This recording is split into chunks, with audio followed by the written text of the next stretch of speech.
Sorry, Lee. It's okay. I'm joking anyway. Just give me a double up. It's okay.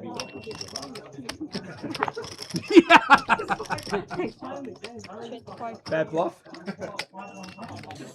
Right back into it. Players Championship final table right here at the St George Leagues Club, brought to you by the King's Premium Poker Room. This is the final table of the Players Champs. 9 players getting straight into the action, Berkey, just like that, as the microphone for the winner of whatever it is going on in the pokies in the other room goes off at the exact same time as we come straight back online. Nicholas at the top there, 57 bigs, 3.4 million. Chris Tran just behind, 3.2. These are the final 9 playing it out, Berkey, for $56,000 up top, as you could probably hear in that coverage just before by Jamie Hall, with Patrick Ross with the lead TD. Eyeing off this bad boy, Berkey, and we've got a big table, star-studded. And I'm looking forward to seeing the concluding stages of this bad boy. Troy Sweet, under the gun's going to fold the 8-7 suited. Chris Tran has picked up the old Jack 5 of clubs. And he's under the gun +1. And he's just going to come and open the bowling for 150. Setting the tempo right off the bat. He has the second in chips. He's going to make sure he gets a fair bit of hands. He does like to play aggressive. I have played a fair bit. No, I haven't played. I have watched a fair bit of Chris. Fair enough. And from what I've seen, loves to get amongst it. Very, very good post flop, I've noticed, Chris. He's run a few big bluffs and stuff like that. Knows what he's doing. But star-studded this field Oh, my God. And Robbie Shorts has picked up the aces first hand back. Wow. Robbie Short and the hijack with the aces. Here we go. Chris Tran. Eat your heart out, poker lovers. This is the Players Champs final table first hand. Believe it or not. Jack 5 raised from Chris Tran to 150k. Nicholas decided to make the flat. Robbie's picked up the aces and 3-bet it to 425k. Ling Lu folded the King 10. Kenta can't find the old RFID reader. Round to Daniel Hirsch in the big one with a 6 deuce off. He's not going to contend. He's down pretty short at the moment, down to 6.8 bigs. Now back round to Chris Tran, who's going to fold, and Nicholas is also going to fold. And there we go. Robbie Short just picking up a few more chips there. Eat your heart out. First hand, aces. First hand of our last stream was aces. First hand as well. I just can't make it up. And welcome back, everybody, in the chats across the 2 different platforms, Facebook Live and YouTube. If you do want to watch it in slightly higher definition, watch it over on YouTube. I mean, you dead set can't make that up, Berkey. How loud that PA system here is down the microphone as we're trying to call the final table. I'm just waiting for him to start like trivia right behind us or something like that. Players Champs.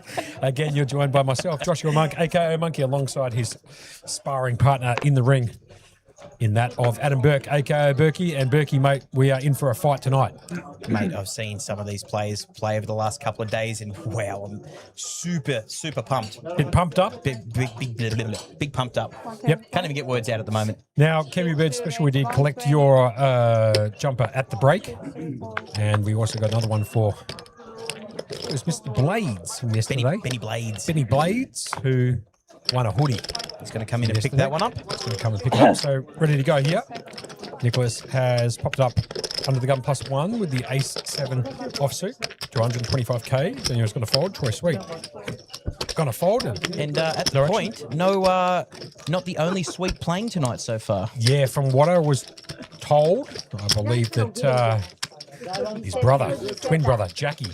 Well, before the break when we saw, because we came back in here pretty early, he was still in the final 15, I believe, of the freeze out. So, and not only in the final 15, but I believe that's the chip lead. You almost can't make that up. It could go 1-1, as somebody did mention in the chats earlier. Troy Sweet and Jack Sweet playing, Jamie coming in clutch. Jack was chip leader coming into the last 18. There you go. Confirmation from Jamie. Beautiful. So there you have it. A couple of Sweet brothers playing for money in the 2 biggest events on today, the freeze out and obviously this Players Champs. Now, I know we like to do this all the time, Monkey. We're going to do it again. We're going to put the commentator's curse on someone. We've got to pick someone to win. Yep, sure. You know what I mean? Favourite market out? Favourite market out. So who's the favourite market out at the moment? Well, I just put the ultimate Moz on Christopher Lee the last hand, so brutal. I might let you pick first just in case I pick the wrong person. Oh, you know what? I'm a big fan of wild cards. I know he's got a big stack, but I'm going to take the Michael V. Pip Levy. I'm going to take the Ling Lu with the Ace King. As she jams it all in for 550. I took her last time, Berkey, with 18 players or something left, and she took it out. So I'm going to back her to get it done again. The double. Yeah, the double for double. Back-to-back mains. Beautiful. Round to Michael Levy here, under the gun +1. He did make the race to 125k. Ling Lu has got him absolutely crushed with the old Ace King in a hijack. Rips it all in for 550k. I think there's 2 players we just picked to win the tournament. Oh, did you pick Levy? Yeah, I just took Levy. Michael Levy with the Ace-8 of clubs got a decision to make here for 425k. Does have 2.9 million or 48 bigs in his particular chip stack. And I would imagine he's probably going to fold the Ace-8 suited in the clubs here. And just as I say that, he puts in the call. Yep, a very, very good monkey. Ace-8 of clubs versus the Ace King. Michael heavily dominated at the moment. Needing 8 more clubs. Here comes Ling Lu. She is not a stranger at a final table, won the Colossus in that record prize pool, 512,200 with quad queens. Last time we were up here, Berkey, and she's got a heavily dominated hand, or dominating hand here in the Ace King versus the Ace-8. And Michael has made a pretty speculative call. And here comes the flop, and it comes a couple of clubs from Mikey. He's now flopped the nut flush draw. A bit of hurt here for Ling. She needs to fade a club. Here comes the turn card, brings in the club, and that's just dead. I've done it back to back, Burke. I've put the Moz straight on. And there's another club, and she makes the nut straight. Oh, I mean, this is brutal. Ling Lu out in 9th. Just like that, I've put the commentator's curse straight on. I did that to Christopher Lee just before. 2 from 2. I've picked Ling Lu. And she's out there, Ace King. As Michael Levy just finds the Ace-8. I'm absolutely in shock. That's it. Down to 8. What are you doing to these people, Monkey? Oh, my God. They're trying to play for some cheese, and you've just... I mean, she picks up the best hand. What do you want me to do, Bert? I mean, oh, Michael Levy. Oh, man. Had a little chat with some of these people before the final table started. Michael Levy is from the eastern suburbs. He is from Sydney. His favourite hand, Monkey? Yep. Pocket 4s. Oh, yeah. That's the pocket 4s. Two side, fair enough. Yep. And he said pocket 4s 100%. Like, just categorically. Now, I did ask him, what is his biggest win? Guess what? 100,000. And he said he would have won that before I was born. I know it, but you have to check it. Before you were born? Exact words. I won $100,000, my biggest score. I would have won it before you were born. Jeez, well, okay. That would make him his late 60s, I would imagine. He was able to be able to get into the casino. How old are you now? 38, Monkey. I'm 38 years old. 38, okay. Well, let's say 18 on top of 38. 56, yeah? Yep. So, 56. But I mean, like 100K that many years ago. Yeah, I was heaps 56 years ago.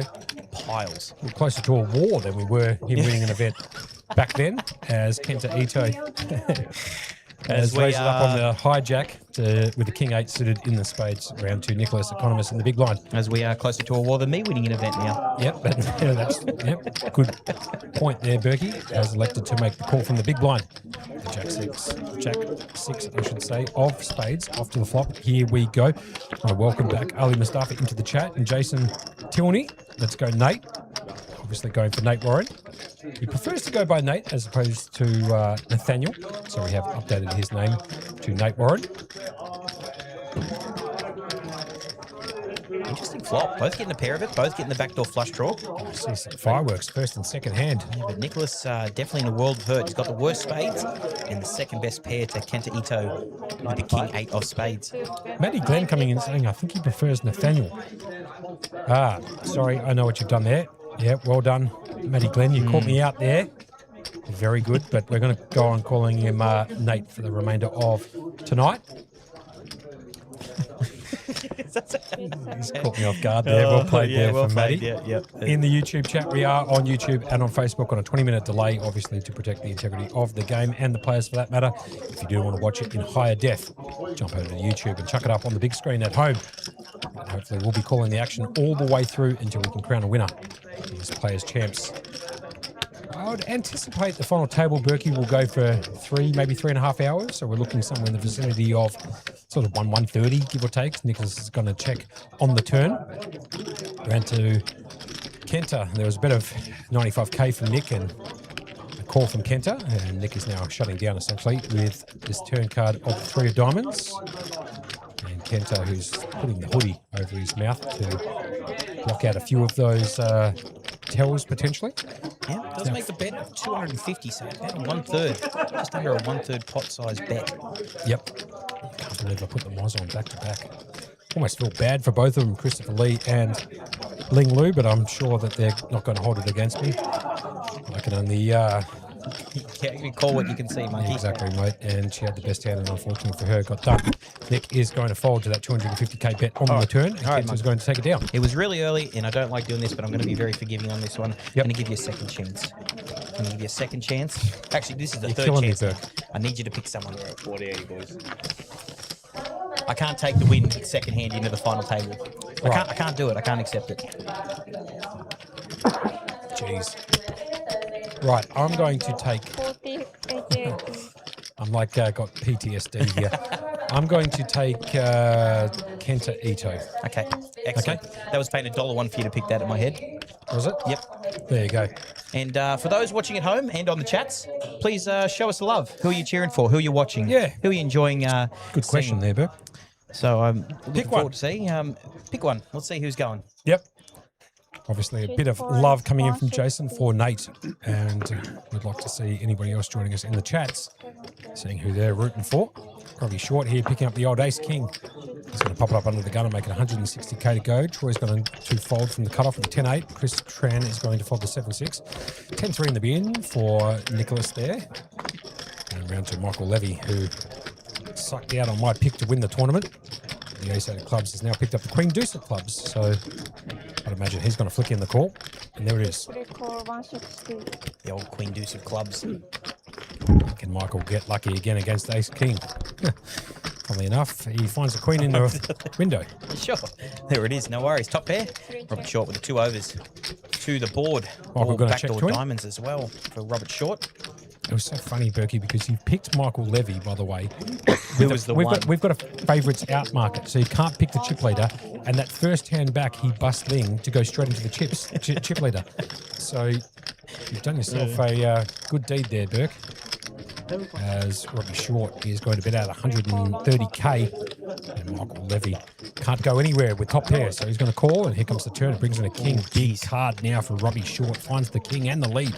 And all of a sudden, Michael Levy down to now 9%. Needs to find a queen or a deuce, and there's only 3 of them left, Burke. Top right-hand corner. Does go check. Don't allow him back into the pot.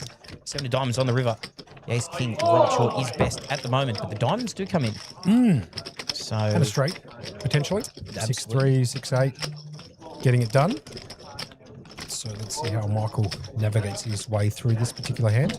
So it's second best pair, but the flush and the straight do get in. It goes check. Robbie's going to show him the old Ace King. Sucked out on the turn. And Michael can't be too upset with that. He sucked out against Ling Lu with the Ace 8 of clubs versus the Ace King. So I guess you could call it maybe a bit of poetic justice there for Michael. Ali Mustafa coming in, saying, damn, that's a powerful Moz. You went back-to-back hands, one before the break, one after the break. It's can't make that up. And that's why we've got the podcast and obviously the commentary channel, which, if you don't mind, like and subscribe to the Facebook page. It's You Can't Make It Up commentary. If you like Berkey and I's commentary of poker action, we do call the cards around the country. And if you like the You Can't Make It Up branding, you can go to ycmiu.com.au, which is the acronym for You Can't Make It Up.com.au, and you can buy some of the merchandise on that particular website if you would like. There you go. Yep. I saw that comment coming in, and I did laugh at that a little bit earlier. Good on you, Matty Marshall, who's bringing in the coverage of tonight's final table of this Players Champs, I should say, in conjunction with Head of Media, Jamie Hall, who's bringing you all the behind-the-scenes look at the commentary team type of scenario. So good on you, Jamie Hall, as Troy Sweet in the hijack finds the King Jack. And that should be good enough for him to jam it all in, and it is for 565k. Nick's going to fold the 4-3 suited on the button, round to Michael Levy. He cannot find the RFID reader to save his life, and he's going to fold, and Robbie Short has picked up the computer hand. Look how disappointed Robbie Short looks there. He just won the last hand, Robbie. Cheer up, pal. I was going to say, the only way Troy Sweet loses that hand is if you picked him next. I'm worried, actually, legitimately for Kenta. Look, Monkey, this is so much fun, man. I really enjoy this being in here with you. We're in the final table. We lost Ling very, very early, second hand, but this is a very, very big, long, drawn-out series. Not series, table we're going to have. Yep. But, Callum, yeah. No, go for it. No, please, no. Callum Francis coming in there on YouTube saying, Troy Sweet for the win in this particular event, which is the Players' Champs, and maybe Jack Sweet to win the Summit. Freeze-out event that's going on. Look, it's a possibility, Burke. Not an impossible task, but can be done. I mean, they're right in the mix. So Tell you what, that would be a 1-2 punch for every poker player basically in this room. If the Sweet Boys can go 1-1 in the two events going on simultaneously, this and that of the Summit Freeze-Out. And a little bit of love also coming in for Nicholas from Kiwi Bird Special. And Jim's coming in all the way from Greece, saying VP Levy for the win. So he's going for Michael Levy, who sucked out with the ace-8 of clubs against Ling Lu in the first hand. Potentially the first or the second hand back of the stream. And he's picked up the ace-6 of clubs here after Daniel has moved all in from the under the gun +1 with the king 10. was that the hand he had? A6? No, he had ace-8. Ace-8, At a natural 9. Yeah, But fair essentially got the same thing here, and he's going to make another call. Just trying to run over the table right off the bat. Yep, Robbie is going to fold from the small blind with 7-4 off. He's got to try and get through that of Nate, who picks up the same hand as Michael Levy in a different suit for obvious reasons. This time in the spades. And Nate Warren's actually got 2.3 million, and he could potentially call here, but it's easier for him to get out of the way and let Michael see if he can bust Daniel Hirsch. The blinds here are 40k, 80k with an 80k big blind ante, so just to give you an idea, he is in for 160k, so it doesn't surprise me if he does make a call, and he does. So there we have it. Three-way action there, Burke. A6 suited versus Daniel Hirsch, the South African, with King 10. He can do no more. Nate and Michael fighting out for the side pot with the exact same hand, just different suits. Clock comes down 8-3-4. 2 diamonds. Yeah, no real help for the South African, like you just found out, Berkey. Well played. Daniel Hirsch, that's good background information, Berkey. I love that. It's going to go check on the flop. Here comes the turn, brings in the deuce. Now, they both have picked up the same straight draws, obviously. Any 5 would give them the straight to the 6. Actually, a 6-card straight, essentially. 1, ace, 2, 3, 4, 5, 6. So, check. And here comes the river card. It brings in the queen. And we are going to lose Daniel Hirsch in 8th. Just like that. Bang, bang. Daniel now eliminated. And chop the pot up between Nate Warren and that of Michael Levy. Congratulations, Daniel Hirsch. 7,500. His biggest score before this was 15k, so he's gotten half to his biggest score. Beautiful. Now, he's only been playing poker for about a year and a half. Came over from South Africa, moved here to Sydney. You beauty. So, I mean, if you've got scores like that and your first year and a half playing poker, you've got a fair bit to go. And you know what? You're only at the start of your little poker journey there, aren't you? Yeah, And you know mate. what? He's made the top 8 at the Players' Champs. He has. Indeed he has. So there you have it. Well done. Great efforts. Hit the showers, however, in 8th. And picking up 7,500, like we said. Down to 7, just like that, Burke. And So everyone locking up 9,000. yeah, 9 gorillas. You beauty. And this $1,150 Players' Champs, Day 3. Final and feature table. They got 230 entries into this event, Berkey. I mean, shake your head at that again, creating a prize pool of 230,000, 56 lacquer up top, plus that coveted trophy of glass. Membership number 5. Players' Champs trophy is absolute beauty, isn't it? I like all the trophies. Just the backdrop to them, the red V, you know, for the St. George Leagues Club. They just, I mean, any trophy from any King series would be nice, wouldn't it? Mate, I'll take any trophy. Just you can go down and buy one. It would look good on the mantelpiece, or if you were to take down this particular event, you could put it on the front door. It would look that good. Troy Sweet's going to fold the Jack 3 Jack Deuce, I should say, of clubs. 65 gets out the way. Nicholas Economist is going to fold. Michael Levy with the 8 Deuce offsuit the cutoff. Yep, round to Robert Short on the button with Queen 10. He has 31 bigs, 2.5 million. Very, very decent sized stack. He's going to get amongst it. So pick up some chips. Raising to the structure, it's going to look like 160. Round 2, Robert Short. No, round to Nate Warren, sorry. Nate Warren himself there in the middle. 9-7 offsuit in the small blind. 122 call. Around to Kenta Ito, your second, maybe third pick of the day to take this tournament out. Monkey? And he has, oh, just wait for the graphics to catch up. Does look like he's going to make the call. They're just going to flick in a call from the big blind. He could have any 2 cards here. Yeah, it's only going to cost him 1 big to call. He has called with a 7-6. The flop looks like it's deuce, 3-6, potentially all clubs. Nope. 2 clubs and the deuce of spades. So 6-3 deuce with the 6-3 in clubs. Enter flopping top pair. Some cards to make it straight. And he's supposed to act. And I believe he may have already checked his option, but not sure. No, Kenta did know he checked. He checked bet from Robert, I'm assuming, and then back to Kenta. Okay, so he checked first. Right, there we go. So catching up on the action, it looks like a check bet of 130k from Robert Short, and now a call of 130k from Kenta. Turn card gives Kenta something that he's not used to. 2 pair on the turn. And now he's locked it up. Got the guy drawing absolutely stone motherless like he does most of the time we commentate on him. And he's going to fire out on the turn with his 2 pairs. And the teenage boys and girls' favourite number these days, Berkey. The old 6-7. Finding the 2 pair on the turn. He's going to fire out 180k. Background now to Robbie Short, who has to fold. Queen high, and does. Absolute bumpkins there on the turn. Yep. Kenta Ito locking that up, trying to get some value out of some hands, but doesn't end up getting there. But you know what? Takes down the pot up to 2.2 million. Look how even some of these stacks are besides Troy Sweet. Everyone over 2.2 million. Oh, look at this. George League's Club, right there. It's got everything you would imagine. Trivia, look at that. Tuesday the 15th of September at 7:30. Friends Trivia on the 18th of August. Coming up in a week and a half's time. Lamb Shanks, I had one of those bad boys. That's the August special. Last bite right here. Saturday the 31st of October. Less Cabernet. Yep. Beautiful. And the Melbourne Cup lunch, if you want to be part of that later on in the year. Big fan of the Spring Carnival Monkey. Yeah, big fan. Big fan. That's some of my favourite times of the year, those. Going around, big races. Nothing bigger than the Melbourne Cup, is it? It's a good place to be, Melbourne, during that particular period of time. Good weather and obviously good racing if you're into that. Probably sure it's going to fold the ace-3 off. Round 2, Nate Warren, as I smack the microphone with my other hand. Nate Warren's going to fold the 7-5 off. Round 2, Kenta Ito, who I've put the Moz on, has picked up the old ace-jack in the small blind, and he's got all of the options available still to him. Unfortunately, Mig is not here against for an Troy if he wants to. The next lucky member today is... Or he obviously can put in the raise with the old ace-jack. I think that's just the jam, especially with Troy only having 7.6 big blinds behind. You have 4 minutes to jams make it all your in. way to the Exactly game. what he said, Kenta. Compete, and nor can he find the RFID reader for that matter.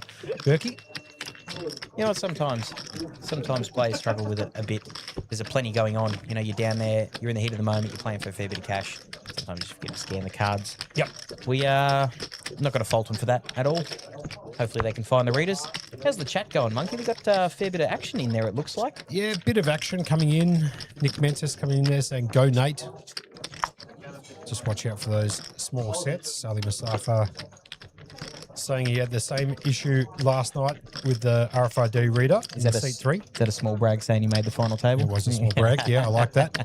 And believe it or not, Lucy Sweet, who I'm sure is some sort of family member for both the Sweet twins out here, going, come on, Troy. So obviously getting some support from the family member, rightfully so, as Troy is in the final 7 now of this Players Champs Day 3. This is the final table for those people who are just joining in, and we just found out from production, courtesy of Jamie Hall. Lucy Sweet's their mum. There we go. So, Mum watching along. Welcome, Lucy. Welcome to the stream. Good luck, Troy. He's also going to need a fair bit of help from here. I mean, the shortest stack beside him is Kenta at 29 bigs. Yeah, Nate Warren here in the cutoff has popped up and made 160k to go, and to the delight of Lucy Sweet, Troy's mum, Troy has picked up the old King Jack in the same suit and has the best hand out of the small blind at the moment and should be ripping this all in, and does. This Tran is going to get out of the way with a 7-6 off. A little bit of lag there. It's okay, we've now caught up, and now back round to Nate Warren, who almost certainly is going to fold the Queen Deuce suited. So Troy will pick up a few more chips here. Pot at the moment, you can see, is 925k, so he'll be just short of $1 million once Nate does a little bit of Hollywooding and then puts it into the bin, just like that. Troy now up to 925k or 12 bigs. Well played. Yep, you got out of that 10 big blind area. So a little bit more playability. And you, look how even the stacks are. 3-5, 3-1, 2-7, 2-4, 2-3, 2-2. Just About as even as it gets, About as really. even as it gets. This is some out-of-table footage there. This is the main event A. There's 68 players remaining out of 129 entries in that particular event. Have a look at this room. That is the main going on at the moment. And also out there, we've got the Summit Freeze-Out. Which they're down to 10, so on the bubble, on the final table bubble, it looks like. There's the other suite Yep. over there, Jackie Boy, to the delight, obviously, of Lucy Sweet, who I've heard is their huge and their biggest supporter. So, And then the mini main in the back. the mini Look main. at that. Geez, well played here from Jamie, capturing all the action tonight, Wednesday, the 5th of August, 2026, right here at the St. George Leagues Club. Thank you very much for that, Jamie. So it's just a casual Wednesday night, and they've got rooms just full galore. Galore. Galore. And in the cutoff. Oh, sorry. Sorry, pardon me. AJ Fraser coming in saying, "Come on, Nate Dog." Let's go, legend. So obviously he's going It's for now time for the major Nate draw. Warren. Will all the winners from Hey, tonight's Warren, getting a fair bit of love in the chat. Yep. please The old, return to commercial I reckon area. everyone who's watching there is coming from Booker Bay. That's where Nate is from. Right. He's actually in insurance construction. Construction. Insurance construction. What that means? No idea. Insurance construction. But he loves the red aces. Or It's not, not a just aces. consultant. Insurance No. consultant. Insurance construction. Insurance construction. I've never heard of it before, but well played. As Chris Tran there picks up the old ace king. He makes a 3-bet and takes it down. Just like that. Kings Natan coming in. That is the big man himself. Ah, there he is. You've got to love the guy. Natan took a day off today so that he didn't have to register all the players into the 5 events we had, or 4 events today at 5 p.m. Decided to take himself off for an RDO. He does have a newborn at gonna home, say, so yeah. I'll give him the hall pass. Joining into the chat on Facebook Live. You know what? Now- No, he doesn't spend enough time here. I'm just going to call it out now. Yep. And we'll be joining And for my last coverage, we'll be joining actually Natan at Churchill's next Tuesday evening to take part in that. I couldn't even believe it, what he put into the chat earlier. $300 buy-in that gets an average of 40 to 50K in the prize pool. look, they can keep telling me until I see it, which I'm probably going to do next Tuesday. Yeah, it'll be Eat my words for 75K. shit. Yep. Kenta Ito here finds the pocket fives in the hijack. He's going to pop it up and make it 160K to go. Chris Tran on the button has found the King Queen of Hearts. Very pretty looking hand. Burke does have 38 bigs, or 3 million in his particular chip stack, and he's going to put in what appears to be just a flat call. And Nicholas Economist in the small blind with the old A7 offsuit. Natural 9 for those guys who like to play Baccarat. It's going to cost him 120K to call.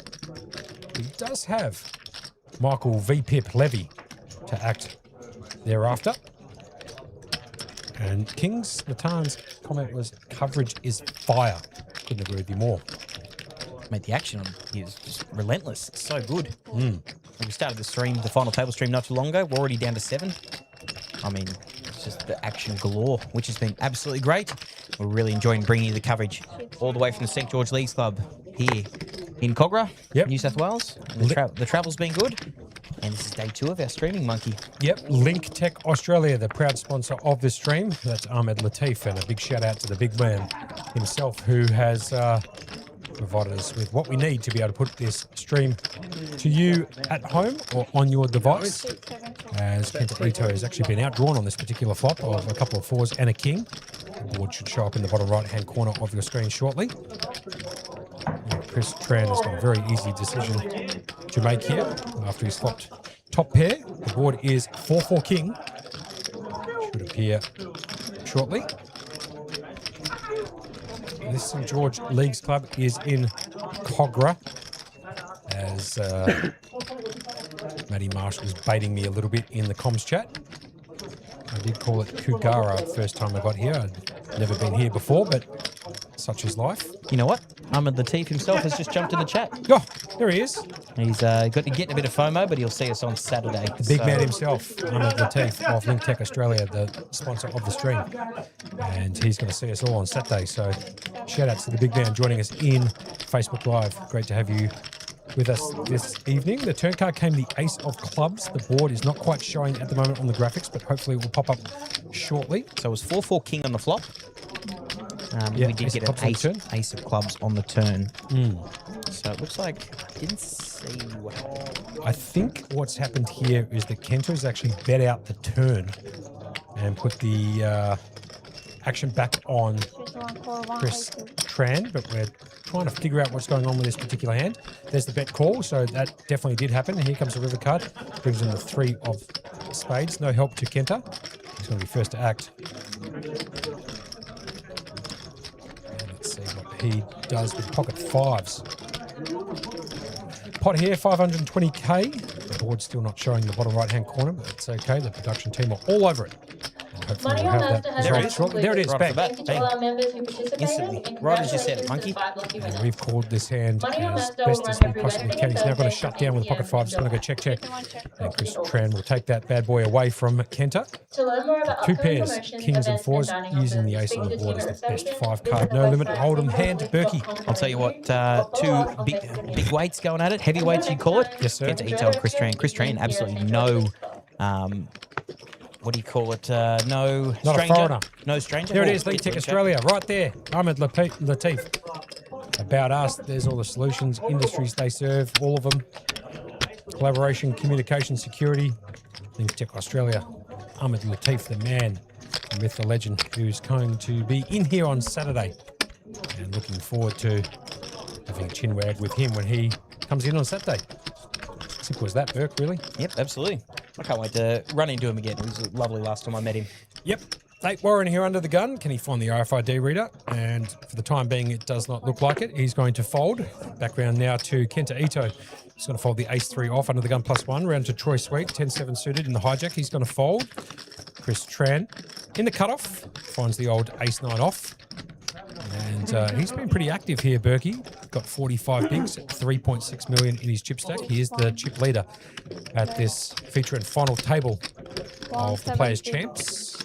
So he's going to be putting in a raise to 170k. Nick's going to get out of the way with a jack-6 off. Round to Michael Levy in the small blind. King Deuce, not good enough. And Robert Short, so you're going to call 90k with the Nintendo 64.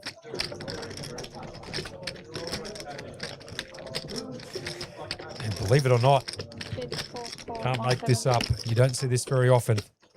Jamie Hall will be joining us in the commentary booth as of right now. G'day. Jamie, how are you, mate? Yeah, good. I thought I'd pop in for 2 seconds. I was feeling a bit left out. Having too much fun back here, boys. Too easy. Robert Short did make that call from the big blind, and it has flopped a pair. Second best pair on this board of King 6-3. Chris Tran has been out flopped. He's going to check that pair. Background now to Chris Tran, who I'd imagine is going to put out a C-bet.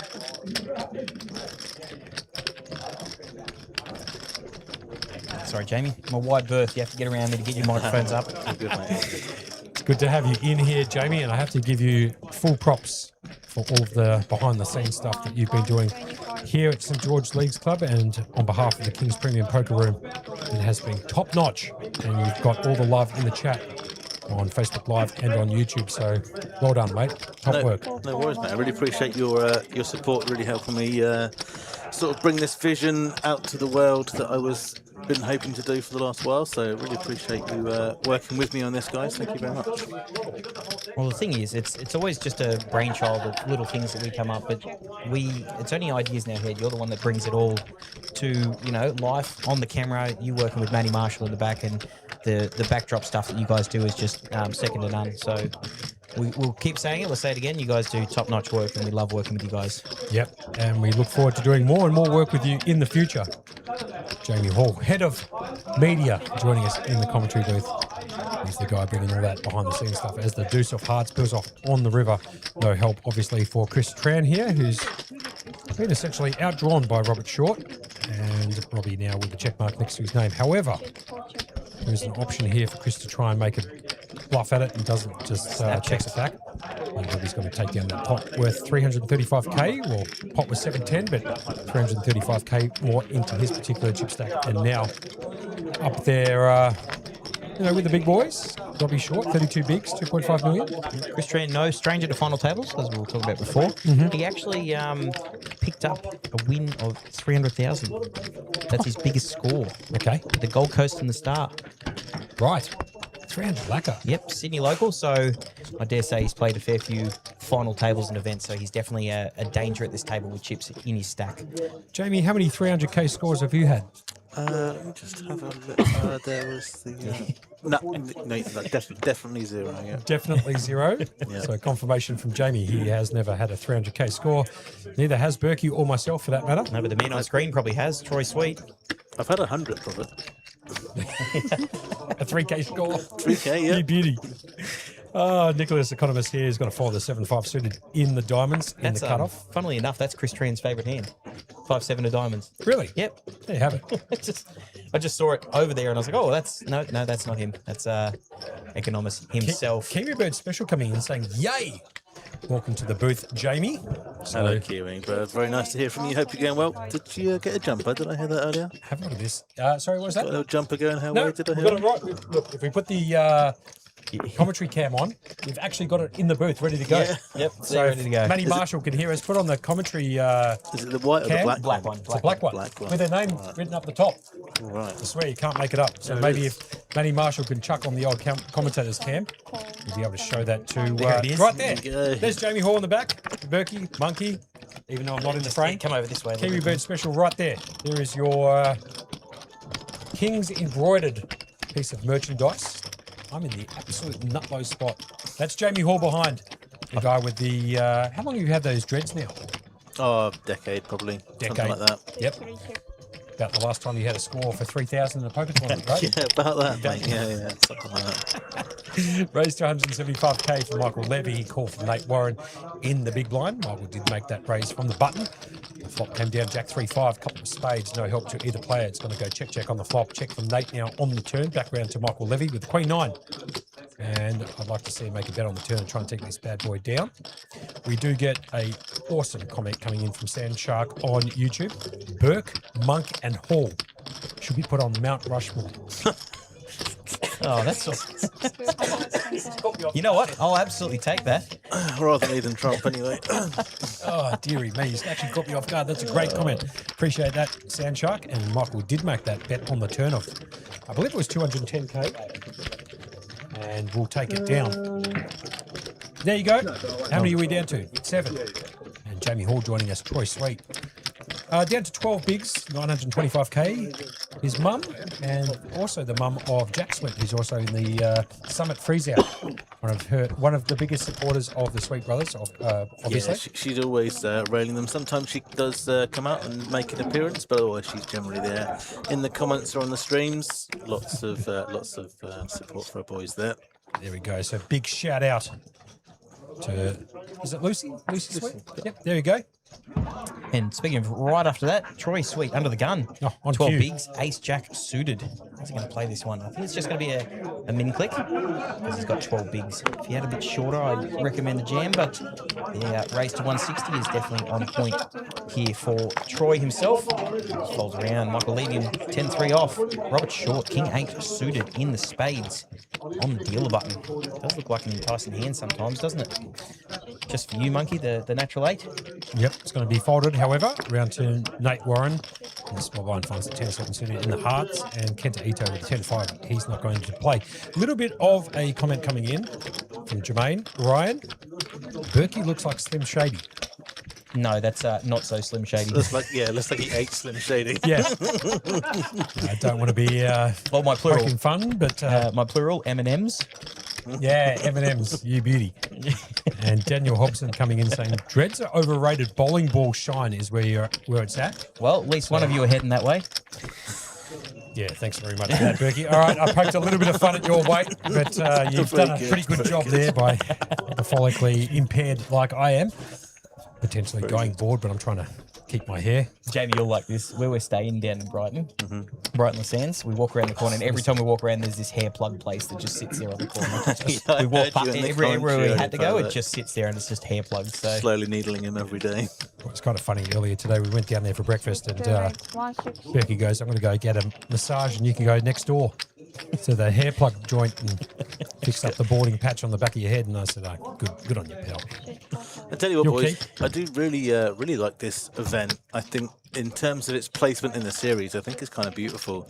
Having this sort of 3-day nice, not necessarily high roller, but sort of medium high roller over the 3 days, nice long structure. It's really fun to follow this through to the win and get us sort of a little bit salivating ready for the main event to come. So I'm really happy to have ironed out some of the creases and made it good, but I do really like this event. There's something about it. How many of the numbers in the main event flight A to start right off? Smashed it. Smashing it. They are, like, usually flight A is usually the quietest one.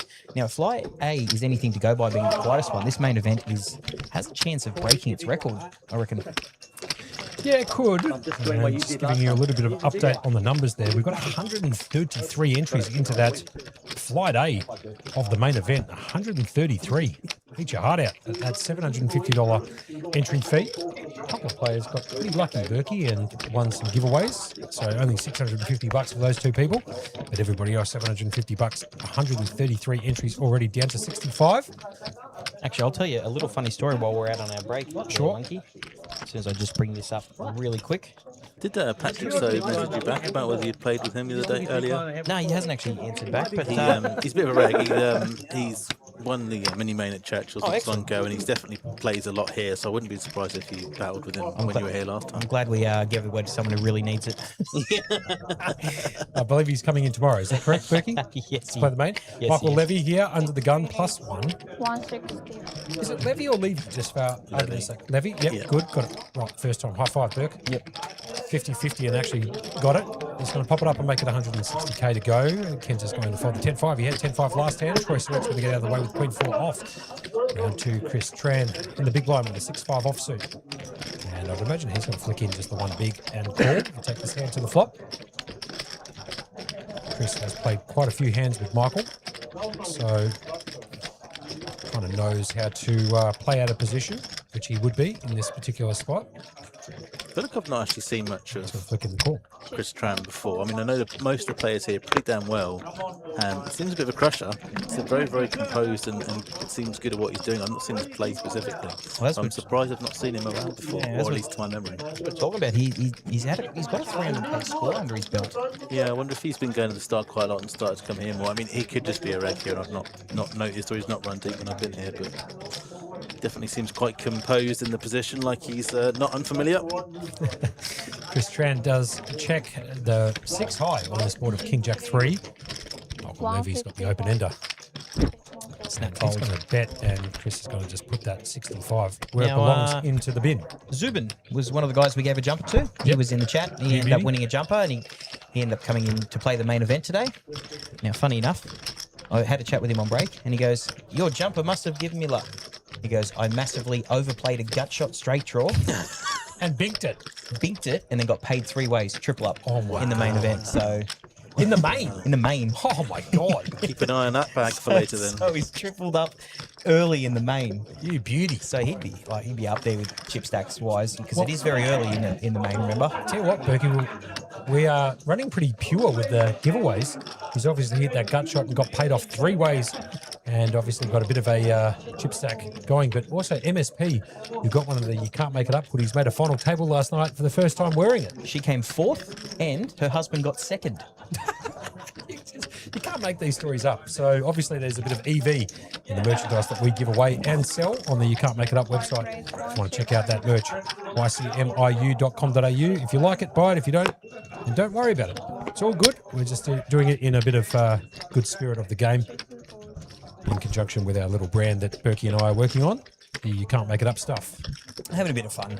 Now, talking about the mini main, I saw you captured some of the mini main content just before, Jamie, and I can tell everybody at home that we've got 105 entries into the mini main. Sounds all right. What flight, or is it flight C, flight D? I can't There's remember. flight D. Flight Still got D. another flight tomorrow. Excellent. That must be close to the guarantee by now then. Oh, it has to be pretty close, isn't it? What do they have on that, Bertie? 100K. 100, yeah. Fair enough. Jamie might be able to do some rough math to So- find out if it has been reached. Have a little look. That just locked out, I believe. It says open, but on the schedule it says 10:40. Yep, well, it's not open, I can tell you that much for free, because they are into level 11, and it is closed. I just haven't updated. Oh, there we go. So it is closed. Yep. So they did lock out at 105 players. So the tomorrow should be, usually the last flight is quite large. So a nice little Thursday night flight. Come in $300, 100K guarantee. That is going to be a monster mini main, if you don't mind. And that'll be that's streaming out on the Saturday, right?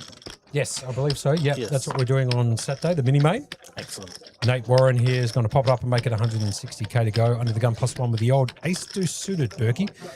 And Michael Levy in the big blind finds the old 10-9 offsuit. Going That's going to be good. absolutely nowhere. Yeah, that's going to be good enough for him to make the call. And there it is, 10-9. Ace-deuce for Nate Warren. Off to the flop we go. Down to 7, Berkey, just like that. Bang, bang. All the commentators' curse enacted. Yeah, I backed Ling Lu to win the event. She got busted the second hand or first hand we came on stream. That was a beauty. And also put the ultimate moz on Christopher Lee the hand before with the pocket jacks, and he walked straight in the queens. How's that for a turn for Michael Levy? He turns top 2 pair with the diamond draw, and Nate Warren is looking like he's going to grab some chips to bet into him. So he does check, very deceivingly. Round to Nate Warren, who does bet 175,000. If VPIP Levy is anything to go by, he is going absolutely nowhere. Yeah, he has to flat here. He does have the diamonds draw also, so there is the flat of 175K. Off to the river we go. Nate needs to find a ace that's not a diamond, doesn't find it, makes a pair instead. A little bit of a dangerous card for Nate, but I'd imagine if Michael checks, then Nate will check as well. And take his ace-deuce to showdown. Tiny little bit of equity, but obviously not enough to get it done. There's a check for Michael, and I imagine Nate's going to check behind, which he does. Perfectly commentated. Takes the ace-deuce to showdown. No good. And Michael will pick up an extra 375K into his particular chip stack. Now, Mike, up the top there, 4.3 million, Berkey. Yep, absolutely. I've so far pulled the reins correctly, but you and me, we both put the commentator's curse on more people than anyone. Now, Jamie, 7 people left. Locking up 9K too. Who are you sweating, picking? Who do you want? Who do Who I want and who am I going to choose are probably 2 very different ideas. No, who do you think's going to win? Who do I think do we like want to win? Who do you think's going to win? I've got to say, Economos has been having a lot of really deep runs recently and sort of getting unlucky a bit late. I did an interview with him at the last main, and he busted shortly after being the chip stack, and is adamant that that was the Not just us, the mate. Moz. But I'm completely unsuperstitious, but that's fine.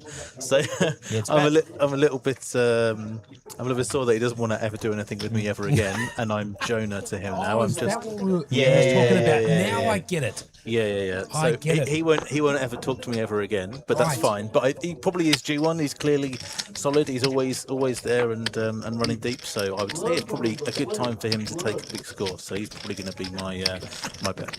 I now understand. If he gets knocked out now, though, Jamie will never hear the end of this. Ever. Never. You won't see Jamie again. Nicholas will be on Channel 9 News a bit later on, yeah? Murder in the car park, as we see Nicholas economisty on the button with the ace-10 does make the correct fold. He must know you were talking about him. He didn't want to get involved in this hand. Yep, so the old commentator's curse is definitely real, regardless of whether or not you believe in superstition or not. I did put the commentator's curse on 2 players, and literally those 2 hands, they got busted. You dead set can't make that up in a fairy tale. Don't worry, Monkey. It's bad luck to be superstitious. I'll tell you what, boys. One of the reasons I've come in here now is because I've got a little bit of downtime after the wild run up to this. I'll just let this calendar talk out for some events coming up later this year for the various kings in Churchill's and King's Room. Some. Yeah. Yeah, I mean, that's all the way through till December. Grab your phone out and take a photo of that. That's December of next year. Yeah. Holy moly. There's a calendar. Take a photo of that or just scroll back on your feed. And Yeah, take a photo, chuck them into your calendar. But yeah, as I was saying, so obviously leading up to this final table, I've been trying to basically cover all of the outside tables, so super busy. Would recommend anyone to go back and have a little watch over some of that and some of the things that we're doing. But now we're just on this final, we're just going to let it continue out a bit more raw, do a couple of little side things just to keep you there, but a little bit more downtime for me after the mad last day or two. Make sure you go get another interview from Economist. Yeah. Sorry, bro. If he wasn't going to tank, I was going to tank. Economist? Yeah, Economist. Nicky here is going to pop it up and make it 160k to go in the cutoff. But unfortunately for him, Mike was actually picked up a hand. The old King Queen suited in the clubs. A bit of information coming in that Freeze Out has reached a final table, Jamie. 400. Is that my cue, is it? No, not your cue, but I'm thinking maybe you might need to take a photo or two, but would love for you to come back after take a photo, come back. I probably won't come back. I need to do some other things, but I might come back a bit later. Make sure you give us one more racing in your presence tonight, please. Yeah, I mean, Natan's watching. I don't want him to think I'm doing that. All right, guys. Cheers. Thank you very much, Jamie. Jamie. Always a pleasure. Never a chore. That was Jamie Hall, the guy with the beautiful voice, all the way from the UK, coming in clutch, bringing in all of that behind-the-scenes stuff. And he is head of media here, and I'll tell you something, Berkey, he's putting on a clinic himself. Probably chip leading in that department, you think? He does have a very soothing voice, though, doesn't he? He does. There's a great calm to him, even in when things are getting quite hectic. Yep. Like they are out in the room at the moment. Because, you know, you've got the front room, the back room, the freeze-outs going on, the players' champs. You've got the mini-main, you've got the main.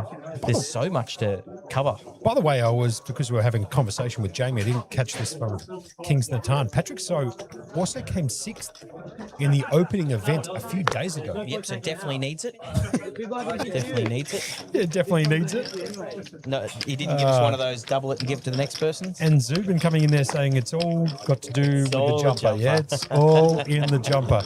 Troy Sweet here under the gun's going to fold the King 10. Chris Tran's going to fold the pocket deuces. Nick's going to get out of the way with the 9-6. Background now to Nate, who's having a bit of trouble finding the RFID reader. Maybe get somebody out there to tap him on the shoulder. See if we can put them over the reader. And he's just going to limp in from the small blind, and Kent has actually picked up an ace.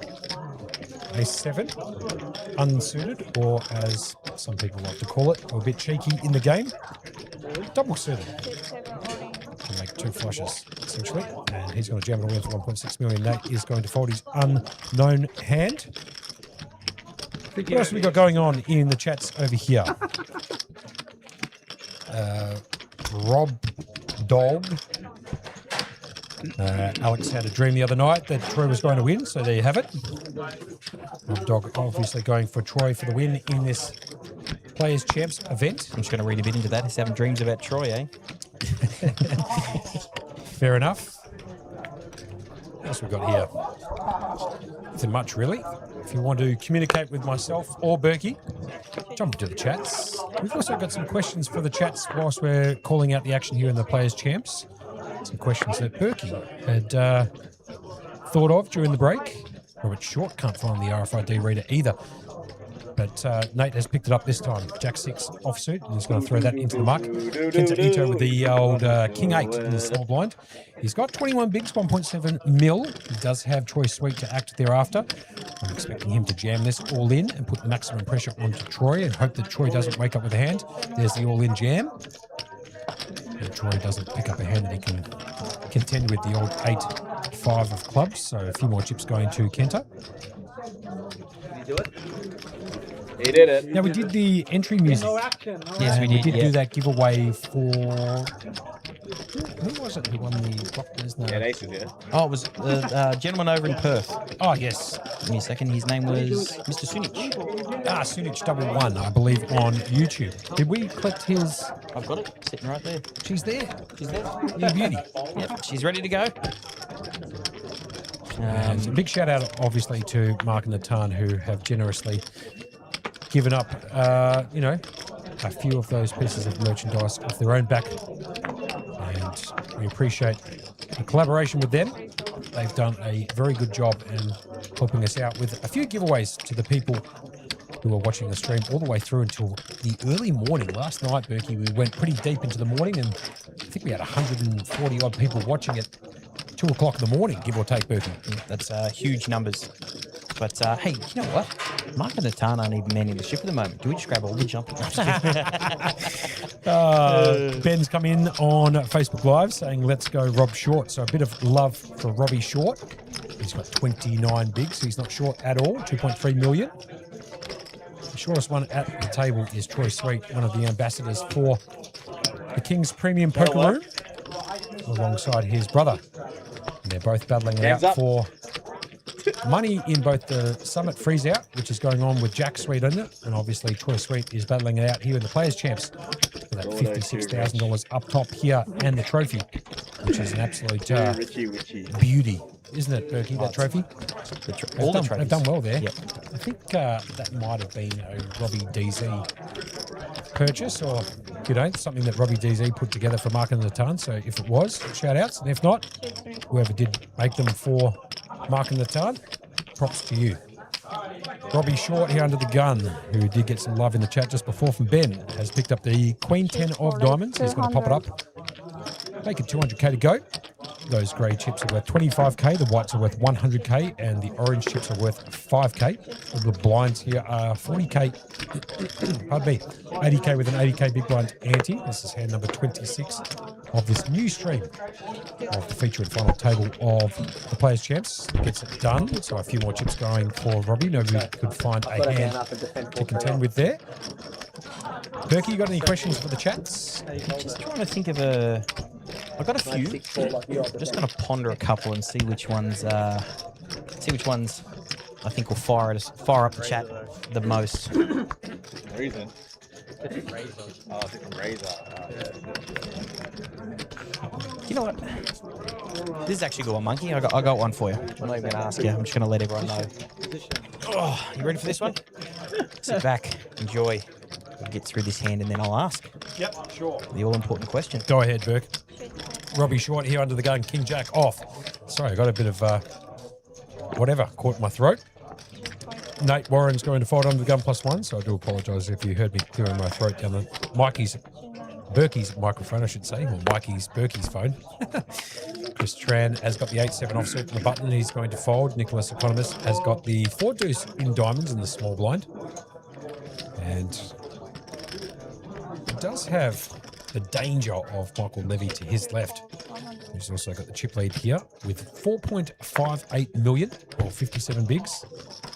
And Michael's actually got him heavily dominated. 4 deuce suited in the diamonds versus the ace deuce. 3 check.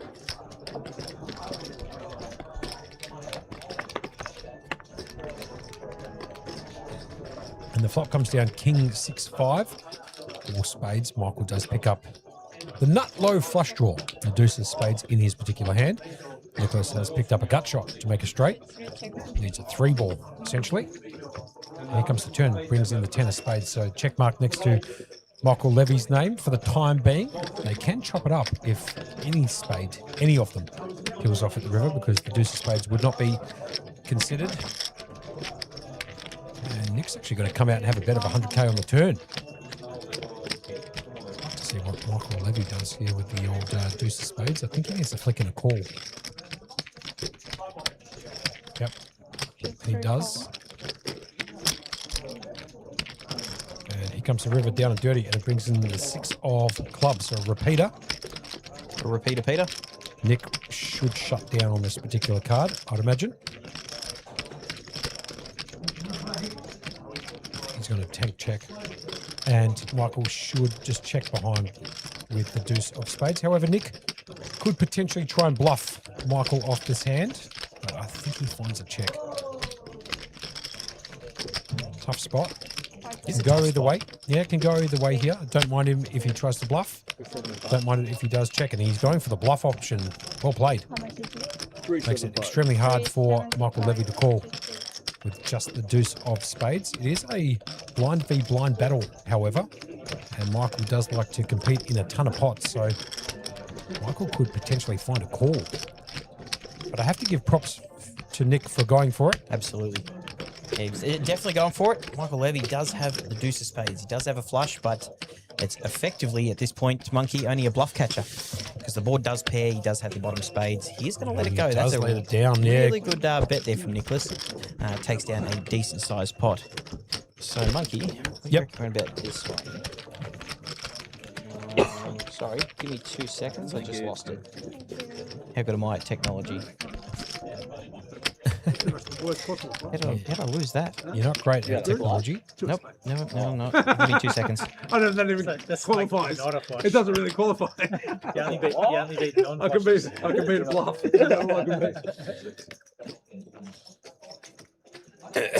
All right. That was a good bet from Nicholas. Getting Did Levy you to turn my fold. mic on as I just cleared my throat off air? So I apologise if anybody heard that. I thought you were going. I know, but I thought you were going to give me more than half a second. I do apologise if anybody heard me clearing my throat again. Oh dear. It's getting Sorry. a bit dry here, Berkey, but it's okay. Parched. Do you need a Manuka and honey, lemon and ginger lozenge from Double D's? Yep. Chuck one of those bad boys over. I've never heard of him before, but well played. Kenta Ito here has picked up the King 8 of clubs. He's going to fold. Troy Sweet with the old Queen 5 offsuit and hijack's going to fold. Chris Tran with the 10-9 offsuit and the cutoff. No good. And have a look at Economist here. Picks up the aces on the button. Best starting hand in No Limit Hold'em and in the best position too. And the blinds are up. 50k 100 with a 100k big blind ante. So he does raise it up to the structure to 200,000. Michael Levy sitting behind him in the small blind with 8-5 suited. Does like to play a lot of hands. Does get away from this one. Though Robert Short with the Jack 3 suited in the big blind is a contender to be seeing a flop. It's only going to cost you one big blind to call. He does make that call. Going to a flop. Aces versus Robert out of position with Jack 3 of clubs. Flop comes down 4-6-8 single club. Nicholas just miles out in front. But Robert does have a few back doors, but he's only 6% equity in this pot so far. He does check. Oh, he's going to trick it up, Nicholas. Check behind. I like this play from Nick. He's going to see if Robert can play a little bit of catch-up. Can't hit anything on the turn here, Burke, so I'd imagine it's going to go check, and Nick's going to have to come out with a bet here just in case to protect his hand. There is now backdoor diamonds possibility, and also the straights have now hit. Obviously, there was a straight on the flop with the 7-5, but shouldn't be in anybody's range very often. Even that of the big blind, and there is the bet to protect. 175k. And Ruby Short's got no other option but to put the Jack 3 of clubs straight into the muck, where they belong. All right, Monkey. Yes, sir. This is more of a light-hearted one. If you want to answer, great. If you want to jump in the chat, jump in. But this one's one that hits really home because we always... Look at the payouts there, Bert, just quietly. 56.35. Sorry, what's the... Everyone locking up 9,000 at least. What's your favourite or funniest poker superstition? Poker players are notoriously superstitious. Now, I remember there's a few, superstitious dealers. This dealer never wins for me, They always give you the bad beats. Yep. There's people that, often enter tournaments at the exact same time. There's certain foods that sometimes people don't eat on certain days. What's a superstition that, we probably haven't heard of? I think, the most common one is, if somebody wins a tournament wearing a certain garment, they always come back to play in that particular... It's like my lucky jumper. Yep. Which is perfect for our merchandise, Berkey, and for that of the King's merchandise also. If you win in the King's merch, you might as well wear it every single time you go off and play poker, which should be ideal for Mark and Natan, and obviously for us too, Berkey. What do you mean? What do you mean? Every time they sell one, they lose money. Good point. It's actually... Oh, dear. Oh, dear. Do you know what my one is? When someone tells me good luck right before the... It just gets you, doesn't Give me the opposite. Give me bad luck. Good luck's never worked for me. Nicholas, economist here in the cutoff, has found the ace-4 offsuit. He's going to pop it up to 200k. And Michael Levy finds the old ace-8 of clubs, puts in the 3-bet to 575k. This is the same hand that he busted Ling Lu with earlier today when he walked into the ace-king, but found the club on the turn, and that was GG's in the chat for Ling Lu getting eliminated in this Players' Championship. Day 3, final table in 9th. Levy does put that 3-bet in, and he's going to get it through too. Nicholas Economist getting slightly out of line. And Nick picking his spot beautifully there. Now up to just short of 5 million, 47 bigs, Burke. Mate, said it all right there. Look at this. Troy Sweet. Has he played a hand yet? I think he raised once. He's just not getting anything.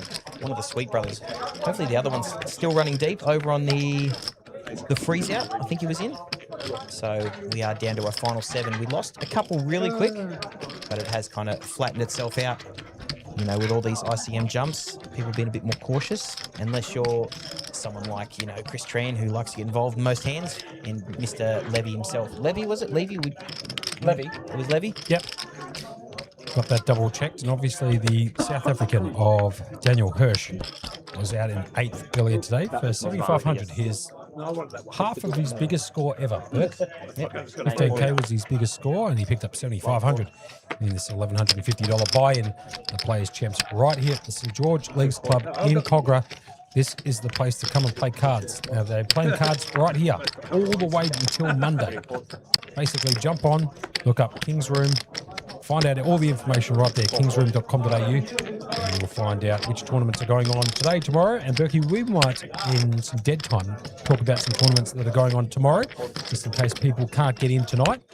Well, yeah. And it is 11 o'clock at night too, to be fair, so they might need to know what's going on tomorrow. like Berkey. Well, plenty to go on tomorrow. Oh, look, there's the Sweet brother just in the background. There's Jackie Boy.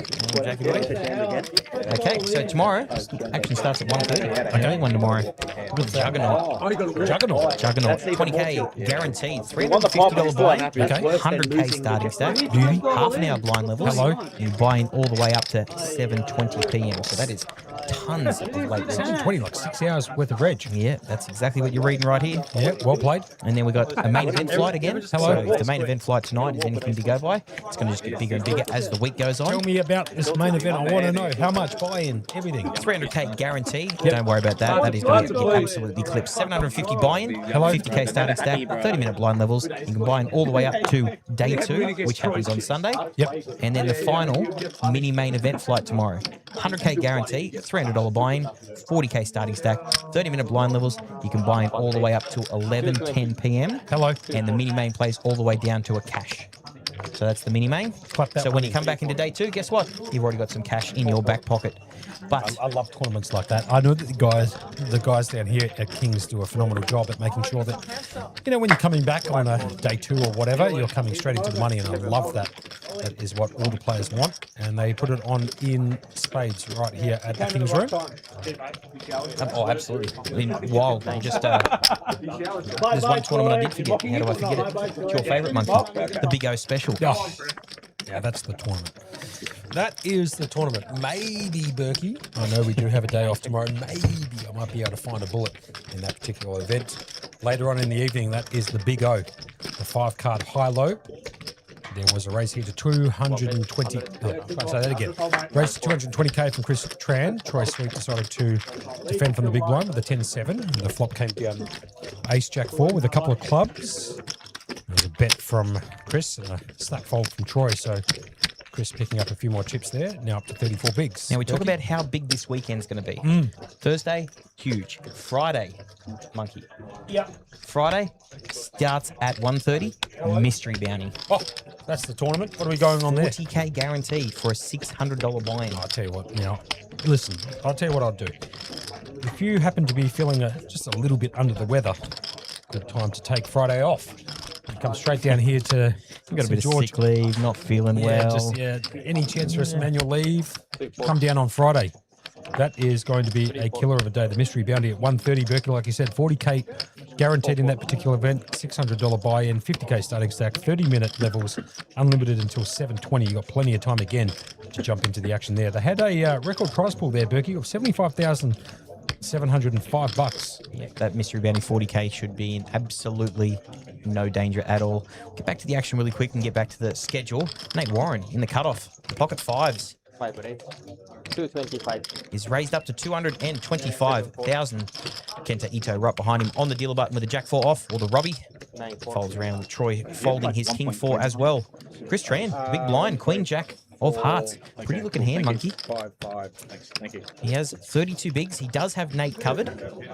Yeah, I love these kind of picture card suited connectors. They always look very pretty when you peel them up. Got to be quite careful though in terms of peeling them up here at the RFID table. These decks of cards are I'm waiting for incredibly expensive. Waiting for Natan to come in and say, please don't peel them up. That's true. They are very expensive. About $140 a deck, believe it or not. About 200 Aussie for a deck of these cards. They are very dear. And so just be mindful of that. Chris is going to check from the big blind with the Queen Jack high. Nate Warren actually has the best hand at the moment. Pocket 5 is the underpedge of the board. He should be coming out for a bet to protect his hand and continue his narrative that he does have the best of it. He's going to bet out 125k. Nate was the original raiser pre-flop to 225k. Background now to Chrissy Boy. He does have a couple of backdoors. He does. Backdoor to the lower straight, backdoor to the ace-high straight, and backdoor flushes. Yep. And Chris has got obviously backdoor cards to make a pair, 2 pair trips, flush, straight. So he's got a few outs, I guess, but he still needs to peel one off. Facing some action of 125k. He's put in a little time bank chip. Now, on this feature table here, Berkey, the time banks are now with 30 seconds pre-flop and 30 seconds after the flop to act on your hand. They were originally 20 and 30, but now 30 and 30. Good little thing by the boys down at Kings, just giving a little bit of extra time when you make the final table pre-flop. The pre-flop decisions are crucial. And have a look at this from Chris. He doesn't believe Nate for a second. Pops in the raise to 350k. Nate almost certainly has to put the 5s into the bin. Sense the weakness. Yep, Went he for did. it. Used the time chip. Put the raise in. Looks absolutely super strong. Agreed, Berkey. And he does have to make the fold. So well played there from Chris, adding an extra 400k to his chip stack. And as you can see, now up to 3.8 million on 38 bigs. Blinds are now up 50k, 100k with a 100k big blind anti-Berkey. So now, Monkey, on Friday, we went over the mystery bounty at 1:30. Yep. Main event flight C. Now, that's on a Friday night. Yep. That is going to be that and the Saturday flight, probably going to be the biggest. And after all the numbers they got in the main event today, which is still open, that's trending to be a massive, massive flight.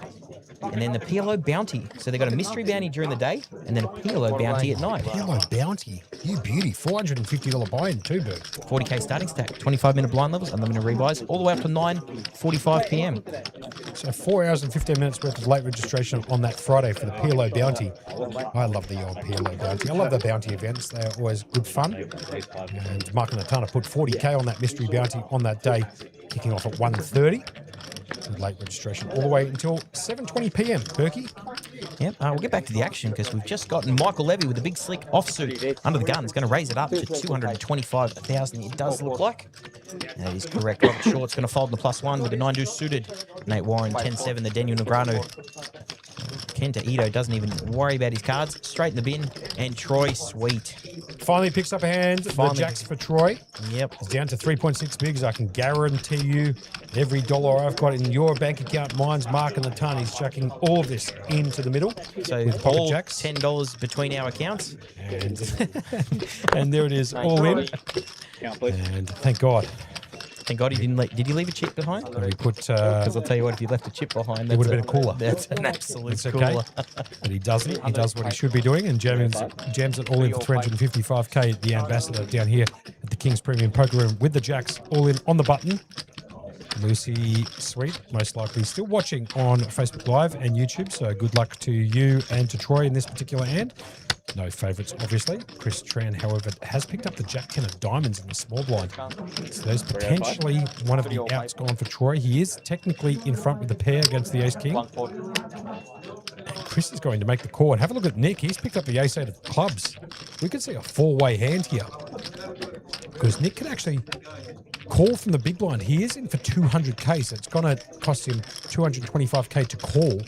I reckon it's probably the right decision here mathematically to call with the Ace 8, and he does. I think the math is right. He does open up for Michael Levy to jam. It is 130. The blinds He did raise it up to 125,000. Tried to go in for 355, which means the raise is over 125, and it opens up for Michael Levy to put the raise in, or the pressure, or the jam, or getting amongst it. This is a dream spot, I'm telling you, for Troy Sweet. Absolutely dream scenario. Michael should be jamming over the top. He's going to get rid of Chris Tran and Nicholas, which means that Troy Sweet could potentially get a quadruple up if he's able to win this hand. I was trying to work it out. Quadruple No up. option, no option, no option. No I option. knew that was coming. No option. Nice try, nice try. Let's just collude. Nice try. That can't Shit, be. he's got a big hand. Troy. I think he's got a big hand. Right. Run, boys. Oh, He's no. got a big hand. So I'm not sure exactly what's happened there, but I believe I that tried. Michael Levy has decided just flat. No, he tried to raise, and they wouldn't let him. We can't Now- quite see, now we I can't quite say see anything. on the action what happened Yeah, that's pre-flop, true. so Yep. makes it a bit difficult to see if the 50% or more was reached, but obviously not. He did ask the dealer. So sorry if we commentated that particular hand. As you can see, Chris Tran at the moment has picked up top pair. Nicholas Economist has got backdoor clubs working for him. Michael Levy has got the ace-king and needs to find an ace or a king for that matter with the 2 overcards. And Troy Sweet, who's all in, is looking pretty sweet here, Berkey, with the pocket jacks. The overpair to the board. A dream spot for Troy to, but he needs someone to make a bet. He doesn't want to go 4 ways to a turn. There's so much cards out there and chips out there, and look at this. Michael Levy's just going to apply a bit of pressure. This is amazing for Troy. He's betting into essentially a dry side pot. Michael Levy, it is completely dry. And I believe that Michael Levy might be, in a bit of hurt here because Chris has flopped top pair, and I don't think he's going to go anywhere for 575k. Nicholas will fold, and here comes the call for Chris. So now creating a huge side pot as well. yep, so there is a side pot now. And Nick's going to get out of the way, use the bathroom. Tie the pot. And there goes the side pot. The pot on the left-hand side, you can see, is basically locked up for Troy if he can win this particular hand. Here comes the turn, brings in the Queen of Clubs. What a huge card on the turn. Great card for Troy. He's now up and down. Michael does pick up the gut shot to make the nut straight. And Chris is actually also up and down with the Jack 10. But he is behind at the moment to that of Troy Sweet. 81% equity to pick up a 4-way. I mean, I think the main pot here is worth like 1.5 million. So Yeah, it's huge. It is big absolutely a spot massive for one. Troy. Massive spot, actually.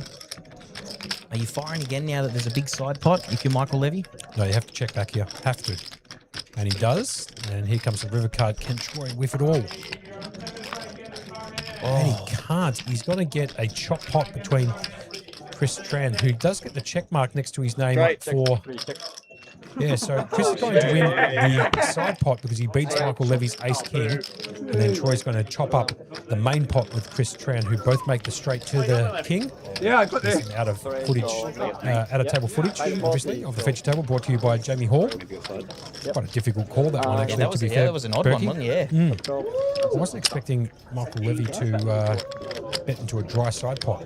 But he did get called from Mr. Tran, and unfortunately for Troy Sweet, a little bit hard done by there, to be fair. He's going to chop up the main. Oh, well, you'd rather have half the main 4 ways than nothing. So, True. he's going to pick up some chips. He's up to what looks like 7.6 big Why blinds. doesn't Troy hit assist there on the river? Fade. You know, Huh? There's not many jacks left. so Troy Sweet still in, now up to 760k, or 7.6 bigs. Had the best hand there, and in my opinion, quite a dirty run out, Berkey. Oh, absolutely dirty. Chop up the pot there with Chris Tran, who had the Jack 10. And Troy actually had the best hand, and unfortunately, chop it up, Buttercup. We covered Friday. Guess what? We're going to cover some Saturday action. The mini main event, day 2. Yep. So that is going from 11 a.m. So only restricted players will be coming back for that. So if day you're is this? bagged, this is the Saturday, Okay. August 8th. I was just looking at the date. And then you've got the main event, Flight D, that day. And that's happening at 12 p.m. So that's an earlier one. Okay. For those who want to come in early and place it early on a Saturday afternoon. Beautiful. Yep, that's the 300k guaranteed. That is the day 2. 40-minute blind levels, 50k starting stacks. And you can buy in still all the way up till day 2 the next day. Hold that thought for 1 second. Nate Warren here, under the gun +1, has popped up and made it 200k to go with the ace-9 suited in the diamonds. And Chris Tran has picked up the pocket queens on the button. What a beauty. He does have Nicholas Economist and Michael Levy to act thereafter for the small and the big blind. He's going to put in a 3-bet to 450k. Nick's going to fold the 7-3. Michael Levy's going to fold the 10-4, the police hand from the big blind. So back around now to Nate, who jams it all in for 1.4. And Chris Tran's going to make a very easy call. So it's ace-9 of diamonds versus the pocket queens here, Berkey. Pick one. I'm going to take ace-9. I like taking the underdog. He's underdog and he's got the shorter stack. So I'm going to pick Nate to stay in this one. Sure, fair enough. So it's ace-9 for Berkey and pocket queens, obviously, for me. Of that of Chris Tran, who does have more chips than Nate. So Nate's all in at risk. Here comes the flop. There's just an ace just straight in the window. Good pick from you, Berkey. Bit of a bad beat here for Chris Tran, who did find the pocket queens pre-flop and gets them all in good. But couldn't find it on the flop at the moment. Oh, there's a king, a picture on the turn. The players calling for the cards out there. You can probably hear that down the table, Mike's picture. Needs to find a jack or a queen at the river and doesn't find it. The 5 of diamonds. Berkey's prop card getting it done for Nate Warren. Gets the full double up courtesy of Chris Tran, who has played outstandingly throughout this Players Champs and still second in chips, just a couple of 100,000 behind Michael Levy. Yeah, and Michael Levy actually lost a bit in the last spot as well. So chips are flying around and moving around. But Troy just trying to pick up something. 7.6 bigs, 760,000. Yep. He was very unlucky to chop that last one, but taking chips when you're going 4 ways, when you're all in, is still very, very lucky. Doesn't matter what hand you have. Now, as we were talking about on the Saturday, we have the main event flight that starts at 12 o'clock. Hello. 2 p.m. Yep. The PLO High Roller. PLO's on Saturday, the high roller. Yes, it is. New beauty. What's that? 750 buy-in. Hello. 100k starting stack. Bingo. 25-minute blind levels. Tick. And you can buy all in all the way up to 6:15. So 4 hours and 15 minutes of late reg. Yep. Tick, tick, tick. Trifecta. And then another main event flight at 5 p.m. Oh.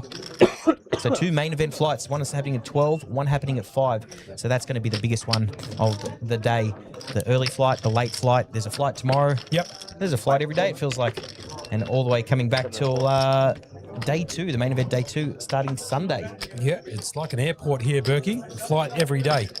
And you can pick up the schedule in A4 format right here at St George Leagues Club, or you can just jump onto their Facebook page. The Kings boys have got everything posted up there ready for you to go and see what's on, and come down here to Cogra and come and play some of the events down here. This is the Big Kids Playground at the St George Leagues Club. This is day 3 of the Players Champs, down to the final 7 out of 230 runners in this particular event.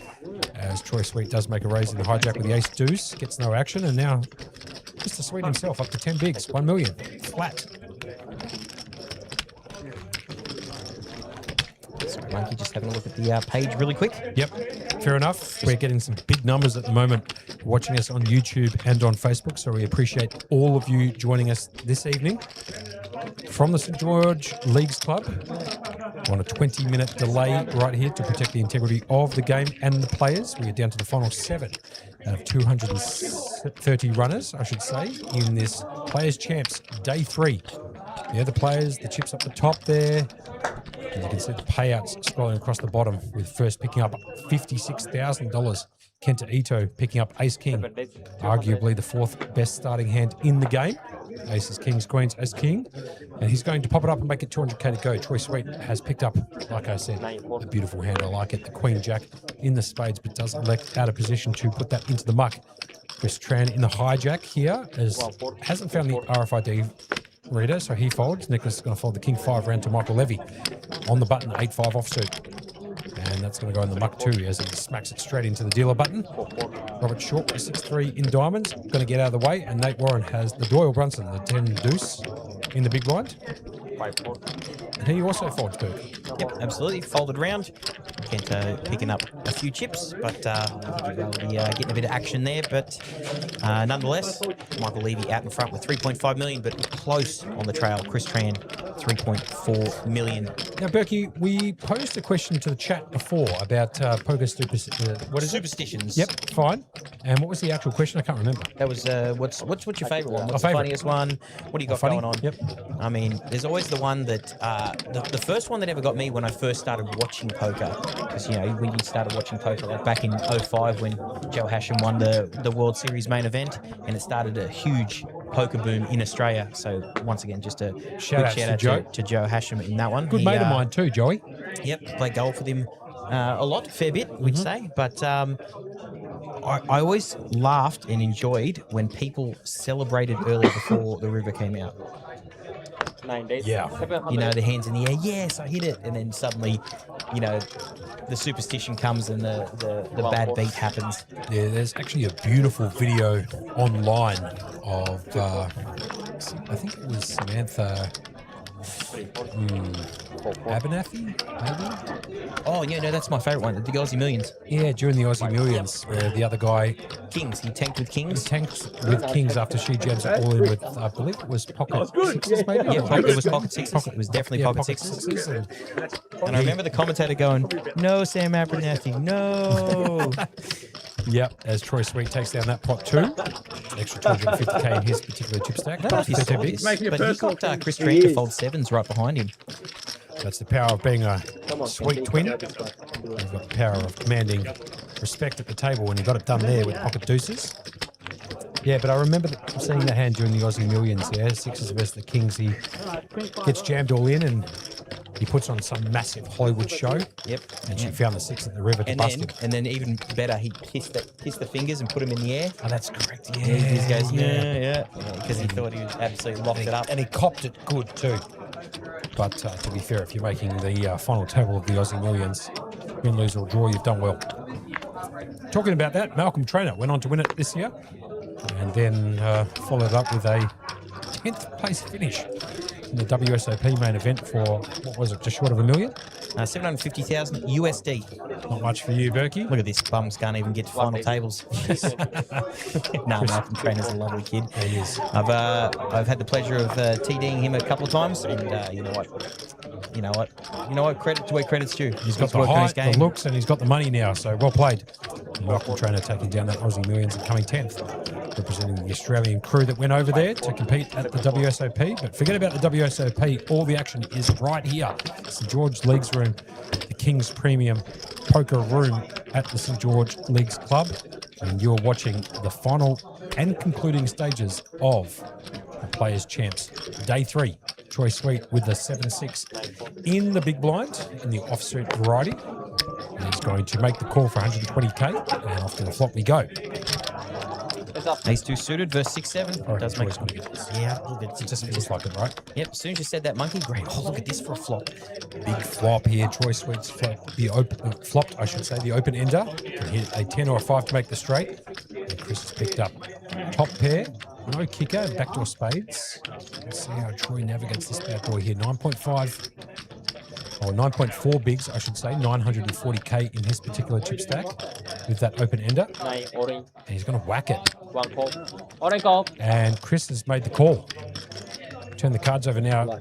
Berkey, are the Sweets out of luck here, or can Troy find the 10 or the 5 on the turn? You know what? He needs a 5, doesn't he? Yep. That's my prop card. So, Do you reckon he gets there? I just can't see it. Anything else happening? Fair enough. What about the running 6-7 for 2 pair? Oh, that would be sick, wouldn't it? Here comes the turn, and it brings in a jack. No help. Still a 10 or a 5. That's it. 6 outs, or Troy Sweet will be eliminated in 7th in this Players' Champs. And here comes the river. Brings in a queen. GG's. Good game. You can hear that down the table, Mike. Troy Sweet eliminated in 7th. Congratulations to the Sweet, one of the Sweet boys. Yep.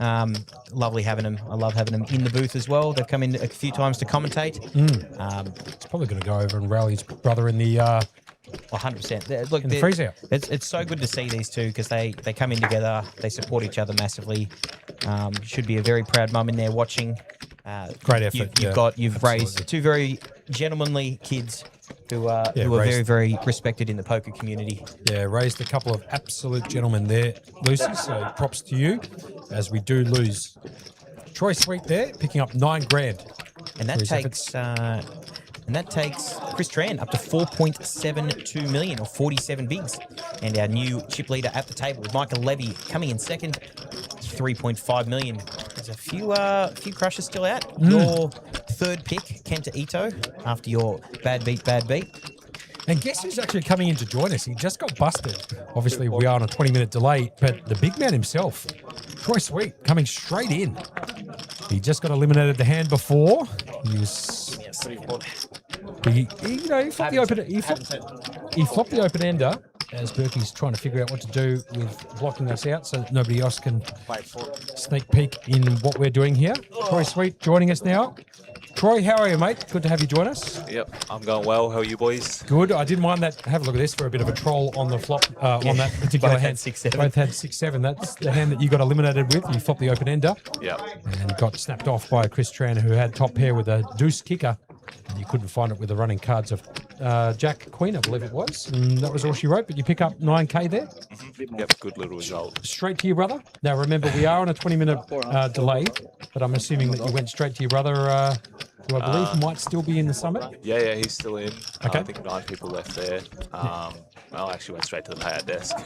Got to get paid first, and then I went to update Jack. And obviously a pretty deep run again in this Players Champ. Have you won this event before, Troy? I know it seems like an event that you would play quite often. No, I haven't won it before. I've had a few final tables, might be third or fourth final table, but still yet to get a trophy. I actually haven't got a King's Room trophy, so still in the hunt to get off the duck there. Fair enough. And we just need to get your microphone just a little bit closer, if that's all right. That's probably better. Can you hear me okay? And everybody at home can probably hear you better? It's fine. Yeah. No, we're off and racing now. So Troy Sweet joining us in the commentary booth. And I saw earlier your mum was in the chat. Yep, she's a keen supporter. She always asks us to message her if we're on the live stream. Beauty. It's nice having your family that are a bit into poker as well. You can kind of update them and they're cheering for you. Does she play herself or any other family members for that matter? Yep, she's a pub game specialist. You beauty. Plays probably 3 to 4 times a week. Right, okay, so really involved in the game. Yep, she loves it. Oh, there we go. So a couple of the Sweet twins, very, very good at the game. And Mama Sweet, obviously, likes to go out there and play the pub games 3 or 4 days a week. So shout outs to Lucy, who was in the chat earlier. Sorry to see that Troy couldn't get it done. And hopefully 120. your other son in that of Jack could potentially take down that freeze out event. What was it called, Berkey? The Summit freeze out. Pardon me. Yep, the summit, absolutely. You're block catching like That's all I can All right. So now, I asked your brother last time, and I'm going to ask you the same question. Who's more competitive? Yeah. That's a tough question. I think we're both just as competitive as each other. We're very similar in lots of ways. So. And it's very similar how you give always the same answers, both of you. Yeah. we've got the same jokes and everything as well. So let's go for the lowest hanging fruit most of the time. Fair enough. Get back to the action really quick in the small blind. Folds round to Nicholas. Got the ace-9 offsuit in the small blind. Wondering how he's going to navigate this one. He does have the wild card of Michael Levy sitting behind him. Yeah. He does make the call. Michael Levy sitting there with 7-3 offsuit. I think Nick could have gone either way between limp jam, or we could even open jam it. Levy might isolate this hand. Take the flop. This is a hand Levy could isolate because he plays pretty badly post-flop, and he can put lots of pressure on Nick. Not badly, different. We'll go with flop comes out King 9-8. 2 diamonds. Huge flop for Nicholas. He's getting second pair, backdoor flush draw. And Michael Levy just... I want to try find something there. What, backdoor A3 high diamonds? Yeah, backdoor straight draw. Yeah, backdoor trip draw. If you can find a couple of running 3s or a couple of running 7s, it goes check on the flop. The ace of spades will essentially lock this one up. Nicky's now got check mark next to his name. Can't lose. He's also got 2 pairs, and Michael's got nothing more. But the Joe Hasham hand, different suits. The 7-3 off. It's going to check for a bit of deception here, Troy, and it looks like. Taking a little photo in the chat. in the commentary booth. There you go. And he is checked for deception. He looks like he might be able to get some chips out of Michael with a 7 high. Michael got a bet out what appears to be, what is that, 180? Yep. So Nick has milked Michael Levy for an extra 180. Potentially more. Nick's very cagey. He always kind of has an idea of what's going on. So nice to see the double check here and get that delayed bluff out of Levy. I'd assume he's going for check call, because if Levy's got a hand worth value betting, he might get another street out of him anyway. Yep. 600. Comments from the super coach. 600. But as he does that, he's going to reach for some chips. It looks like he's going to have to raise up to 600,000. Yeah, that's GG's in the chat there for Michael, who will just chuck these cards straight into the muck. And I feel a bit bad, Troy. I should have just asked you, how you doing and how's your brother doing and how's like the Sweet Brothers in terms of just everything in general. Everything going well? Yeah. Poker, life. Yeah, everything's going well. We don't really deviate too much from the norm.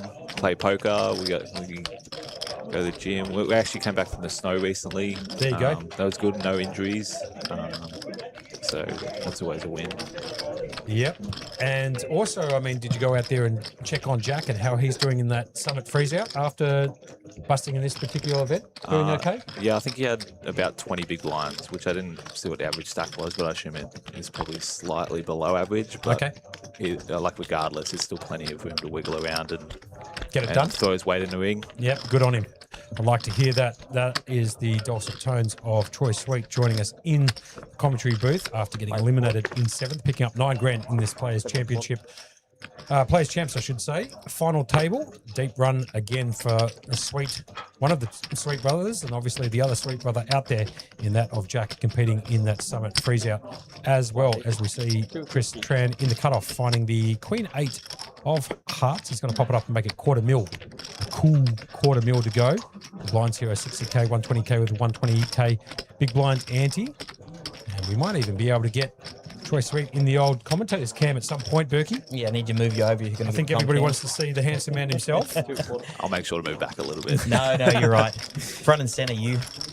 Also, before we get the comcam up, I just want to ask anyone in the chat if they have any questions for Troy. Yeah, it's good. Yeah, well done, Berkey. I like that. So if you've got any questions for Troy, any can answer. Poker questions, outside questions, just questions in general. Put them in the chat. Love having extra people in here to have a chat with us, Monkey. Yeah, we can bounce the ideas off the big man himself. So he's going to be joining us, obviously, Troy here. So if you've got any questions for the big man, go nuts. He is in the commentary booth calling the action alongside Berkey and myself. For the time being, the flop comes down Queen High to the delight of Chris Tran, who's picked up top pair on this particular board.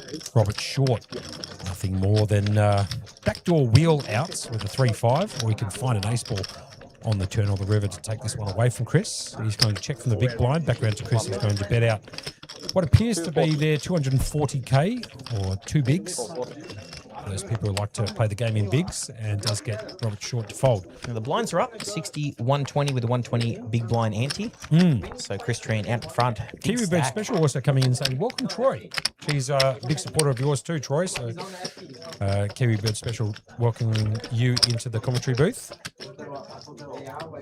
She's over in New Zealand watching. She watches all the streams. So big fan. Big supporter of pretty much just poker in general. Kiwi Bird Special. She Here we comes go. into pretty much everything. Here's the questions coming in for you, Troy. First on from nice_CS. Thoughts on toe thumbs? I don't even know what that means. Are they toes that look like thumbs? Is that what they mean? I actually got no idea what he's referring to there. I thought maybe you might know. It's a little bit outside my jurisdiction. I'm 41, so if it's some lingo of today's 2026, I've got no idea. And obviously, top corner, Monkey. Top corner before you ask the next question. I'm going to give up, give a smile. Yeah, there we go. There you go, man. You Sorry, picked up. apologies. There we go. I'm actually looking at the screen down here, I was looking at the comments. trying to get your chin up a bit so we're not seeing the top of your head. Yep, fair enough. There is my beard and my receding hairline also coming in. And Troy Sweet joining us in the background right there. And a question coming in for you, Pork Chop. What is it? Pork Chop J. What is Troy's favourite Kings event? That's a good question, actually. The main, maybe? I always love this event. The structure is obviously really nice. You get plenty of play, and Even towards the final table, because the blind structures are quite long, the FT average stack is still above 20 big blinds, which can be rare in some more turbo-y tournaments. Sure. And obviously it helps when you tend to run good in a tournament. I know it's a small sample size, but this tournament has been good to me over the couple of years we've been playing. And there's definitely a little bit of bias there, I think. Yeah, I think anytime you do a decent score or run deep in certain events, you've got that kind of like a predisposition to say that's my favourite tournament, as you just alluded to there. So Nate Warren has, in the big blind, elected to make the call for 120k. Three-way action. We don't see this very often. And the flop comes down an absolute monster for Michael Levy. He flops top pair and the flush draw. No other player in this particular pot has the clubs. So Michael, pretty commanding lead at the moment, 80% equity. Nate Warren has picked up a gut shot to make the straight with any 4, and Nicholas has got nothing more than 2 overcuts on this particular board. So let's see how this one transpires. Nate did check for the big blind. First to act after the flop. Nicholas is going to bet at 40k, to the delight of his player, his opponent, I should say, to his left, in that of Michael Levy. His flop, like I said, Berkey, an absolute monster. Top pair and a flush draw. Yeah, these boards can be kind of tempting to stab because your opponent's whiff quite often. Yep. But the issue with Nick c-betting a lot of hands here is he doesn't hit this board much either. He's not going to open some offsuit 8x, so he's not going to open king 8 off, queen 8 off, jack 8 off. And then the issue as well is the button flat is going to be a lot of suited hands. So Levy's going to have front door flush draws like he does have. And he's also going to have hands like jack 10 of hearts and queen jack of hearts and stuff like that, which might call a bet and leave Nick in a tough spot on the turn. I've got nothing to add to that. Do you have anything to add to that? No, that's pretty good. Yeah, no worries. Around Nate Warren in the big blind. He's actually thinking about this. He used a time chip. He does have the gut shot. I think that's pretty much it so far. Michael Levy absolutely slapping this flop. Top pair, flush draw, 3-handed, and he got bet into by Nicholas. So he was licking his chops. He does elect to make the fold, so off to the turn. I do like the slightly bigger bet from Nick. When you're betting less often, generally you want to go for a bigger size. So that's why you always hear the range bet 1/3, because when you do a lot of betting, you bet small, and when you do less betting, you tend to size up a little bit. Just quietly look at this dealer here, putting out the 4 of clubs on the turn, giving Michael Levy the flush, but it would have given who was it? Nate Warren, a gut shot to make the straight, the wheel. That's a huge card if he did elect to call Nate Warren, but he didn't. Now you're looking for a check back here with Levy, with his hand. He's hit this so hard. Yeah. Are you looking for a check back and hopefully he's bluffing a river? Or yeah, check back does actually seem pretty nice here. Yeah, it's a great check, I'd agree. But Michael, forget about checks. He's made his hand and he's going to come out firing. It appears to be something like 725k, roughly speaking. 750, I think you're absolutely right on. Don't even worry about it. Nicky's put it straight in the bin anyway, so party's over. 750 was the bet. Well done, Burke. Now, another question coming in for you, Troy. Any series outside of Australia you would like to play? So outside of Australia. My mates and I are looking at going to an Asia series either later this year or early next year. Okay. So probably somewhere like Taiwan or Indonesia or maybe Cambodia or Vietnam. I'm actually an outside chance to be working the APT Taiwan series. There you go. I might see you there. Yeah. Thanks for the invite, Berkey. I appreciate that. I figured I'd just go do commentary myself over there. Yeah, just go run solo. We've run our course, Monkey. We've done our best, but I think this is... Yeah, it's been a good effort, mate, regardless. No, I've been asked to TD over there. Okay, fair enough. So we're down to the top 3%, essentially, of the field. 6 players remaining.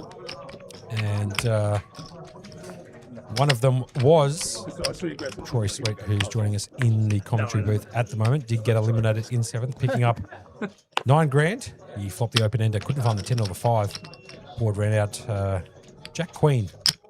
And no help for him. Eliminated in 9th. Not anything to rub it in your face at all, Troy, but that was exactly what did happen as we get back to the action here. 6 players remaining, playing for $56,000 up top. You got to love that for a $230,000 prize pool. And Chris Tran has made it an under the gun raise here with King Jack suited in the spades, but unfortunately for him, he's walked into Nate Warren's Ace King, who's down to 19 bigs. So you put in a 3-bet here, or you just jam it. Yeah, this end's probably a 3-bet non-all-in. Yep. What would you like to see it popped up to? Probably five big blinds, 5.5 big blinds would be your 3-bet non-all-in size. I'd definitely say that in these fields, jam is the more common play, because you're kind of in a tough spot if you do whiff the flop. It's about 750 up here, pretty close to what you said. Yeah. With that 5.5 bigs, maybe just I think I started a little bit more. And Chris Tran is now looking over, trying to figure out how much Nate has behind. We can see it at home. He's got 13 bigs or $1.6 million chips behind. Chris Tran just eyeing it off a little bit with the old King Jack of clubs and asking for essentially a little bit of a count, to which Nate Warren is, welcoming. Decent sized bet. Are you calling this one off if you're seeing him? You seeing a flop, or are you just happy for the under the gun race fold to a big bet? It depends. It very much depends on how you view your opponent's strategy. Yep. I think Nate has been fairly honest with his re-raising. So I would probably lean towards fold, but I know in a ICM in a solver environment, there's definitely continuing King Jack suited there. Be interested to know whether it's a call or all-in. There is a comment coming in here. After Ollie's big cash at the start, is he now an adopted suite? I actually want to talk about the one above it, Monkey. Yeah, Troy needs to coach.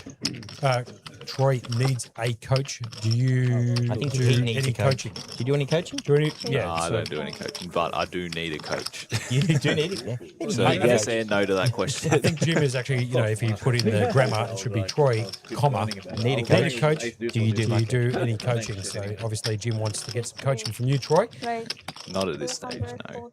Well, not quite yet, but he'll get there. Now, Troy, who's your pick to win out of the remaining 6? I mean, you have played with most of these players, if not all of these players before. Whose game do you respect enough to take this bad boy down? I would put my money on Levy, I think. Right. Levy does play a lot of hands, but in these tournaments, if you play a lot of hands, you're quite likely to win as well. He's probably more likely to come 5th or 6th as well, but the ability to build a big chip stack does lend itself to being more likely to win. There you go. Comments from the Super Coach. What other questions we got? I've actually got a quick few questions. I always like to pick and probe. I hope you don't mind, Troy. Yeah. What's your biggest poker strength? Do you find you read people good, your sizing's good, your pre-flop charts are good? What's your real, stand behind? I would say it's probably not a technical thing, but I think a big advantage in poker is being willing to look like an idiot sometimes. Quite often there's a fine line between making a play that's genius and one that makes you look like a moron. And it's kind of just putting other people's opinions out of your mind and making the play that you think is best. And I know a lot of people get wrapped up in that, especially when they're on streams and things. There's going to be hands where you make mistakes, but yeah, just having a clear mind and doing what you think is best is something that I think I do fairly well. That's a really great answer. I got nothing else to say to that. That's a very, very good question from you too, Berkey, to be fair. What about you boys? Where do you find your strengths? I can tell you more my leaks than my strengths. Definitely got some strengths in the combo. No, I can actually show you Monkey's right off the bat. He reads people like no one I've ever seen. Yeah. He has the impatience of a 2-year-old, but I'll tell you what, if you sat across from the table, he can narrow your range down to absolutely spot on pretty much all the time. So I'll give that to Monkey 100%. Jamie coming in. Monkey's. Weakness is deep pockets, willing to rebuy. Yep, thank you very much there from Jamie Hall. I'll get you at the break, I think, Jamie. That's No, good. no, no. Look, I'll be fair. I do read the game quite well. I've got very good intuition for the game. But to be fair, Troy, it doesn't mean anything to me because regardless of how well I read the game, for some unknown reason, the poker gods seem to hate me as I've got my money in good so many times and been bad beated in key spots. And it's a bit crazy, but I think I might just stick to commentating. Yeah. It's an easier, well, it's not really an easier gig, but I can't get you bad boy- beated all that often in the you boys commentary make it booth. look easy, that's for sure. Thank you very much. Appreciate it. Chris Tran here on the button picks up the ace-10 off suit. He's going to pop it up and make it 250k to go. Yeah, I like this. Just making it 2.1x essentially. Nick has a nice hand to jam here. He's got 18 bigs, 2.2 mil, Jack 10 of spades. You know, the Jack 10 of clubs is my favourite hand, Troy. So if you show me any Jack 10 combination suited, I Not suggest- folding. Yeah, no. I wouldn't fold this first hand of the WSOP main. Maybe getting married to hands is a definite weakness. Count, please. Who knows? Good boy.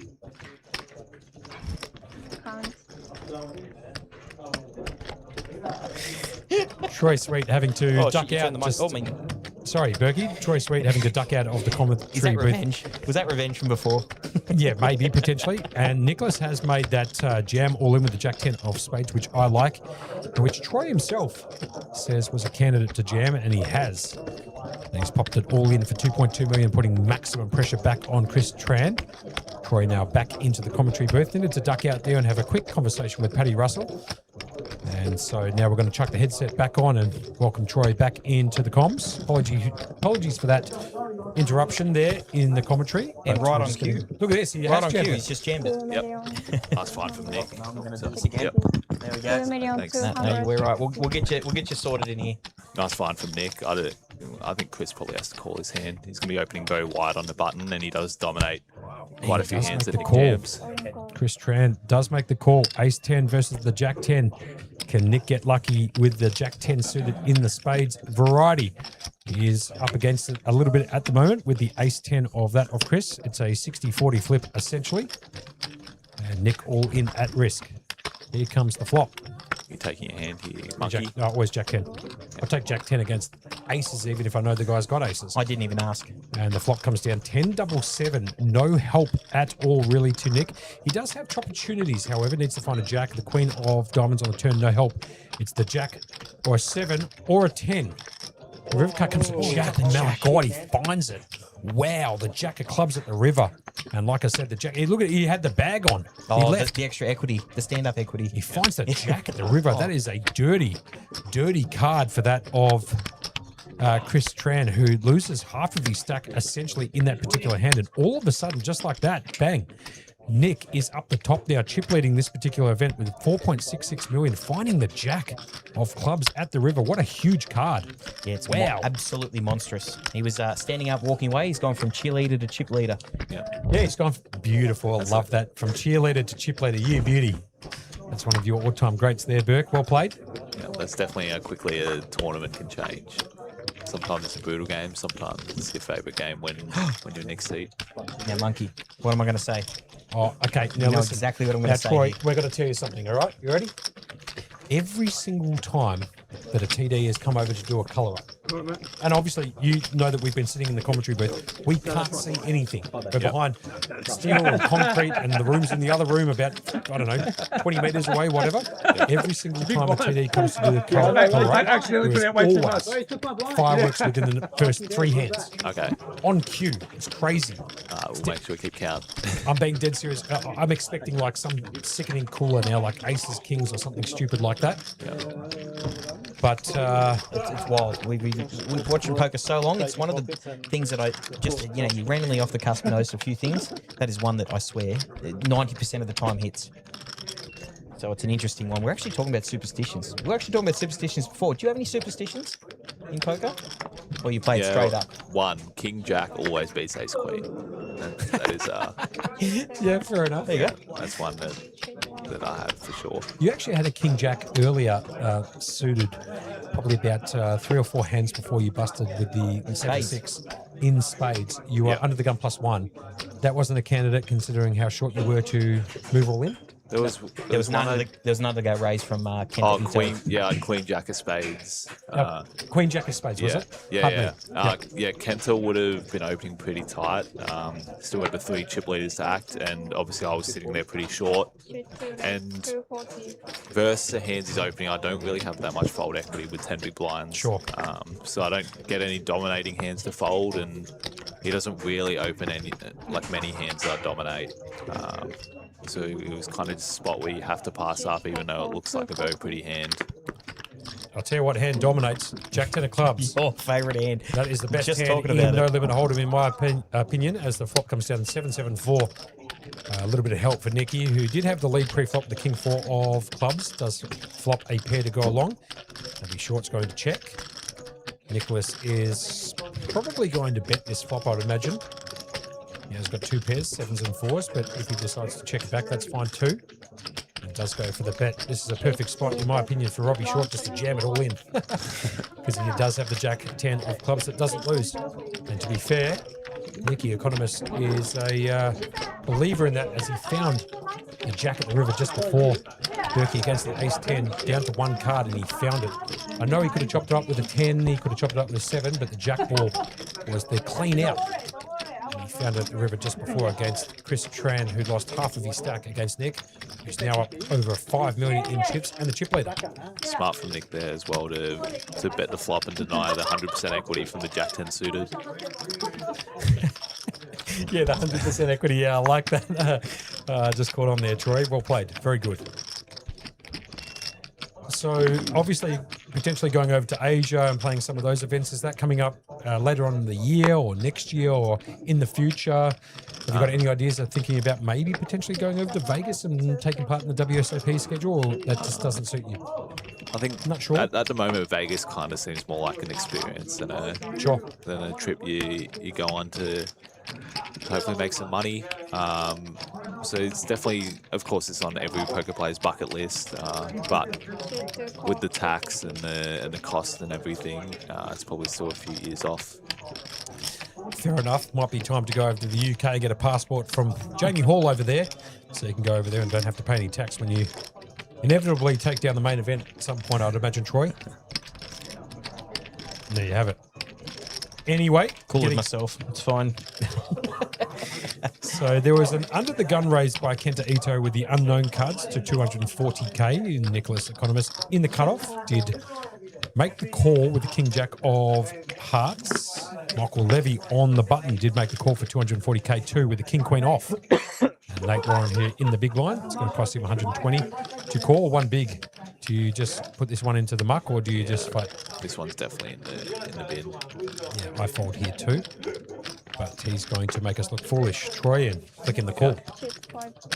Now, Kenta under the gun. That's a pretty tight range here. Yeah. Especially when he's got 11 bigs left. So I don't know if I'm a big fan of the King Jack and King Queen flatting.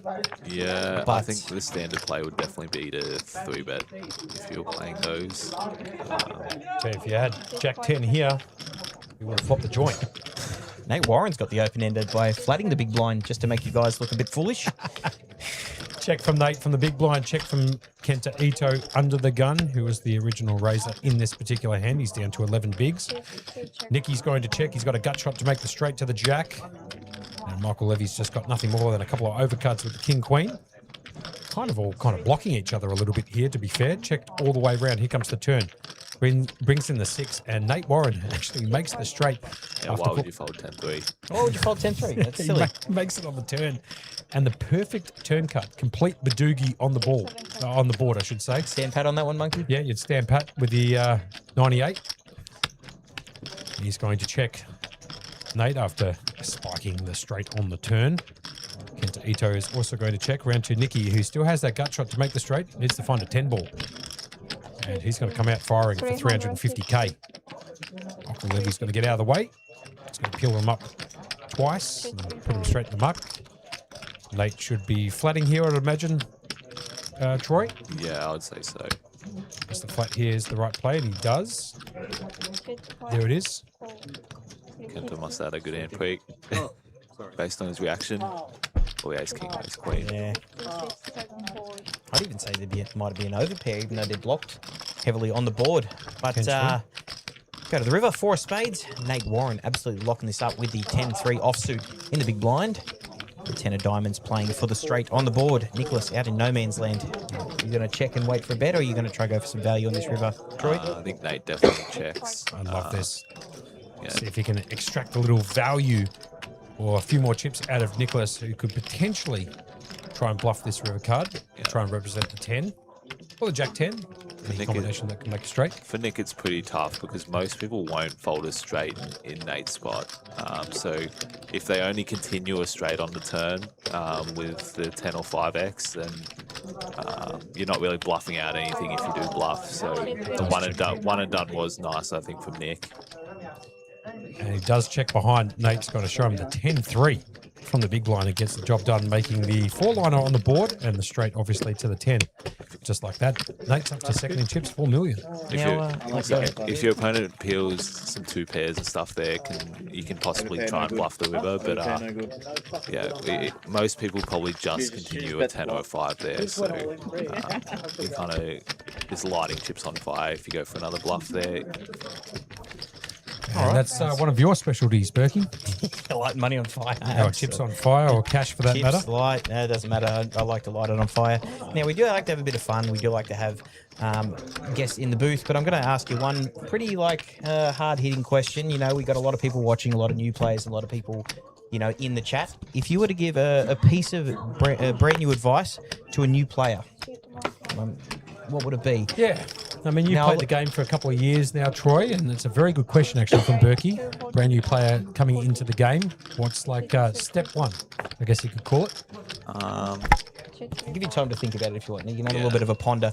We'll call the hand as it is, but we'll get back to you on that. So give it a bit of thought. By the way, outside of learning the poker ranking hands, we're talking about somebody who might want to transition into playing poker at a little bit of a higher level outside of, the 10 cent, 20 cent game at home or whatever. I think I got one. If you have a good hand, bet big. I like it. It's straightforward. It's pretty simple, but I think a lot of people get a little bit too fancy when it comes to playing poker, and at the end of the day, it's a value-based game. You bet based on your hand strength. We'll get back to that in a second. We did get an under-the-gun hijack raise from Nicholas to 250,000. Robert Short has jammed over the top for 1.1 million behind, and Nicholas has called. So we've got a classic flip here. The pair with the 2 overcards. We've got Robert Short at risk, and Nicholas trying to take down another scalp.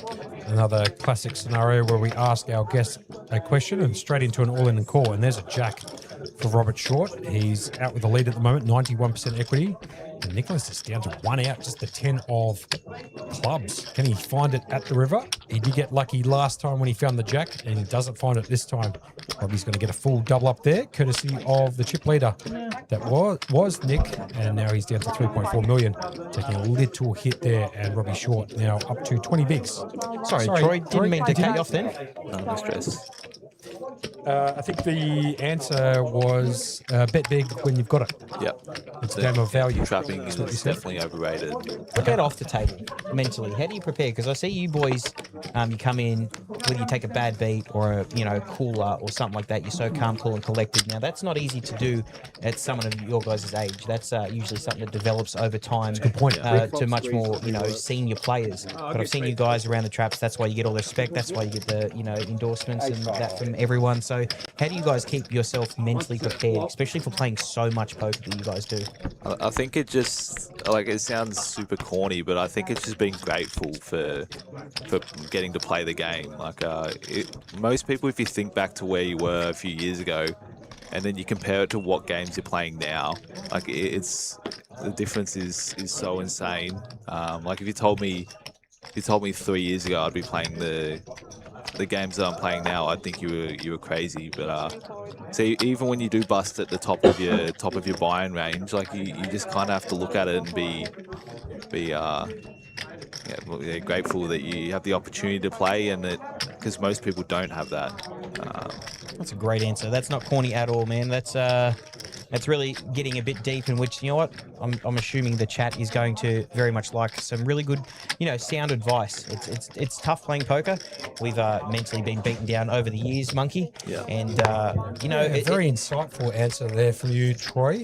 Definitely, more of something you would expect from somebody a little bit more experienced, not only in life but around the game. So it's good to see that you've come up with a very thoughtful answer there. I was going to say also, Troy, do you reconfigure your brain knowing now kind of the more hands you've played and sort of looking at the stats and stuff? It's kind of how do I explain this? What's the best way to explain it? Your brain's kind of configured innately to think a certain way, and you basically have to re-engineer or reverse engineer the brain's thinking to understand what you're really seeing playing poker. Yeah, Do well, you understand what I'm trying to say there?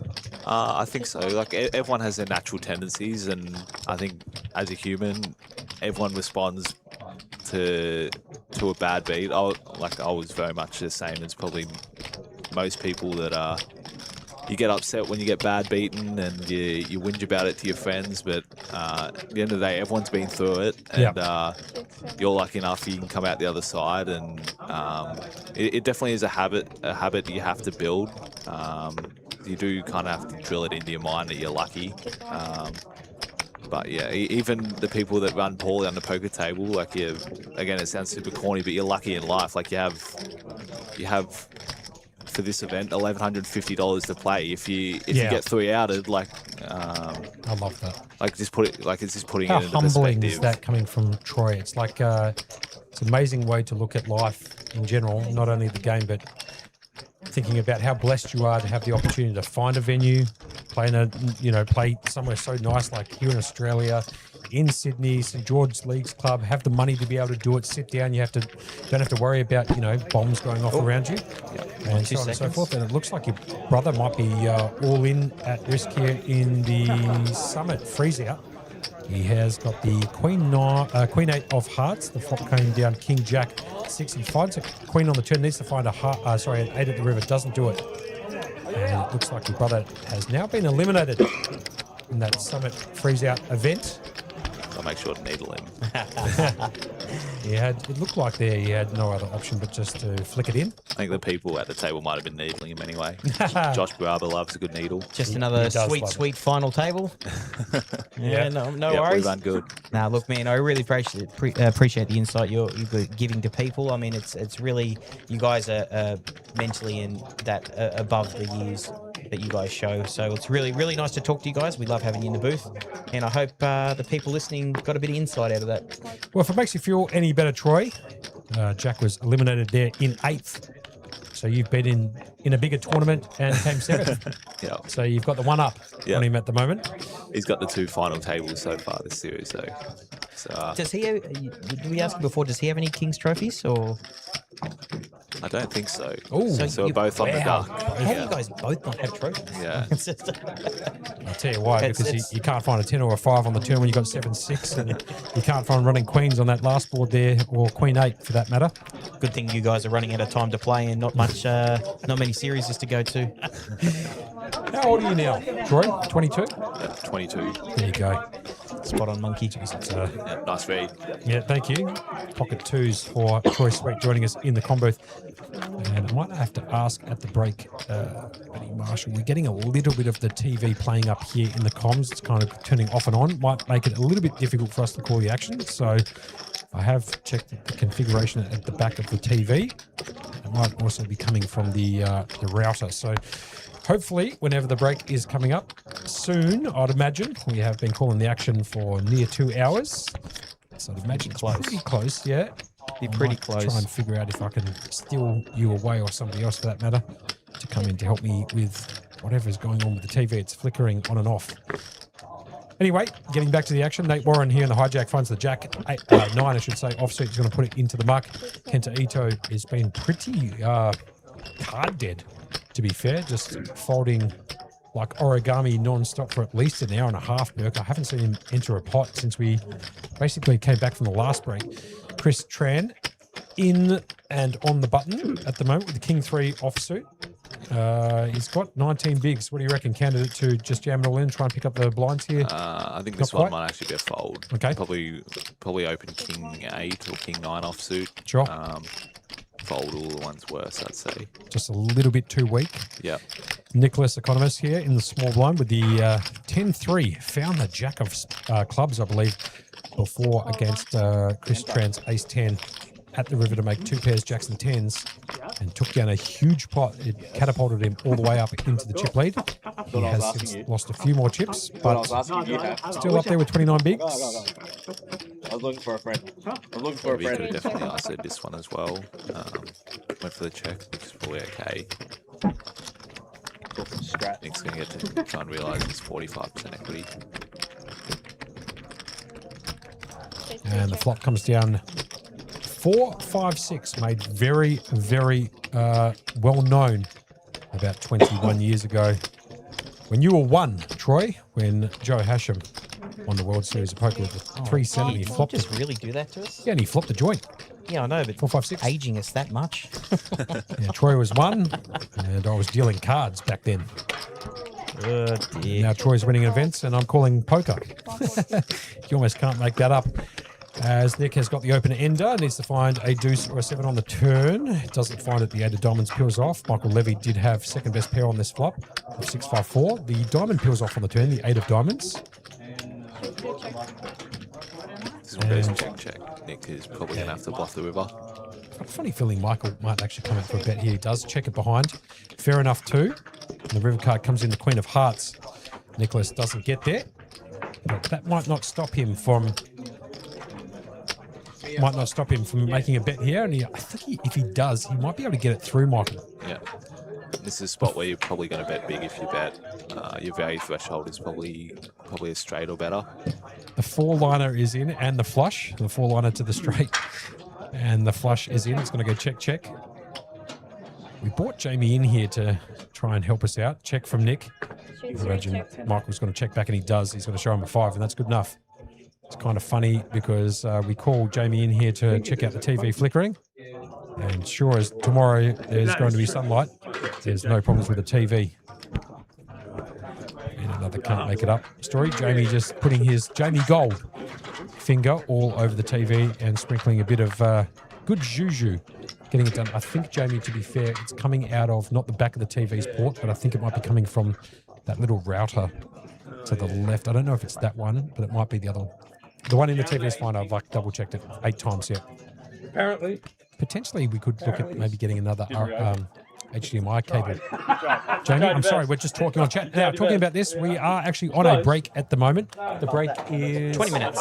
20 minutes, so we'll be back online at approximately 12:30 a.m. Sorry, 15-minute break it says. 15-minute break, pardon me. So back here at about 12:25 a.m. local time. We've just been told, yeah, 15. Jamie coming in clutch. So we'll be back here in the booth at about 12:25 local time here in Cogra. That was Troy Sweet. That's Adam Burke. I'm Josh Monk, calling the action right here in the Players Champs final.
So welcome back here to the final table of the Players Champs. We are down to the final 6 players. You can see them: Chris, Nicholas, Michael, Robert, Nate, and Kenta Ito battling it out for $56,000 up top.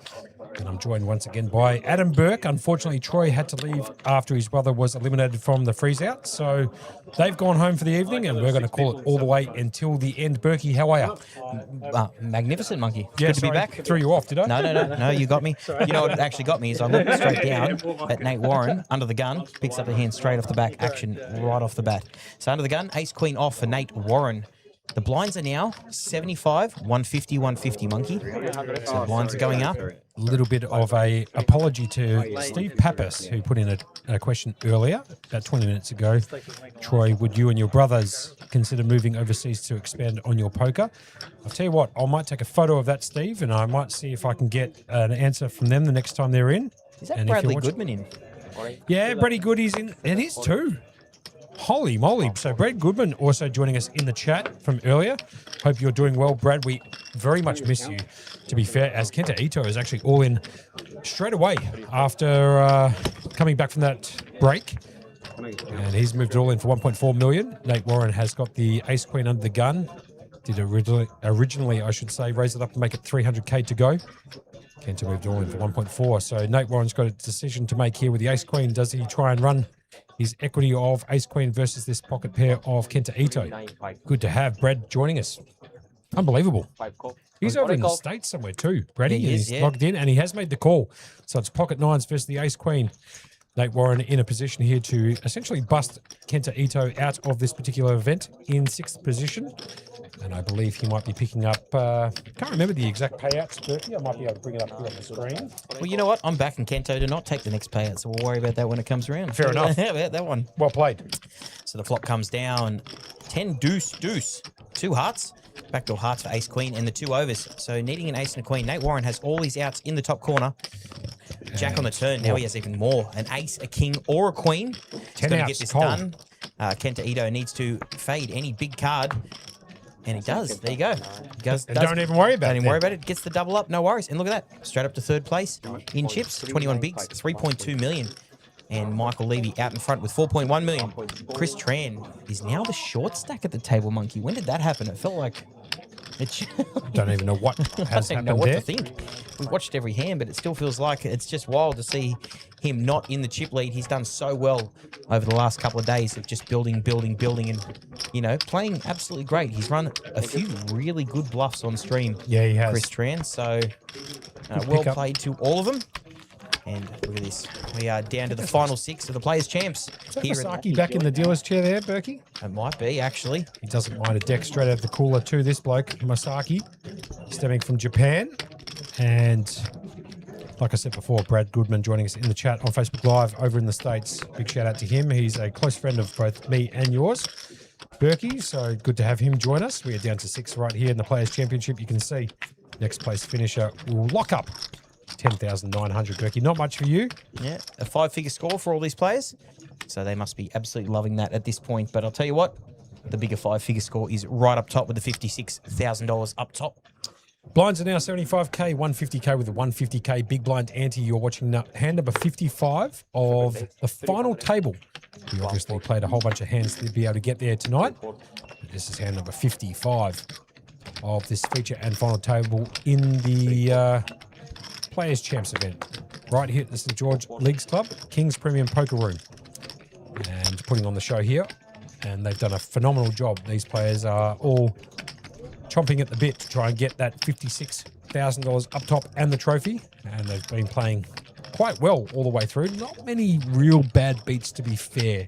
Berkey, not many real... I mean, apart from that Jack 10... No. I'm gonna say there was 2. 2? Yep, go ahead. Yep, there was you calling, what's his name, before break? Chris Lee before break. Yep. And there was you calling Ling Lu right after break. you're right. They're the 2 bad beats of the day. Yep, both to me too. So I'm 2 from 2, 100% hit ratio. Put the commentator's curse on. Went for Ling Lu. She was busted the first or second hand, I think, of this particular final table. And Christopher Lee, I said, I was looking at Muhammad, who got busted in 11th. and I was looking actually at Christopher's name on the screen. And so you said it. And for some reason, I looked at him and I said, you know, he got busted in 10th. And funnily enough, jacks into the queens. And that hand too, Berkey. I mean, you did say can't make that up in a fairy tale. But it happened. And yeah, so 2 bad beats for me. I'm 2 for 2. But we are out here calling the action. Have a look at the total BBs in play. If we have a quick look, we'll look at 50, call it 75, call it 100, call it 125 bigs total in play. So we could see some fireworks relatively soon in this particular feature and final table. Chris Tran here has picked up the old ace jack of offsuit, I should say, under the gun. The ace jack of offsuit, beautiful. Raised to 300,000 under the gun. Ace jack having a good position here when it's six-handed. Yep. You definitely want to be putting a bit of action in. But he does only have 12 big blinds left now. Like, no, the stacks look big, but when the big blinds, when the, you know, the blinds go up to like 75, 150, 150, it's going to start putting the squeeze on a few of these stacks, especially with big pay jumps coming. So I reckon action is going to be non-stop right off the bat here at the St. George Leagues Club. Probably my favourite club I've been into so far. It is phenomenal. It's got a bit of everything. The big boys or big kids playground, I should say. Got a little bit of everything. They've got pokies. They've got a Chinese restaurant upstairs. They've got, Jesus, all the sort of rapid games you can play if you'd like to dabble in, you know, rapid roulette and all of that type of stuff. And then obviously the main part of it, Berkey, in that of the King's Premium Poker Room, putting on the poker right up here in Sydney, in Cogra, St. George Leagues Club. Big shout out also to Link Tech Australia and that of Ahmed Latif, who is going to be here on Saturday, Berkey, and we should go out there and say hello to the big man himself, as Chris Tran has got the best hand at the moment, and the 2 overs with the ace-high variety. And Kenta Ito has completely whiffed this board. He does have backdoor spades working for him. Can also take it away if he can find a queen or a 6. But for the time being, he's facing a bet of 150k from Chris Tran. And I'd imagine he's going to fold the queen 6 and put it straight into the muck. But Kenta is also possible, you know, he's one of those types of players that can make plays, but this hand is not a qualifier and he does lay it down. He did get a double up last hand too, Berkey, so he probably wants to keep those chips for another hand. Now he's all the way up to 21 bigs, so he's in the middle of the pack at the moment, but I'll tell you what, these stacks are so close. Anyone who gets a double up through someone will be the new chip leader. That's how close these stacks are. We're down to 6. And look, the blinds have been really squeezing on these players recently. Usually you lose a lot more before this time, so I'm calling fireworks in the next 5 hands. We may lose a player, maybe even 2 in the next like 5, 7 hands with these blinds squeezing out the way they are. Berkey putting on the Moz to someone. The Moz. Now, whoever's out next, I apologise. Fair enough. Nicholas, economist here, under the gun. Can't find the old RFID reader.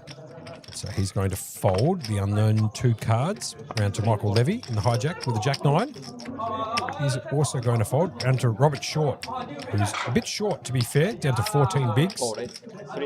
That was pun intended. I liked it. Yep. Golf clap. He's going to golf clap. Very good. Raised to 300k, which seems pretty normal. 2 bigs. Kenta Ito has picked up the pocket 4s. And he's got 20 bigs. And let's see how he navigates this from the small blind. There was a fold from Nate Warren, who was on the button. Didn't quite catch his hand, unfortunately. And Kenta's going to rip the pocket 4s. Chris Tran in the big blind's going to fold. Background now to Robert Short with the ace-10. And I think he probably has to call Berkey. But he does put it into the muck. Good fold. Yep. Technically behind. Yep.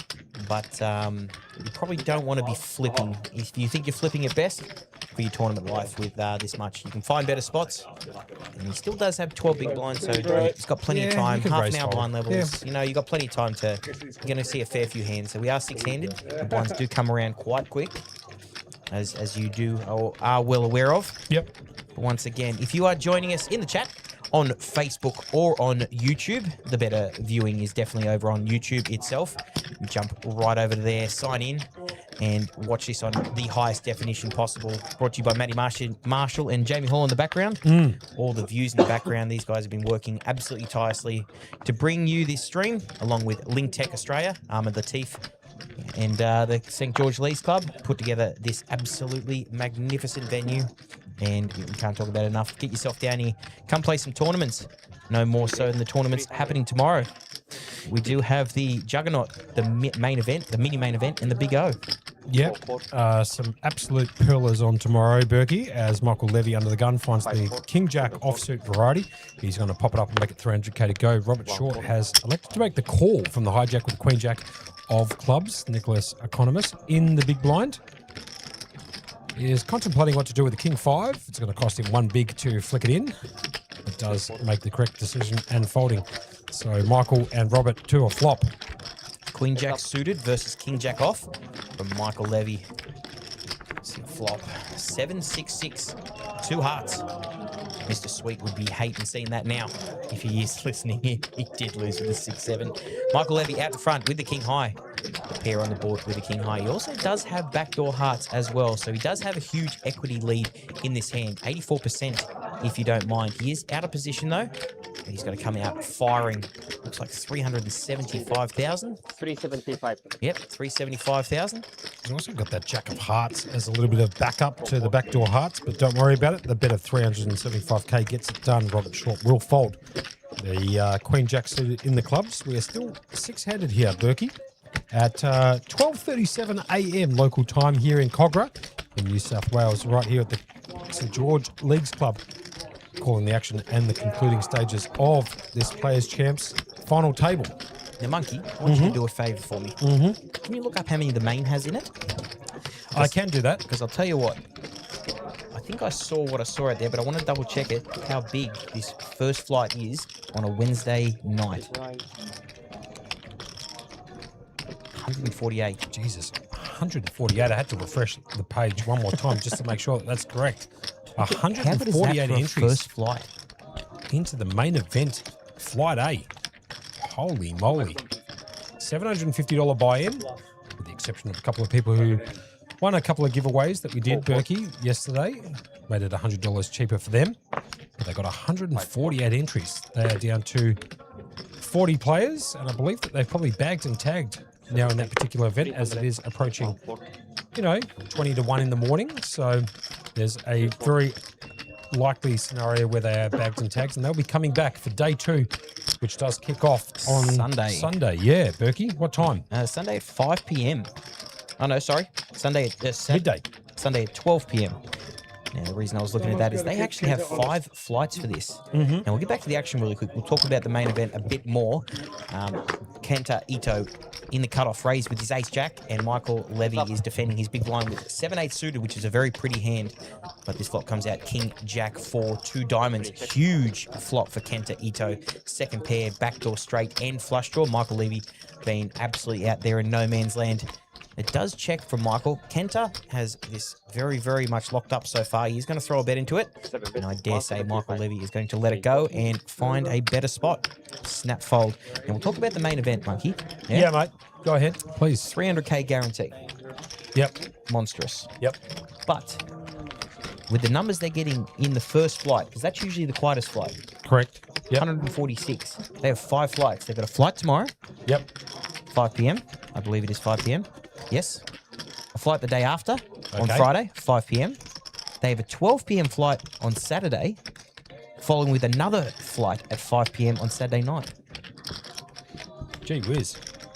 So if they're getting 146 for the record prize pool? Any chance? I mean, I know that they got 512,200. This is outside of their Sydney millions. Sydney millions, but 512k. I reckon it's a lick here. It's borderline. Madonna borderline. Yep, track Madonna one. track 1 borderline On the Immaculate album, borderline. that's a great shout from you, Monkey. I used to have that album in the car in tape format, I was I going to believe. say it had to have been tape play, wouldn't it? Yep. By the way, the mini main, Flight D, they're playing down to the top 13. There was 18 players remaining in that particular flight. They had 105 entries into that bad boy too. There's 18 remaining, playing down to the top 13 players, and then they'll bag and tag. And they're going to be coming back, Berkey, for day 2 of the mini main at 11 a.m. on Saturday. So a bit of an early start for them, but they've got plenty of days off. And for those people who want to play the mini main again tomorrow, that does kick off at 5:30 p.m.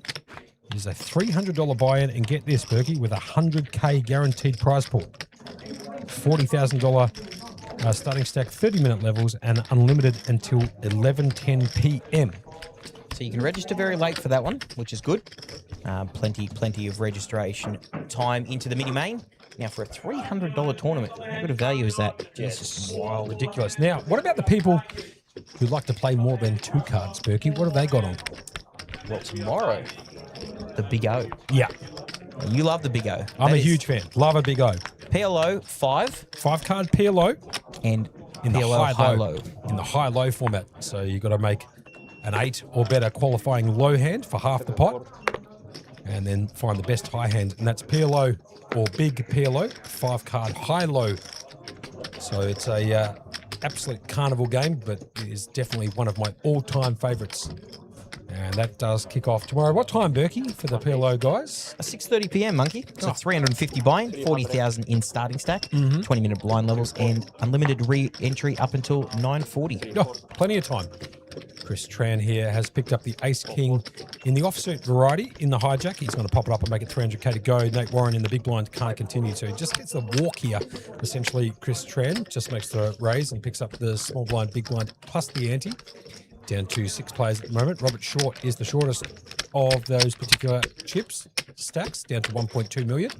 And Nate Warren also down at the bottom there with 1.79 million or 12 bigs. And we are getting quite short, down to the nitty gritty, some might say, Berkey. And I can tell you that Matty Marshall, if he's got the day off on Thursday, which may or may not be the case, he'll probably be jumping into that big O.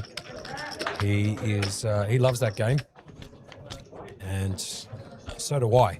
So if you want to come down here, if Matty Marshall does have the day off and bust him once or twice, he will most likely be down here playing that big O, I should say. And Berkey, you and I might even jump in there if there's a chance.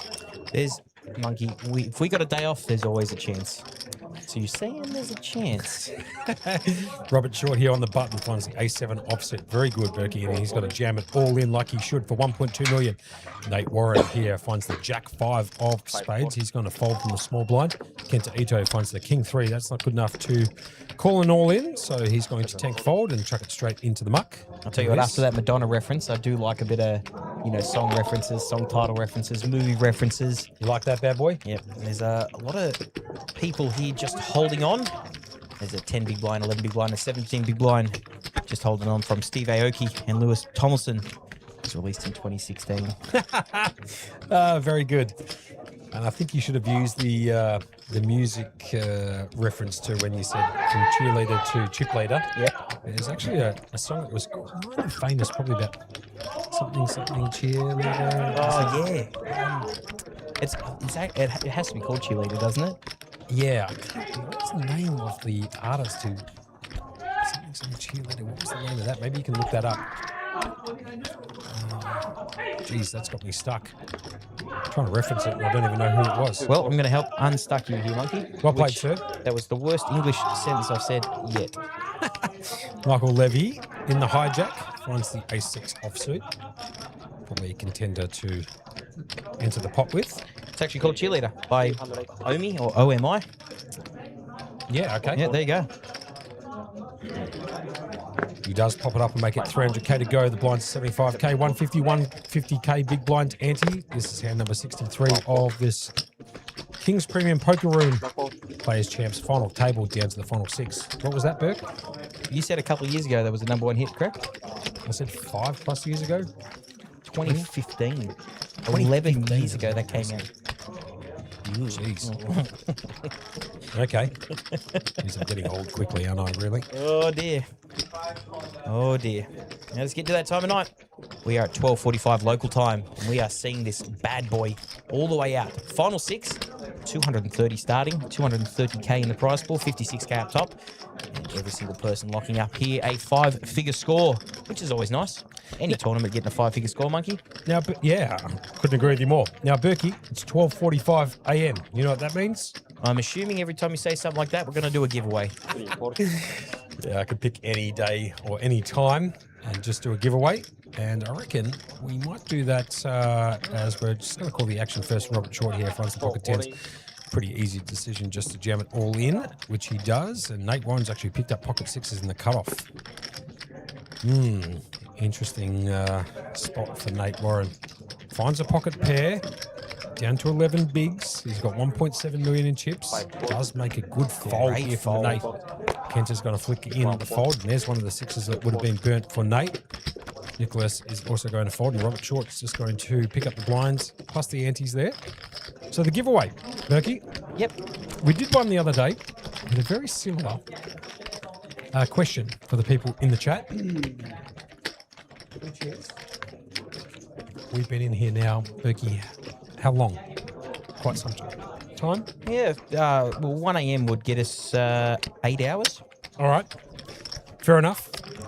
A question for a giveaway for, what are we going to do? Should we give them $100 in their account for? Yeah, I'm a big fan of that one. Yeah, for the main tomorrow? You know what? Everyone's sticking around long with us to see out this Players Champs. Yep. Day 3 or final day, however you want to look at it. And I think we should come up with a really, really good question. And I think We should do what we did the other night and maybe guess how many. Ooh, hold on a second. We'll get back to the action. Now, the cards haven't shown up, but Nate Warren has jammed it in the middle position. Chris Tran does fold. Nicholas folds. Michael Levy shows the 7 deuce. You could be a hero. Oh, it's a very good table chatter there. Call with the 7 deuce and be a hero. I'm thinking, Berkeley, we might go with... look, we need to come up with a question that nobody knows. Oh, there you go. Just a quick note in from the chat. Levy did limp 7 deuce then. He's just trying to keep that VPIP up. Levy, yeah, just limping in under the gun with the odd 7 deuce off. Yep, he likes to play a few hands, and that I would have thought wasn't a candidate, but obviously for Michael Levy getting a bit tired, some might say, has found the odd 7 deuce under the gun. That last hand did limp in, and there was a jam obviously from Nate Warren, and Michael can't call with the worst starting hand in No Limit Hold'em. I'm thinking, Berkey, maybe how many leftover drinks or drinks there is in the commentary booth. Nobody knows this answer except for us. Yep, that is correct. And I can tell you this much, Berkey, there's... Everyone should get their answers in, and we'll go all the way to 1 o'clock. So 12 minutes to get your answers in. Yep, this is for the tournament fee paid out of Berkey and Myers' back pocket into the main event flight tomorrow. What time does that kick off, Berkey? 5 p.m, Monkey. So the question is what, Berk? How many drink containers or bottles do we have sitting on the desk? We have been here for 8 hours or just short of 8 hours. So let everyone know. And we haven't taken any to the bin yet. Yep, the first correct answer in there. We'll chuck $100 into your player's account here to go towards that buy into the main event tomorrow. You need to play tomorrow's flight on Thursday. So there you go. Only for people who can come in and play tomorrow, please, though. If people can't come in to play tomorrow, there's no point entering because we can't give you the prize. Simple as that, Burke. Nice, easy caveat. And you also have to be subscribed and liked to the You Can't Make It Up commentary because we are giving it straight out of our back pockets, Monkey. So if you can jump on there, like and subscribe. If you like what we're doing, great. If you don't, then it's fine too. Good point. Chris Tran in the hijack wakes up with the big boys, the Kings. Does raise it up to the structure. Blinds are still 75, 150 with a 150 big blind ante. Comes around to Michael Levy on the dealer button. He does have Jack 8 suited. Now he does have Chris Tran covered, so I don't know if he wants to make a move, but he does like to play a lot of hands, and he is on the button, the all-important button. Actually got a winner already. I just can't make that up. Somebody has guessed it on the dot. We've got to do a double take here, Burke. I can't believe it.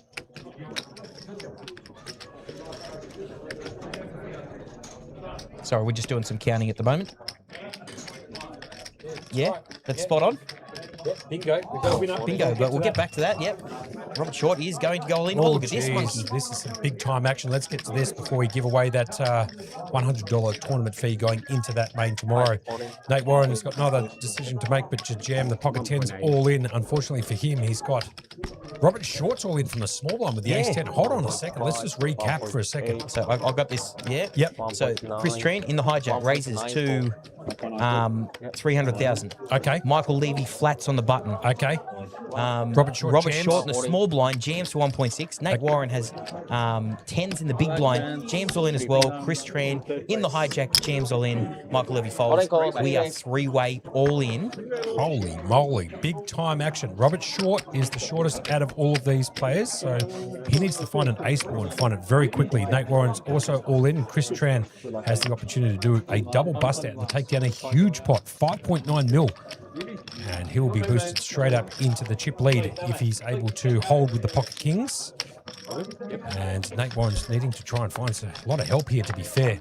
Yeah, he's So with that of Robert Short, here comes the flop, and the flop comes down 3-5-4. So Robert actually picks up a gut shot to make the wheel, which would essentially make both of these players drawing dead if it comes off on the turn. Here comes the turn card, brings in a 6.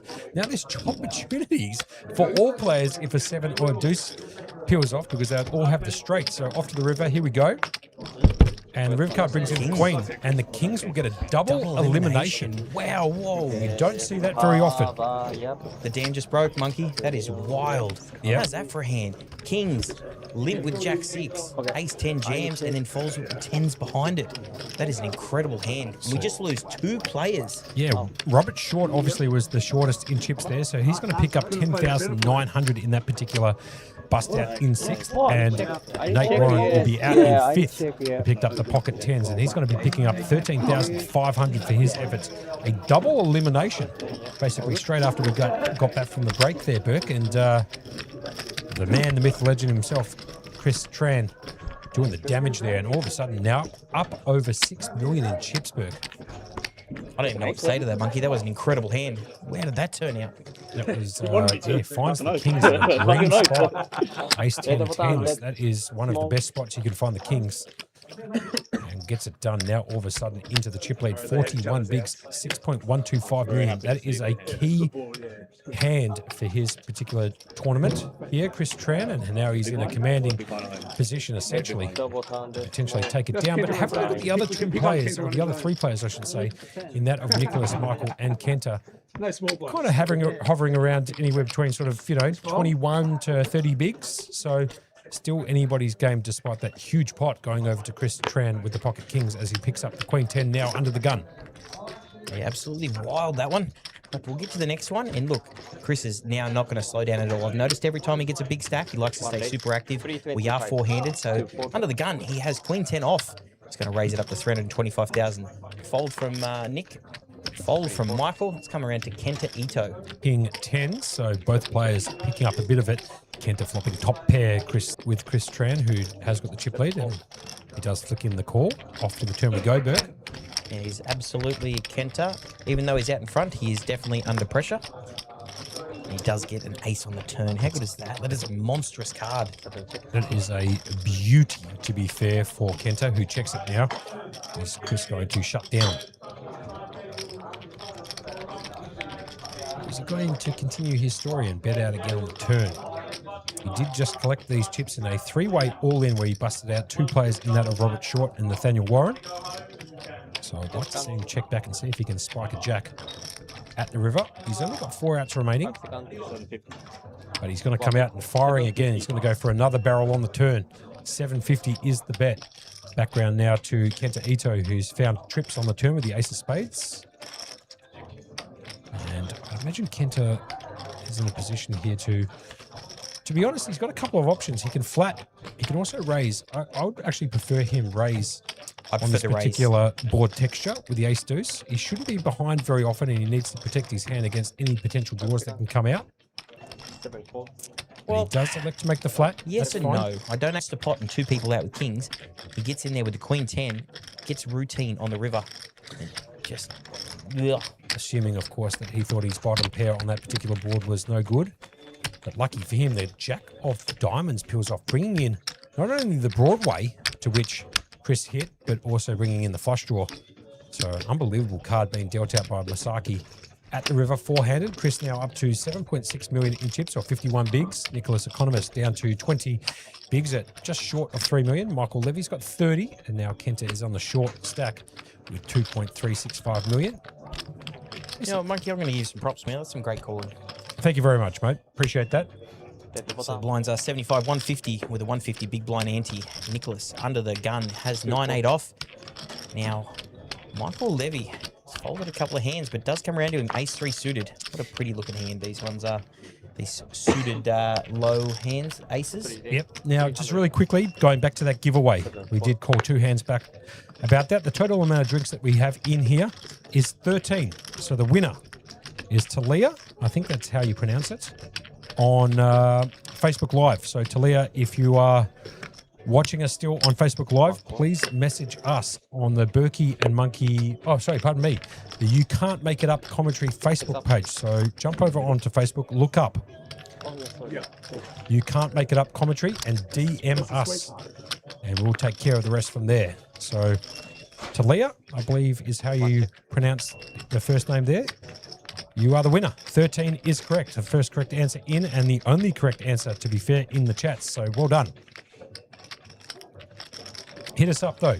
Yep. You Can't Make It Up commentary. I've got the chat up and ready to go. So if you DM chat, us, Talia, ULI, Yui. and we'll get Yuli. that all sorted. Well done, So, Talia. do get a check from Chris Tran. He only has queen high on this board. Michael Levy has the gut shot straight draw. Can get a 5 or the backdoor hearts. But ace high currently is in the lead. Has 80% equity in the hand. Talia has just messaged me, but we'll have a chat with that after this hand. Ace high is currently good and is betting out 285,000 for Michael Levy. Chris Tran getting no part of this. But I'll tell you what, Chris Tran's got some ideas. Look at this, monkey. Chris Tran's about to pump it up to, I think, 925,000. If you don't mind,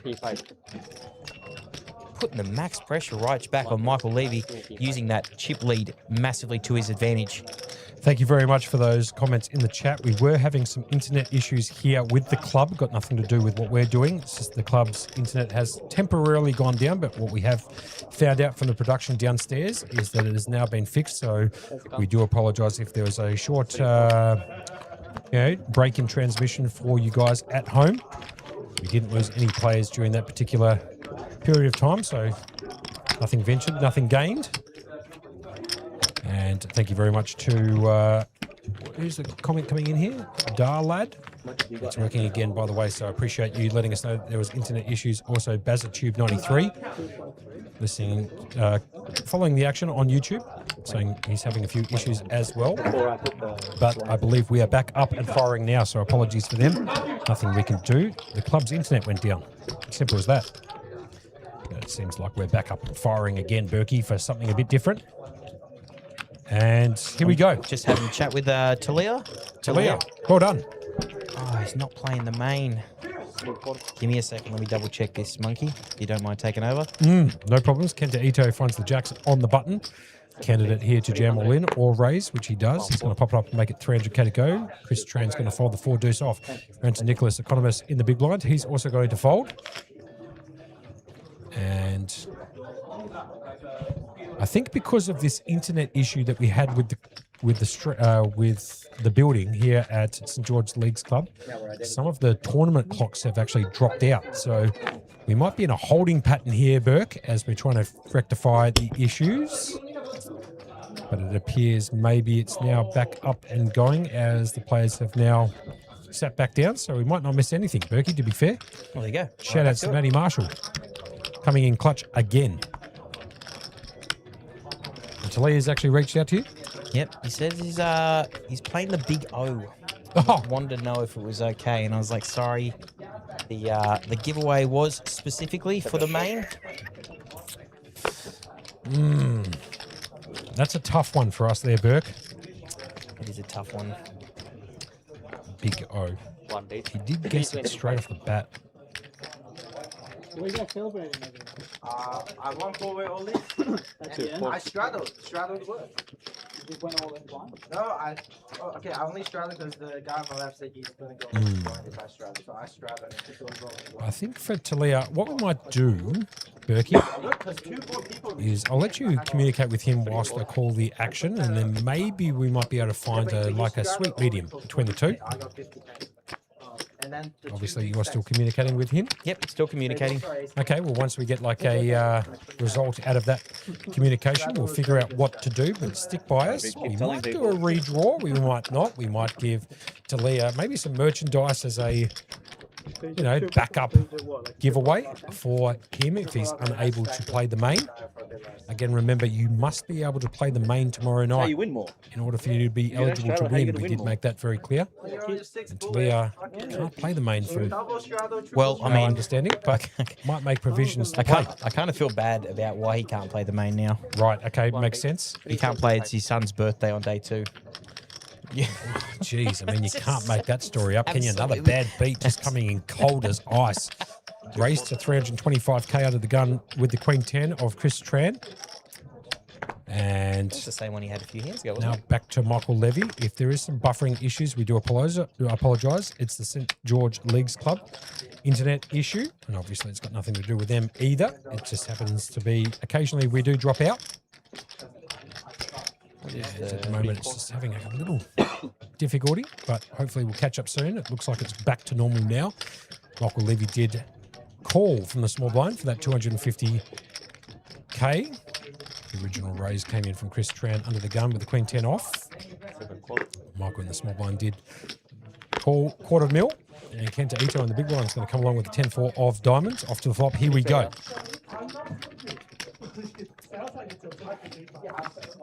See some diamonds there. Yeah, Kenta picks up the flush draw 10 high. And neither Chris nor Michael, for that matter, have picked up much of a hand. Chris does have a gut shot to make a straight. Could find a jack. And Michael Levy's got 2 overcuts to the board and backdoor nut diamonds. So if a diamond peels off on the turn, I think Michael might get trapped. But let's see how it plays out. Michael's going to check. Kenta Ito is going to check from the big blind with the flush draw 10 high. This Tran, I think, should check behind. And does. Good play from Chris. Here comes the turn. King of spades on the turn. Pretty good card for Chris's range. I'd like to see Michael check, Kenta Ito check, and Chris Tran here come out with a bet. Yep, this is a golden opportunity for Chris in position to try and take this bad boy down. There's 1.1 million in the pot. And he definitely has the stack size to be doing it. Yeah, he should be betting like 700k here. Make it, price out his opponents, Michael Levy and that of Kenta Ito. And he's going to grab some chips. I like this, Berkey. And I'll tell you what, this could be on the queue. Done perfectly, Berkey. 650k. How good's that from you, Monkey? Great stuff at this time of night. We've been going for a while, but the action does not end. We're into Michael Levy, ace 10 of diamonds. He's going to fold, and Kenta Ito has actually got a decision to make. He's down to 15 bigs.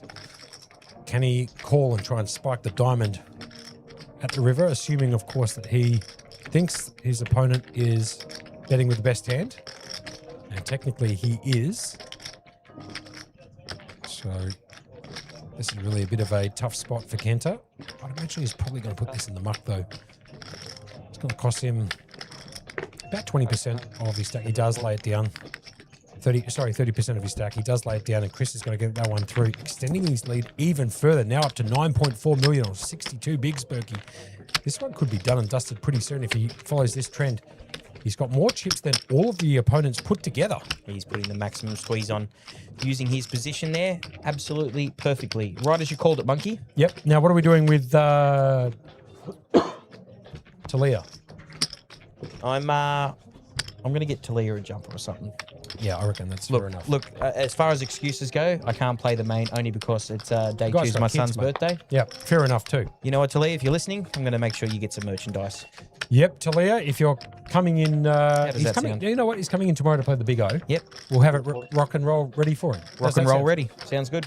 So Talia, you're just going to have to message Berkey again with your size, and we'll make sure that we leave either the black or the white, depending on what sizes we've got available for you, behind the registration desk, and you can let yourself be known to them, and they will hand out that hoodie to you. Congratulations to Talia, who has picked up a bit of merchandise as opposed to the $100 for the main event buy-in, because his son has a birthday on Saturday. Can't play day 2. Bit of a cooler, but obviously family comes first, so well done by Talia, which means, Berkey, that feels like Berkey maybe just another piece of merchandise to make up that 100. Yeah, we're going to give it away 2 pieces of merchandise. to so another hoodie. Okay. Now this is a very tricky one. 100, 200, 200. We'll try to stick with the action as best we can. That's fine. You know, I'm if that's following what it we're right here, Berkey. We're all good. Beautiful. Just off in my La La Land, trying to come up with a great question.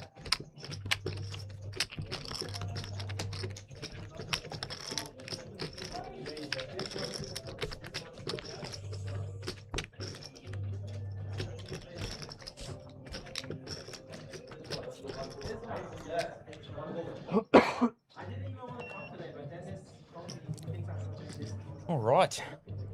Under the gun from Michael Levy. Levy, I still forget which way it is, but either way, he is going to fold that 7-4 offsuit around to Kenta on the dealer button with Jack Deuce of diamonds. Kenta has 11 bigs left. The blinds have gone up, Monkey. They are 100, 200 with a 200 big blind ante. We're around to Chris Tran in the small blind. He's blind versus blind. He's going to keep applying maximum pressure against some of these players. Now, Nicholas does only have 13 bigs left, so if he plays into him, there's a chance that Nicholas can roll with a wide array of hands. Yeah, you always want to put pressure on the big blind, especially as the chip leader, which is exactly what Chris is going to do right here. And pop it up and make it 500k go. But Nick has actually picked up a hand that he can jam with, the ace-8 offsuit. This is a candidate to just whack it all in for 11 bigs, 2.2 mil. And he'll get it done too. For sure. Nick knows that Chris can be raising here with almost any 2 cards. There's the jam, and there's the fold. Nick's going to get that one through. And look at that, Chris Tran. He's got 56%. Went to showdown. Yeah, went to showdown. 56% there. Went to showdown, Chris. Berkey. Choked on air. How good's that? Yeah, late night choke. Oh, we're trying our best. We're trying to keep it up 5. Monkey, how are we doing? Look, we're still getting some good numbers, so it's really good to see people stick around with us till the conclusion of this Players Champs event at the Signature Series, the King's Premium Poker Room at the St. George Leagues Club. Yeah, what a club it is too. If you haven't been down here to the St. George Leagues Club, I'll tell you what, it is the big kids playground, I should say. It's got a bit of everything for everybody. And I'm telling you, the poker down here is spectacular. The prize pools are massive. And there's still plenty of action to go all the way through until Monday of next week. And then if you've still got a bit of poker action in, Tuesday at Churchill's next week, where Berkey and I will be joining the action. If you want to come and take 3, 4, 5, 6, 7, 8, 9, 10 bullets off both of us, we'll be down there to play that carnival event on Tuesday nights run by Dennis and that of Natan. Nicholas is going to jam from the small blind with the ace-8 suited in the spades. Michael Levy in the big blind has actually found a contender. He's got the ace-7 offsuit, but I think he might find the fold. It's a tough one. 16 bigs, but the problem is it's blind versus blind. Yeah, it leaves him, though, with 300k, just enough to put in essentially the small blind and the big blind, and that's about it. And so I don't blame him if Michael does take some time to make a decision here with the ace-7. It is potentially a hand to call with. But he can also get away from it. How much does he want to gamble is really the question for Michael Levy. I think he finds the fold here, Burke. He doesn't look super comfortable with it. So usually when you're on the side of 50-50, you want to take the more passive route because there is a lot of money up top. You don't want to be flipping a lot of the time for your tournament.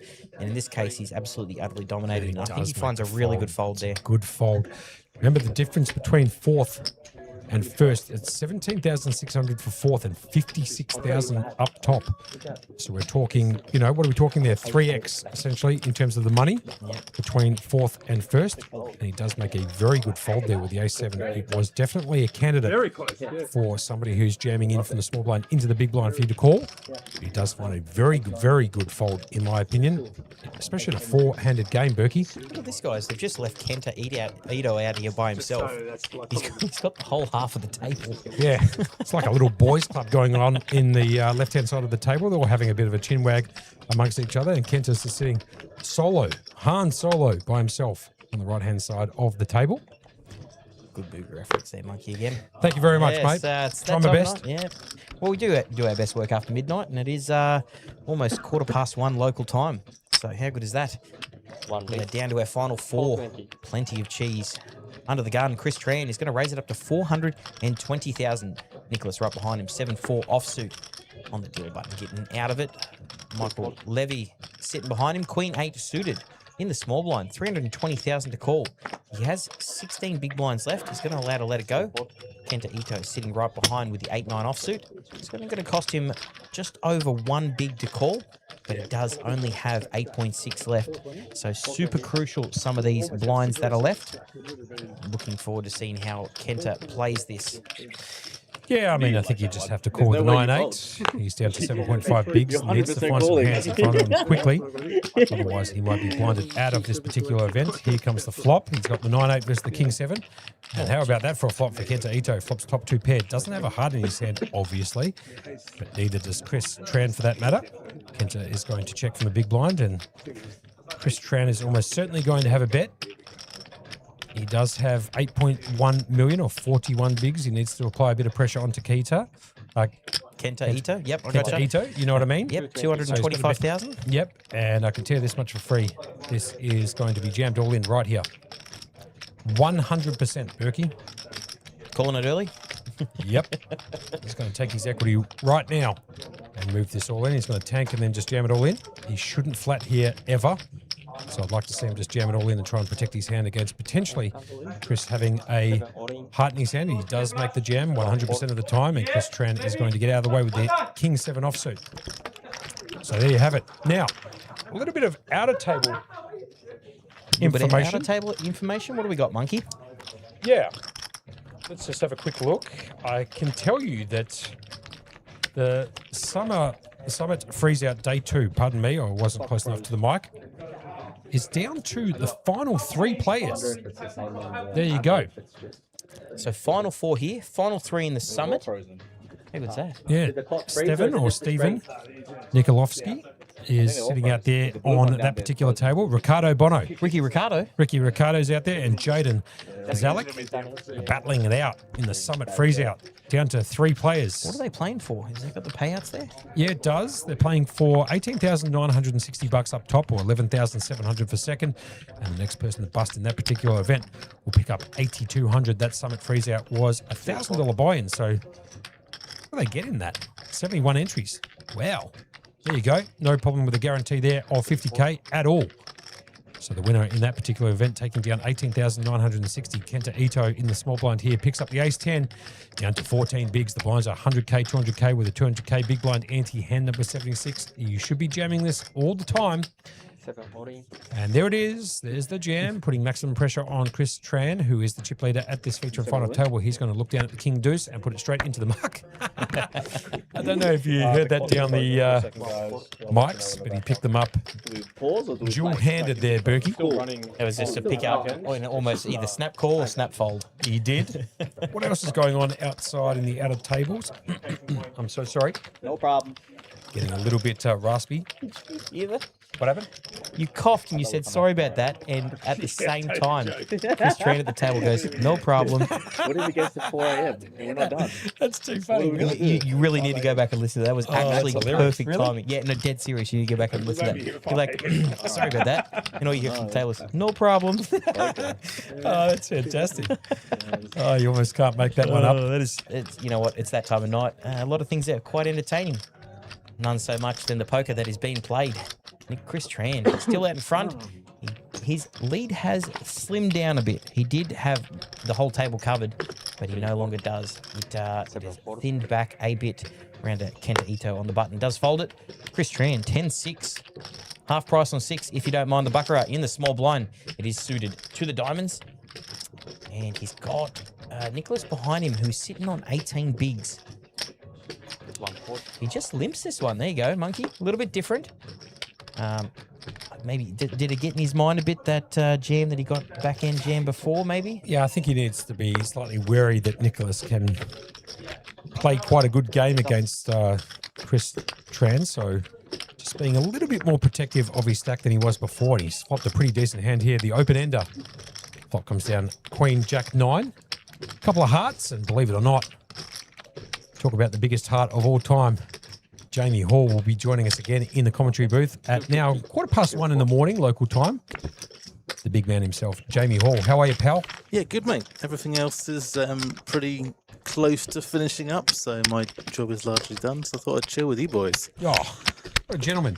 Doesn't bring in any beers or drinks. I was literally just about to say that the thing that's missing with this picture is a round of beers. I'm only poking a little bit of stick at you, Jamie, but it's all good, all in good faith. Now, I believe that main event, Flight A, just looking at the details there, 148 entries into that and 40 people bagged coming back for that main event, I believe, on Sunday for day 2 at midday. So congratulations to the 40 people who entered, the 40 people who bagged in that particular event coming back on Sunday for the day 2 of the main event. Yeah, Ash Patil bagged best. He ran really deep in this event. He came back today. Yeah. There you go. And then Raymond Zhao, who won this event at the classes, bagged second best. Oh, so hello. Players clearly creating some serious talent. Kenta Ito here under the gun finds the odd king Jack suited in the spades. 400. He's down to 16 bigs or 3.3 million. You think it'd be better on any one of those other seats, wouldn't you? Yeah. It's like a little boys club going down in this corner, and Kenta is just like by himself on the right-hand side of the table. He's going to pop it up and make it 400k to go. Does not get any action. Michael Levy did look down at the old 5 deuce off, and that's not good enough in the big blind to contend with, so it does put it into the muck. Now that mini main Flight D, Jamie that's Hall. on the bubble. There is one more to drop before they will bag and min cash. I've just literally gone and have a little walk over there. That's why I'm down here. And yeah, so they're just fighting off that last bubble now. Any notables out there for you? Yeah, we've got Zach's there. We've got Zach Vigers there. Bit of a local ledge. Does Okay. pretty well. Who else was there that I just saw? No one else. Everyone else is terrible. No. Henry Tran was there as well. Henry. Yep. Fair enough. And a couple of other known players out there as well. Lida Chen is out there, and Aaron Han is also out there battling it out. They're trying to get down or bust one more player before they bag and tag and come back for the mini main. Yeah, Day two. last flight on that one tomorrow. Mm-hmm. Get yourselves in. I'm sure that last flight always goes crazy. Lots of people have tried to get a bag and not managed, so I'm sure that's going to go off. Yeah, that mini main day 2 coming back on Saturday at 11 a.m. And I believe that we are commentating that. Which one? What's that day? The mini main. Yes, indeed. Mini main 2. There you go. It's always a the good mini one. main, and then what do we got? What do we got on Friday? Oh, do you want to know? Or? Yeah. Mystery bounty. Yeah, Friday we got the mystery bounty at 1:30 p.m. It's a $40,000 guaranteed event, $600 buy-in, 50k starting stack, 30-minute levels, unlimited until 7:20. So you've got near 6 hours to be able to get into that particular event. Kicking off on Friday at 1:30. It's got a $75,705 record prize pool, obviously outside of that of the Sydney Millions for that particular event. So that $40,000 guarantee should be reached quite comfortably. And then obviously on the Friday at 5 o'clock, the main event, Flight C. It's got a $300,000 guaranteed prize pool. The record in that is $512,200, to which, outside obviously of the Sydney Millions, to which Ling Lu actually Ling Lu. won at the Colossus Series a few months back. Yeah, that was a monstrous hand. And speaking of monstrous hands, right into Michael Levy on the dealer button. High five. Good. Wakes up with the aces. Sometimes it just all works out, doesn't it? Yeah, sometimes it does, sometimes it doesn't. Jamie, I'm going to let you call this one out. Yeah, Oh, please, yeah? Jamie, go ahead. All right, Levy. Both of our horses still in the race, I did notice, by the way. They're not put the Mozzers completely on economists, but Levy does raise up in the dealer position, and that is going to be straight enough to get it done. Four-handed aces, pretty strong. Pretty strong. I'll tell you what, it's pretty strong if it was 29-handed, let alone 4-handed. Does pick up the best starting hand in No Limit Hold'em. Oh, dearie me. It's good to have Jamie Hall joining us in the commentary booth again. I'm Josh Monk, a.k.a. Monkey, alongside Adam Burke. That is Jamie Hall, the guy with, knows everything. Any glitches with the pitches? I think it's going to get a little bit scrappy now. There's a hell of a pay jump coming up. We've got, $7.5 grand on a pay jump, and these guys all looking to get pretty handcuffed for these fairly even blinds, I would imagine. Have you just said something similar, or is that why you're laughing? No. No, it's just a little bit of a 12th man Yeah, reference. 12th man, that, we always say, Here we go again. Yeah. So that main event, Flight C, again, just to let everybody know, on Friday at 5 p.m. it kicks off. A $300,000 guarantee, $750 buy-in, 50k starting stack, 40-minute levels, unlimited until day 2 that kicks off on Sunday at midday. The record prize pool outside of the Sydney Millions was 512,200, and I believe they are tracking quite well for that, Jamie. Which one was that? The main. The main event. Yeah, the first day was really good today. 148. 148. Very That's nice. crazy It good. was absolutely ramo in there. We didn't think they would get a full room, and nearly had to use up the very last table just behind this one, which would have been a bit more uncomfortable. They'll be playing in the kitchen on Friday. Yeah.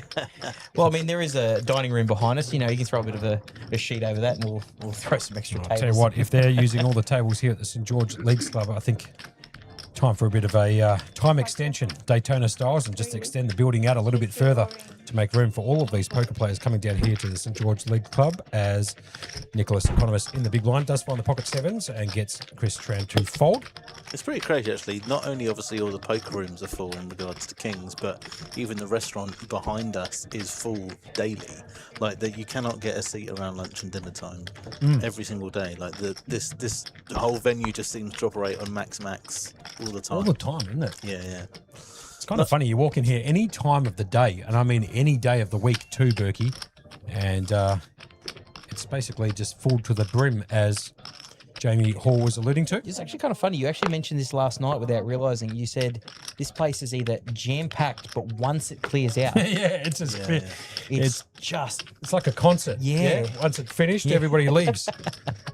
It's kind of crazy, but pretty good. So we did have the Summit Freeze Out Day 2 on today at the moment. And Jamie, did you capture, I know you captured some during the day, but there's still 3 players, I believe, in that particular field. And those 3 players are that of Stephen Nikolovsky and Ricardo Bono and Jaden Zalek. So they're battling it out for that top prize of, I believe it was 18,000, give or take. Yeah, 18,960 bucks. Second prize will pick up 11,700, and third will pick up 8,200. So they're battling it out there. That's still in play. Well, Ricardo's never going to win that, is he? He never wins anything. Yeah, so. no, Ricardo's, Yeah, GG's. Never seen him on stream whatsoever. Have no idea. And also going back to Friday, just in case you missed out, the PLO bounty also kicks off on Friday. No guarantee on that particular event. It's a $450 buy-in, 400k starting. 400k starting stack. How about a 40k starting stack? 25-minute levels, unlimited until 9:45. And that PLO bounty for those people who prefer to play 4-card poker, that starts on Friday at 5:30 p.m. right here at St George Leagues Club, as Chris Tran, under the gun, picks up the big slick in the double-suited variety, Berkey, the Ace of Spades and the King of Hearts. And he's going to pop it up and make it 420 to go. And Nicholas has actually picked up a hand here, the King, Queen, suited in the clubs. It's an absolute monster four-handed as well. So it's a on big the hand. dealer button, it's going to be a bit of fireworks on this hand, I assume. Yeah, needs to be careful here with the King, Queen. I think he needs to put in a 3-bet fold, unfortunately. I think he needs to 3-bet this to something like 1.25 or maybe 1.3 mil. 5 seconds. Or, of course, he can flat. Sure, He's going to flat. I like this actually from Nick. Yeah, that's nice. Nice control. That is very, very good very control, good that, yep. control. I totally agree. Michael Levy in the small blind picks up the 4 deuce offsuit. That's pretty good control from him too, putting it straight into the muck. He likes to play a few hands. Kenta Ito is going to get out of the way with the 8 deuce off. And off to the flop, it's Ace King, King Queen. Who will be the winner of this particular hand? King of the fireworks. And the flop comes down Ace 9-7. I can tell you this much for free. Jamie Hall and Berkey, unless Nicholas can find a couple of running queens or some backdoor clubs or backdoor cards to make it straight. Chris Tran should take this bad boy down. He's 93% equity at the moment to win. He's going to check and see if he can get Nicholas to bet into him. I like this play from Chris Tran. Nick actually might bet here with nut no pair on this board. Ace of Clubs been out there helps. He knows he's got some backdoors. Backdoor nut flush draw, backdoor straight. So it may allow the check, may allow him to actually bet into him. Nicky is actually going to put out a bet with the nut no pair. 350. Those people who don't know what I'm talking about. He's got the best hand without making a pair. King, Queen. He's going to bet out 350k. Leaves himself with 21 bigs behind, or 4.2 mil. And action back around to Chris Tran, who must be thinking, you little beauty. You little ripper. As he's got top, or nut, as they call it. Nut pair, nut kicker, or top pair, top kicker. And he's going to flat for sure. There it is. Well, Nicholas has left himself some work to do. Needs to find a club on the turn. Jack or 10 for that matter. Turn card brings in the 8 of diamonds. Nick now drawing completely stone motherless dead in this particular hand. But it does bring in a potential straight. 10-6, the rag end with the 5-6, or the Jack-10 for the nuts. She's the one check. Chris is going to check again and see if he can entice Nick to come in with another barrel on the turn. Jamie, what do you reckon? I don't think so. I think he's going to probably elect to keep it small, see what comes in on the river. But if he thinks he smells some weakness, he might barrel off. I think he needs to check behind here, especially to Chris, who's got him covered in chips, but he's Yeah. going to go for it. A second barrel on the turn, counting out some chips. It looks like 700. I mean, if Chris is holding anything else but an ace, obviously this is pretty fine, and having him raise under the gun four-handed is not really getting a shed load more credit. So Yep. can see why he would continue to go on this one. I think there's like a bit of a sizing tell here to Berkey. 350k on the flop, 700, double that amount on the turn.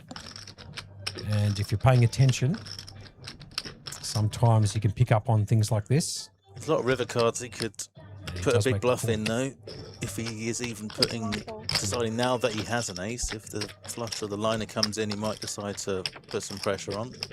And this is a big card. The 9 of clubs can get Chris to potentially shut down. If Nicholas wants to go one more barrel at the river, he would have a serious decision to make with ace-king. I can't imagine he would fold. However, Nick is just going to check behind and he's going to get shown the ace-king, and that is a monster hand for Chris Tran. Now up to, geez, he might be over 10 million now, is he? Or just short? 8.5 million? Yep, Give or take? 8.5 million around there. That's a decent sized stack to do some damage. I thought he was setting up, and he was too, Nicholas. He was setting up an exact pot-sized bet jam on the river with certain cards that came out. That definitely was not one of the ones he could been bluffing in. Got Have a look at this. Terry Johnson coming in.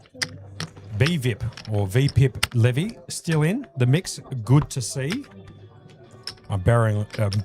He said, I'm barreling Second Street 100% of the time. And then he obviously wanted an all-in jam from Nick on that particular river. But he did elect just to play it a bit more conservatively and just check back and take his Who's a 3? no pair to showdown. But it was no good against the ace-king of that of Chris Tran. Now up to 42 bigs or 8.5 million in chips.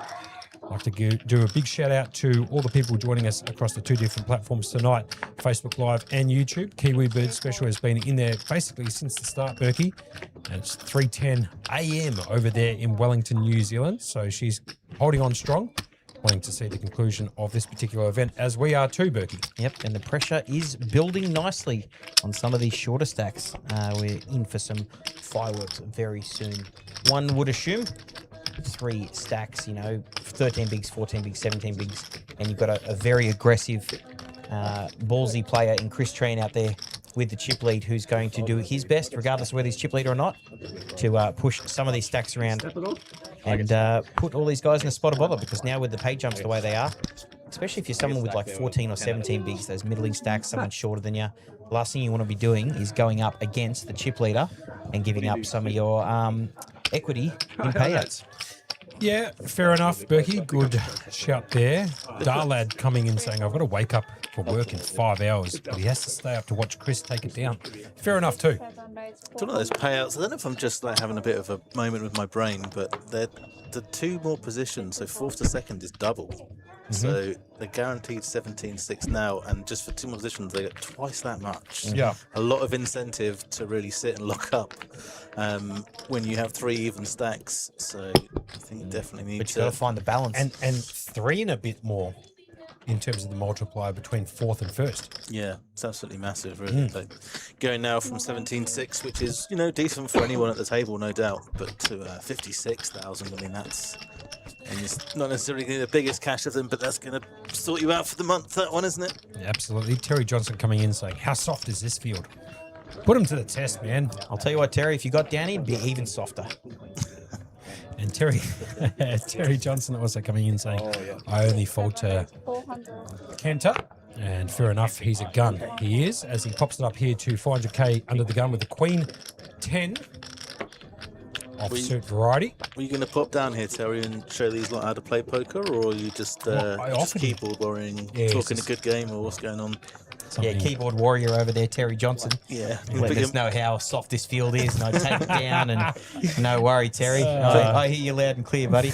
Put your money where the Rego desk is, mate. Let's go. That's a good one. Well done, Jamie. Hopefully we can get Terry down here. We did speak to Terry in Newcastle during that particular series that Robbie Dorosky put on. I did say to Terry, it is a big kids playground down here at the St George Leagues Club. And he's probably got EV against the rest of the field. So come down, Terry. Love to see you here as Kenta Ito.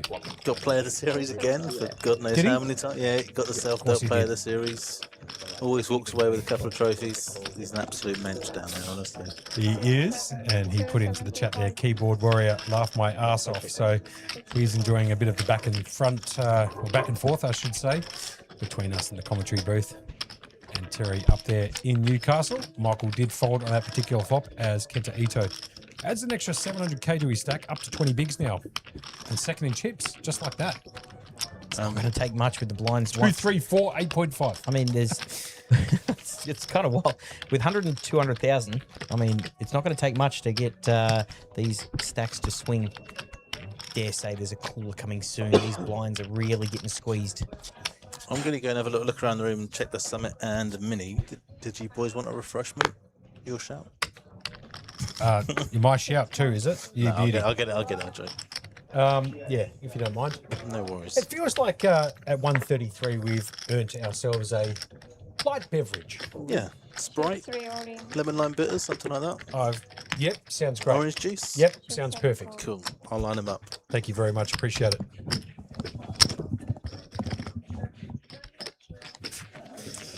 So Chris Tran at the top of the leaderboard right here in the chip count department. Just 42 like bigs, that. 8.5 mil. Michael Levy down in 12 bigs and bottom. It's like just moving chips around. CK Lifetime coming in saying, hey, us keyboard warriors are a proud people. Yeah, fair enough too. He always says one, do you know how you always say, I bluffed the station? Terry Johnson, only 3 trophies this series up in Newcastle. You won 3 of them. Well, get your ass down to here, Should have Terry been 4. Johnson, to St George Leagues Club and participate against, the bigger fields, Terry, and really test your skills down here. I'm sure it'll be a pleasure. Jump in the car, just 2.5 hours away from Newcastle. Robbie Dorosky actually drove us down on Monday. Big shout out to Robbie Dorosky. He did put on that series in Newcastle, and I tell you what, that Black Butt Hotel. Speaking of big kid playgrounds. Geez, isn't that a place to go and play cards? Just down there in the dungeon, the kingdom. Essentially in the car park, but Robbie Dorosky has put on an absolute clinic over there, and that place is Mickey Mouse. I love going there. So for you guys who are watching on stream, if you want to go up there and play at the Black Butt Hotel in Newcastle during Robbie Dorosky series, check that out on Kings Newcastle on Facebook.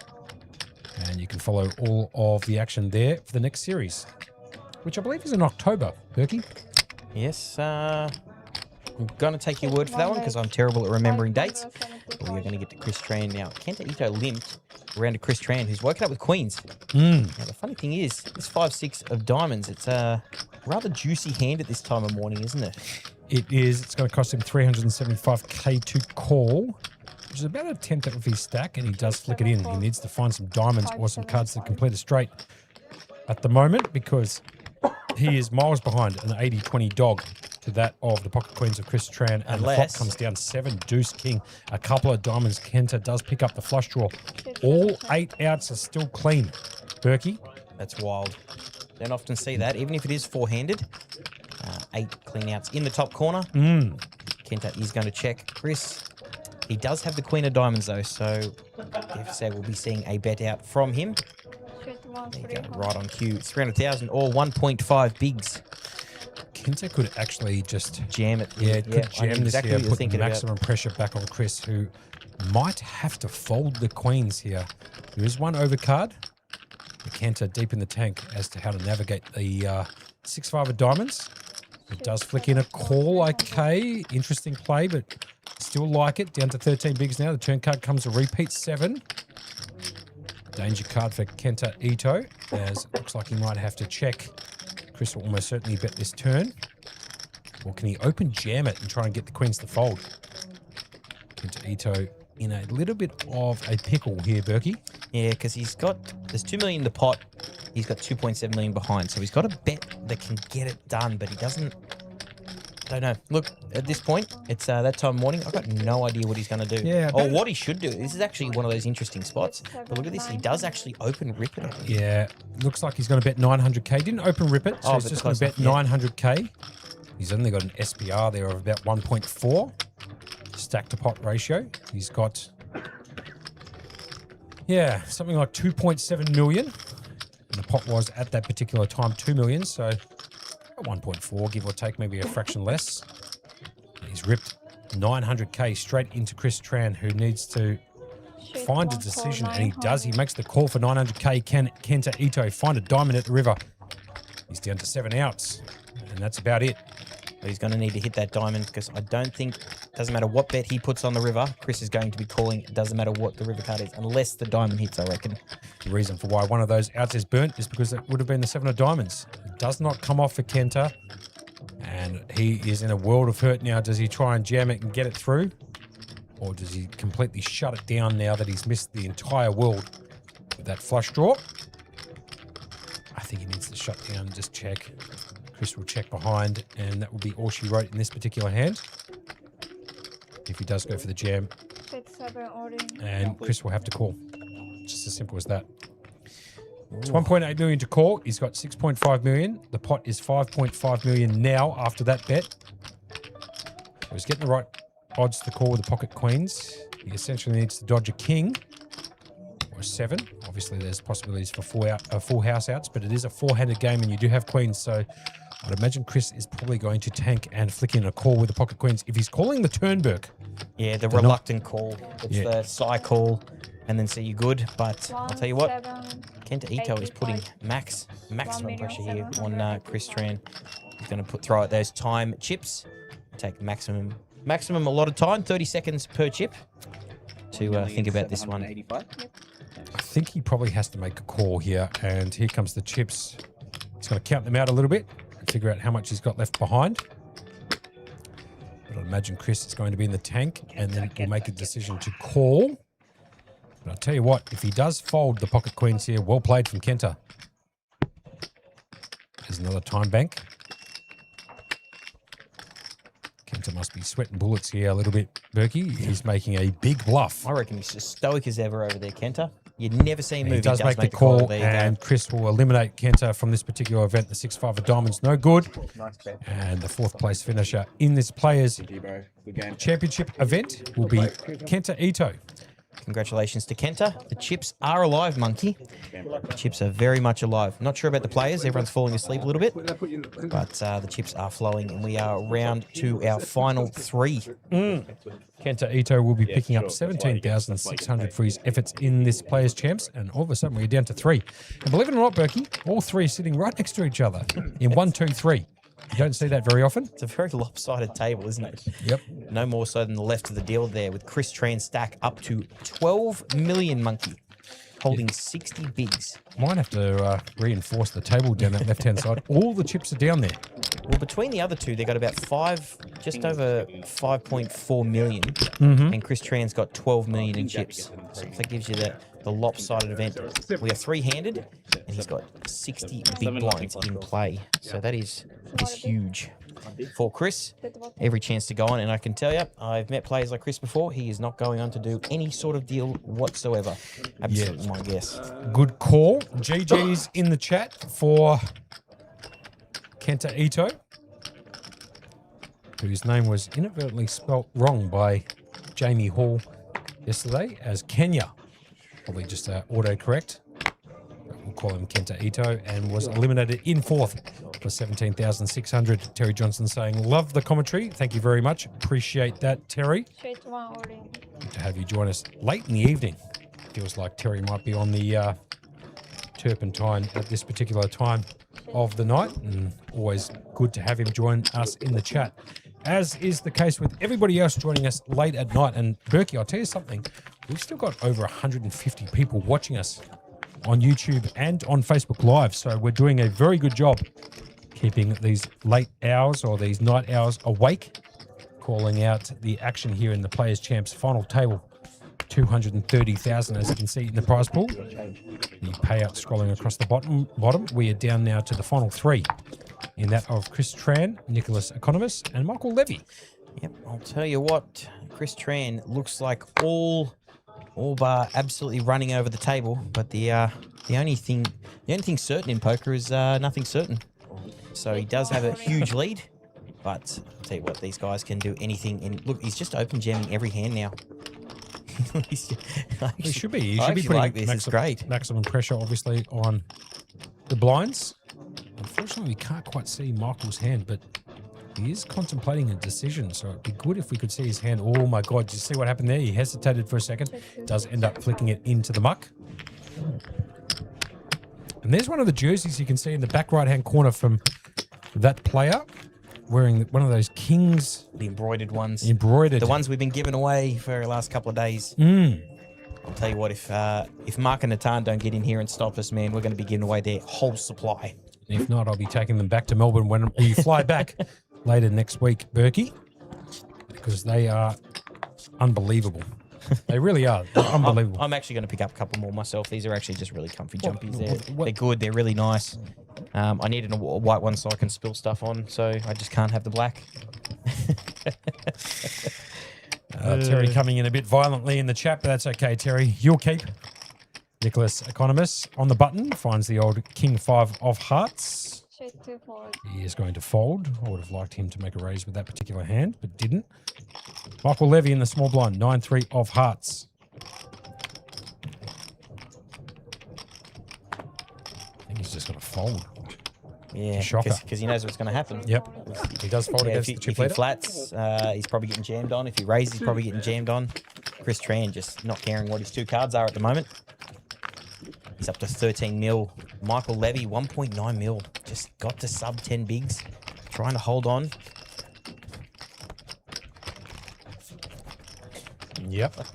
Agreed. Oh, these guys in the chat there. Love it. Having a little bit of a laugh with the production team. And that of Terry Johnson. The man, the myth, the legend. The guy who's like the final boss, so to speak, up in Newcastle. Oh, look at some of those nice ones coming in at this time of morning. Yeah. The last one. Have a look at that. That's a kick-ass comment coming in from Dal Lad. Commentary is better than this year's WSOP. That's for certain. Tell you what, that's almost worthy of giving a gift away. In my opinion, Berkey, thank you very much for that kind comment. We very much appreciate it. We have been calling the action here, Burke, since 5:20. 5:20, yes, So correct. We've been going on 8 and a bit hours, which is fine. We're used to the long sessions. Long They're only going to sessions. get longer. That's just how they go. We're here until the players are here, and the players are, you know what, to our detriment. We always talk about how good these tournaments are that they run. But I'll tell you what, we're the ones that suffer sometimes with some of the long ways that players sit here and play. But it's such player-friendly events. Yeah, that is true. So we're down to the final 3. Nothing's really turbo at this place, is it? No. But, you know, you want to be giving good value, especially when you're buying in for $11.50. Having a decent structured tournament is obviously a driving force for these players to enter into this particular event. And especially when you put a guarantee on this tournament.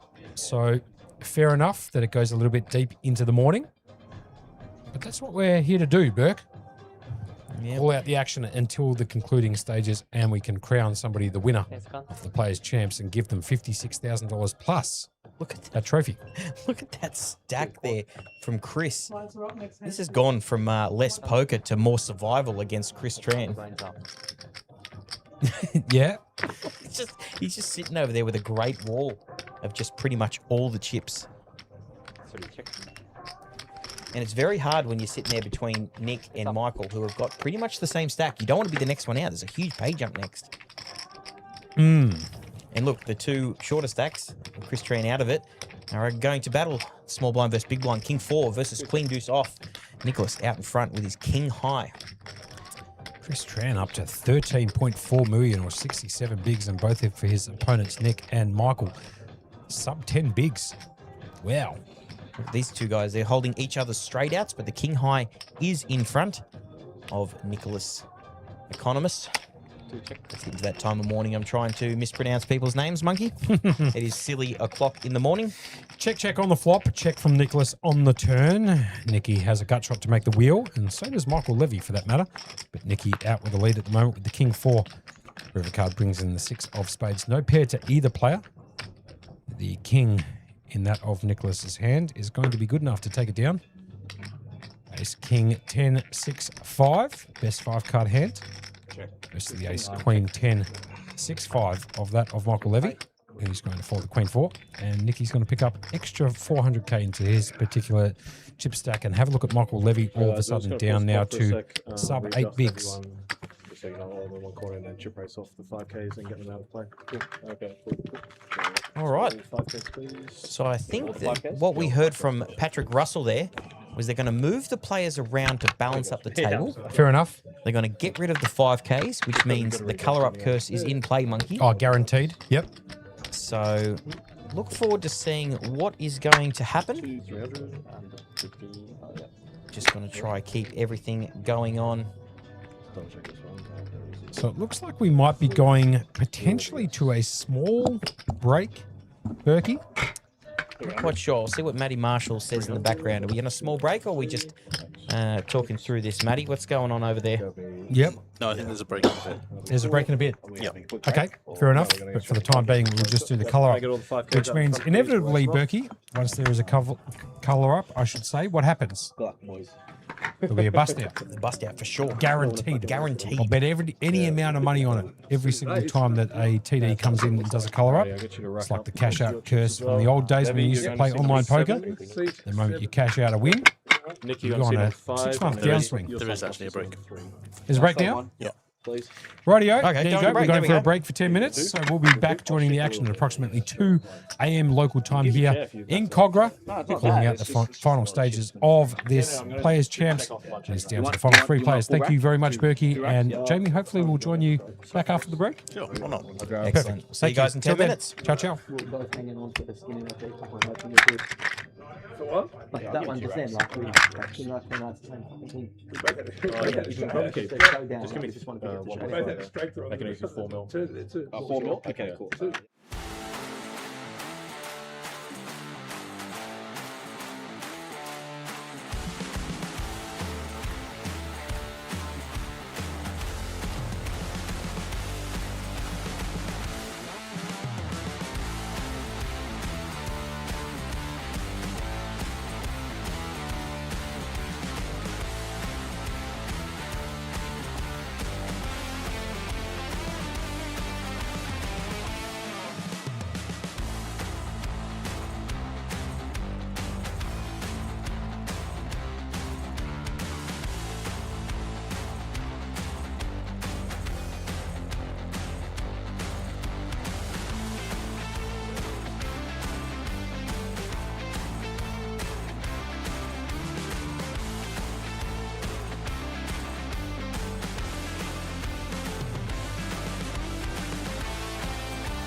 button. So welcome back So, I here don't know why it's to not updating, but day chip 3. counts are 13.5 Technically million, day 4. It's now ticked over to a new day, Berkey. and 1.4 In this Players Champs against the final 3 players, Michael Levy, Yeah, Nicholas unfortunately, Economist, and Chris Tran. Yeah. Chris has got a huge chip stack, 67 bigs, I need his hand. 13,425, and the other 2 opponents have 12 bigs and that of 7.6 bigs. Now, we did talk a little bit before the break, Berkey, about Patrick Russell doing a colour up and how that's the TD mock. So expect some fireworks, I'd imagine, if anything in the previous history, you know. Well, if you've ever heard us commentate, we commentate on this every time. Every time there's a colour up, there's a bust out. Like It's like crazy. It's wild. But let's see what the cards have in store. Here's the thing. We don't know. Obviously, we've got no idea. But here's the funny thing, Berkey, is that facts don't lie. Every single time there's been a colour up, there's been a bust out within sort of 3 to 5 hands or whatever. So let's see if the curse of the colour up is out there. And 2023. straight away, Nicky's just picked up the ace king. What's going to happen right here? What's going to happen here? Picks up the ace king on the button. Oh, dear me, it's just so funny. And first to act here in this 3-handed game, the first person on the button. In this particular case, it is Nick. He should pretty open jam this here, and he does. And Michael Levy's picked up King 9 of hearts, and that's probably a contender to go with, and he does. Have a look at this, Berkey. I mean, this is... and have a look at Chris Tran. He's picked up the pocket 8s. Holy moly, what a hand. This, if he calls this and wins, this could be over. Yep. He needs a count on both. Now, the reason you can't hear Monkey and me talk is we've got this stunned face on us. No, Berkey, I What swear, is happening? you got to understand, people don't understand this, right? We go on a 10-minute break. Berkey, you and I, to be fair, walked straight outside. So, you know, we're not even anywhere remotely close to this feature table. It's inside the building. We went outside to have a little bit of a conversation. He does make the call. This could be a 3-way all-in right here. Holy moly.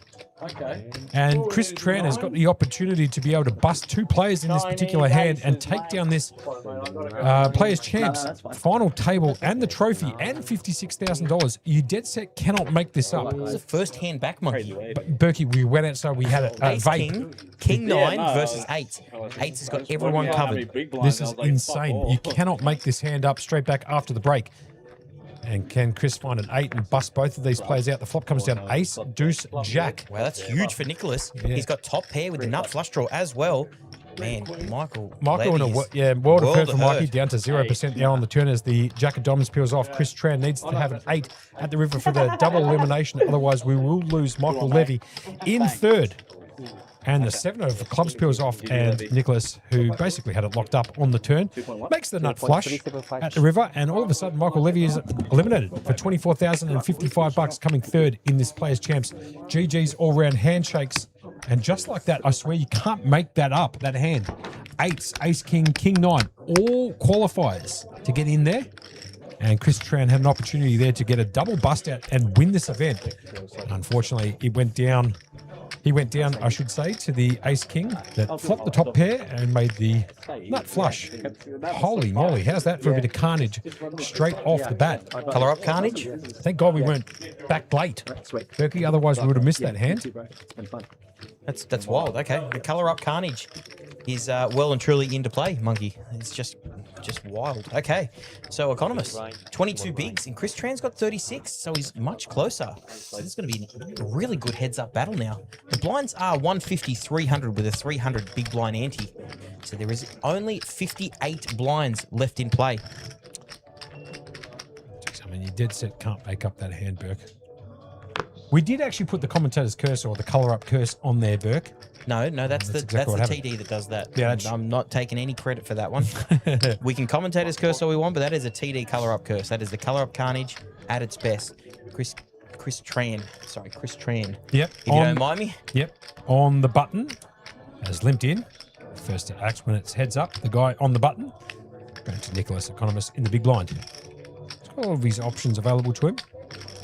He can check back or he can put in a raise. He's now up to 20 bigs. And this is anyone's game at the moment.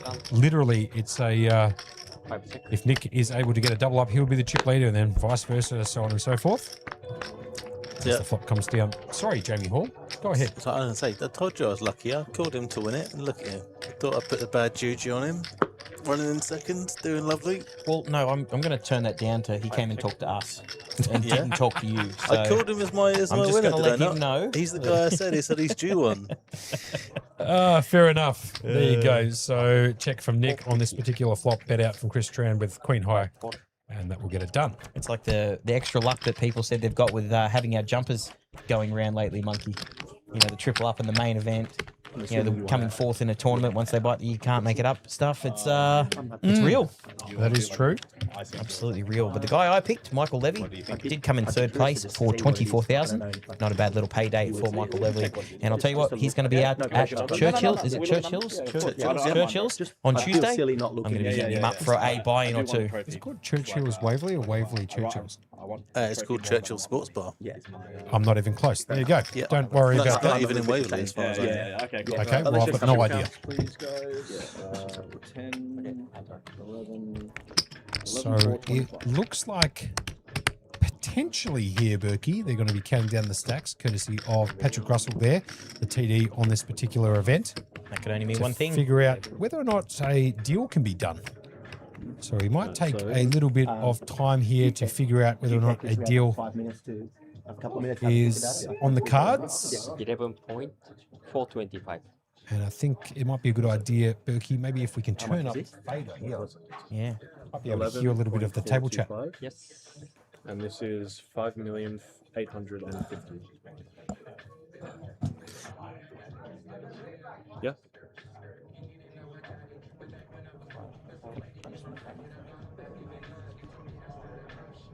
Can we keep our phones on us now? 5. Since heads up. As long as you're not watching them. Yeah. Or texting on the phone. No.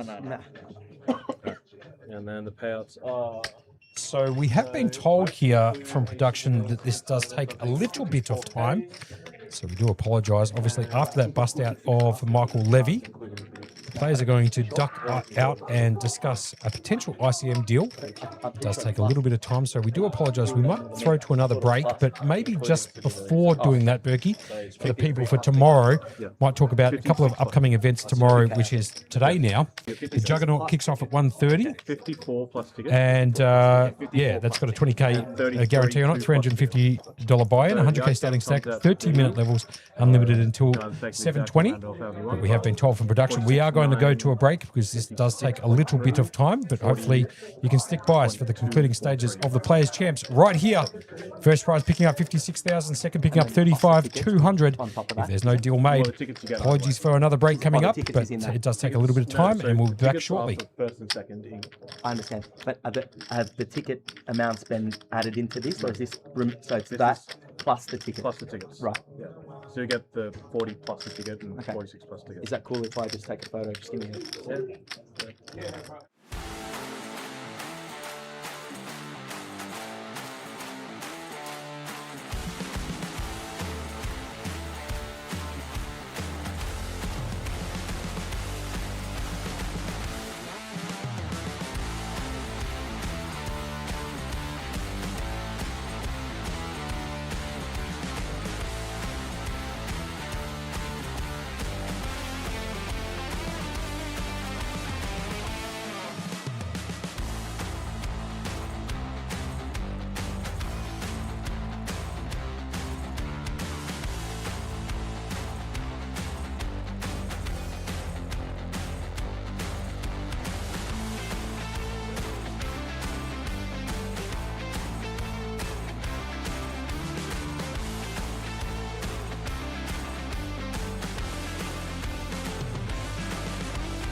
nothing to be sorry about. Yeah.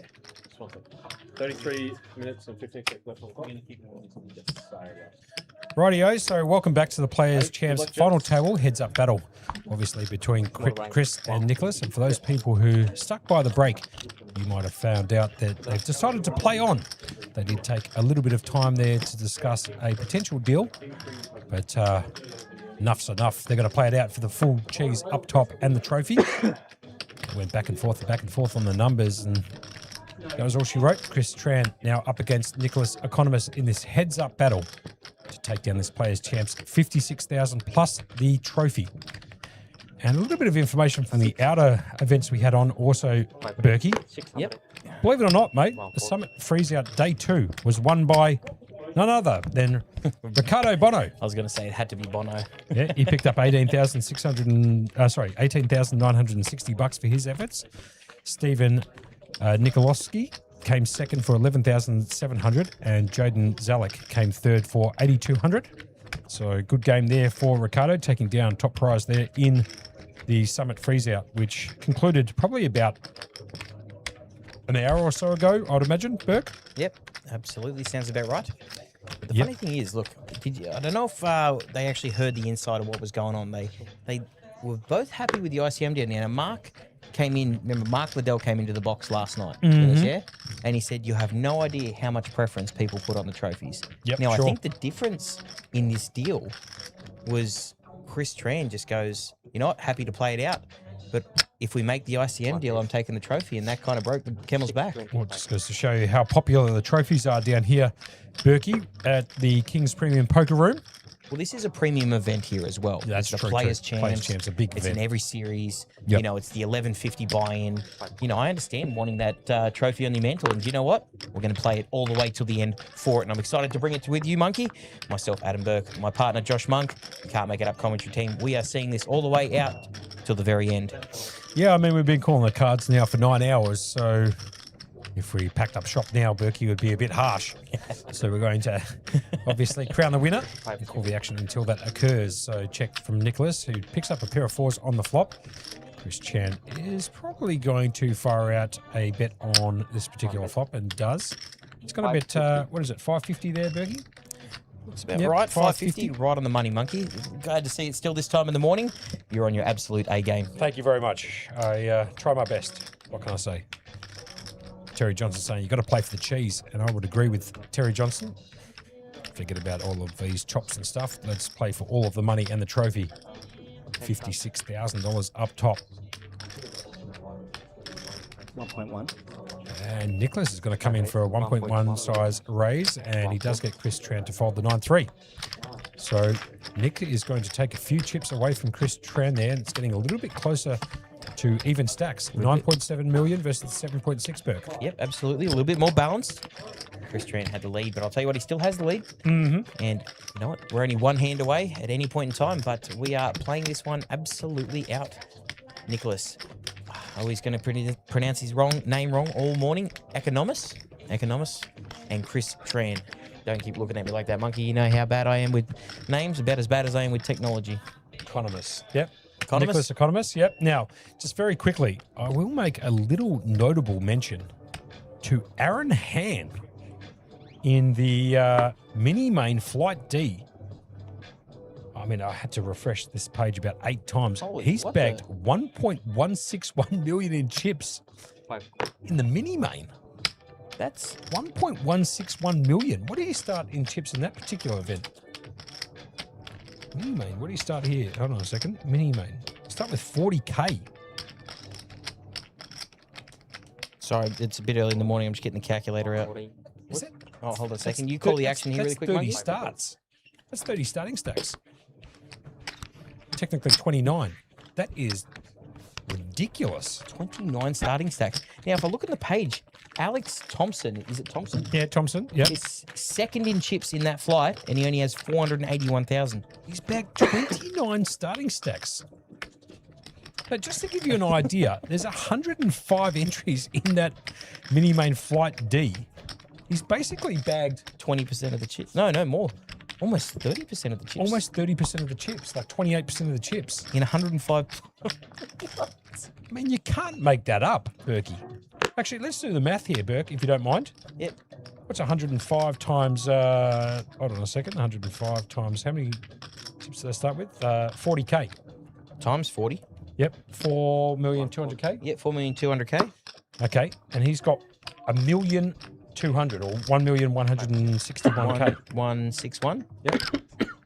He's got 36%. No, that's not right. No, not quite, Burke. You can probably do that again. Yeah, I'll try that again. Get back to the action really quick, and I'll start doing that math for you, monkey. No problems. So there was a limp in from Chris Tran, first to act on the button with the old 9-3 offsuit, which is the hand he had last hand. And Nicholas Economist has the 6 deuce. The flop came down ace, queen, 9. There's a bet and a fold. How many runners did we have?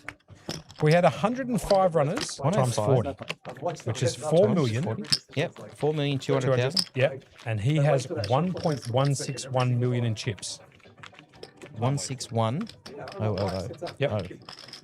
26%. He's bagged 26% of the chips in that flight. One bloke. I mean, you don't see that very often. That is wild stuff. In hand. Jeez. Well, hats off to you. Absolutely well played. I don't think I've ever seen somebody pick up I don't think- 29 stacks. I've never heard of it. Actually, never heard of it. In 20 years, I've never heard someone picking up 29 starting stacks. Back to the action. Nicholas on the dealer button. 8-4 of hearts. 600. He's either been hit with a deck or he's the luckiest person in the world. 30 starting stacks. That is going to be a monster stack. I don't think anyone's going to come even remotely close to picking up 1.2 million out of all the flights. I mean, even second picked up 10 starting stacks. Yeah, and he's second in chips on that flight. Correct. Wow. There you have it. So just recapping a little bit on the events that went on today. The main event, Flight A, kicked off. There's 148 runners in that, 40 bagged. And they'll be coming back for day 2. I won't go through all of the names of all the players in that. It will take too long. The mini main, like I said before, Aaron Hand picked up 29 starting stacks and he's got just shy of 1.2 million for the mini main going into day 2 on, I believe it is Saturday at 11 a.m. So good luck to Aaron Hand there. And obviously the Summit freeze out. We spoke about that before, Berkey. Where Ricardo Bono took down the trophy and the winnings, $18,960. Stephen Nikolovsky, going to call the action really quick, monkey. And Jaden picked up 8,200. We had a limp from Chris Tran on the dealer button with the ace-4 of diamonds and a check from Nicholas. The flop comes out to 10, 3 deuce, all spades. Bomb pot next 10. We haven't actually seen many bomb pots tonight, have we, monkey? No, we haven't. Anyway, checks from Nicholas in the big blind. Round to Chris Tran. Yeah, Chris has got the gut shot. Obviously the best hand at the moment with the ace high. He's going to check back. Turn card brings in another spade. So double bomb pot next hands or back-to-back hands if you do play, you know, some cash games here and there. They do like to play a couple of bomb pots if the board comes out monotone, and a double bomb pot or back-to-back bomb pots if another spade or another of the same suit peels off on the turn, which is the case in this particular hand. 10-3 deuce, all spades, 9 of spades on the turn. Spade outs also for the chop, and there it is. Believe it or not, they both make a flush using all the spades on the board. So it's going to go check, check, almost certainly, and chop this one up a buttercup. 450k going back to each player. Unless, of course, somebody wants to have a stab at it, Berkey, but I can't imagine that's going to happen. Chris Tran could potentially have a stab, but I don't think he's going to get Nick to fold. Very unlikely that, given the action on the flop and the turn of check, check, check, check. You don't like the one big bet just to try and take it down? No. I think if you want to try and take it down, you have to bet quite sizable, like 700. He's going to bet quite big. He's going to bet, geez, all in, 9.7 million, I should say. And he does actually get Nicholas to fold. So, well played there from Chris. The guts of shooting a barrel at the river there will get it done. And the same the night before. After the bag. Yeah, last night. There's and the chip night counts before. on screen at the moment. 35 bigs for Chris Tran. We are down to a total bigs in play of 57. And we're heads up for the Players Champs right here at the St. George Leagues Club in conjunction with the King's Premium Poker Room. Concluding stages, obviously, of the Players Champs. The heads up battle between Nick and Chris. $56,000 up top, $35,200 for second. Nicholas actually picks up a hand here. The old King 10 suited in the diamonds, a premium. Premium heads up. Absolutely. Magnificent hand. It's a beautiful looking hand too. We always talk about getting these, but he is electing to limp. I'll tell you what, there's been a couple of big hands over the last that they just keep limping back and forth, Monkey. They've gone from like Chris Tran, like hyper aggressive, to these guys are just playing some small ball poker, trying to pick their spots good. And look, he just limps in the big blind with Jack 5. So we're going to go see a flop. Is a limp check. King 10 of diamonds versus Jack 5. Flop comes out Ace 9 Deuce. Absolute Badoogie. King 10 is out in front for Nicholas. There's a couple of backdoors himself. Chris Tran just trying to pick up a pair. Any of those jacks or 5. Any Motown on the turn and river. But he does pick up a couple more outs with that 4. Any jack, any 5, any 3, if you don't mind. Yeah, he can make the wheel with a 3. He can pick up a jacks to make a pair of jacks. And obviously he can make a 5 at the river here to make a pair of 5s, which would get him over the line. But at the moment he is behind. 77% equity for just the King 10 high. And Chris is going to bet out 350k on this particular turn. And I think Nick might peel it off.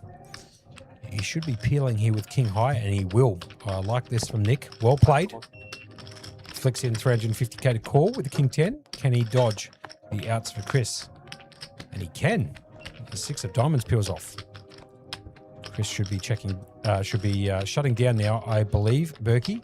However, he does have the chip lead, and he could apply a little bit of pressure here if he wants to make Chris believe in his story. He did bet 350k on the turn. He could go for a second barrel here, and he will most likely get it done as he looks down at those white 100k chips, and he's going to go for a barrel. And he does. Second barrel for that matter. He barreled on the turn, and he's going to barrel again at the river. But I've got a funny feeling Nick might actually look him up here with the King 10. 550 is not enough. It's just not enough, in my personal opinion. But it gets it done. Nicky will fold. Well played from Chris Tran. No offense there, but I thought he would have bet a little bit more. I mean, he bet 1/3 of the pot there. I would have liked something like 60% with that Jack 5. But nonetheless, the bet Got the gets job through. done. Absolutely got the job done. Yep. Spot on, Berkey. MSP jumping into the chat as of a couple of minutes ago, saying hi to Terry Johnson. And highlights, honestly, Manda, there's been a ton of highlights. I put on the Moz of a Century. I accidentally mozzed Christopher Lee, who came 10th. I said that he's going to be busting in 10th inadvertently when I was talking about Muhammad, who busted in 11th. And sure enough, the next following hand, hand, jacks into queens. Jacks into queens. And then my pick of the yard when we got down to the final table was Ling Lu to win. And the first or second hand of that particular final table, she got the Ace King all in against Michael Levy, who had the Ace 8 of clubs and turned a flush. And that was all she wrote for Ling Lu. So back to back, can't make it up stories. Put the commentator's curse straight on Christopher Lee and that of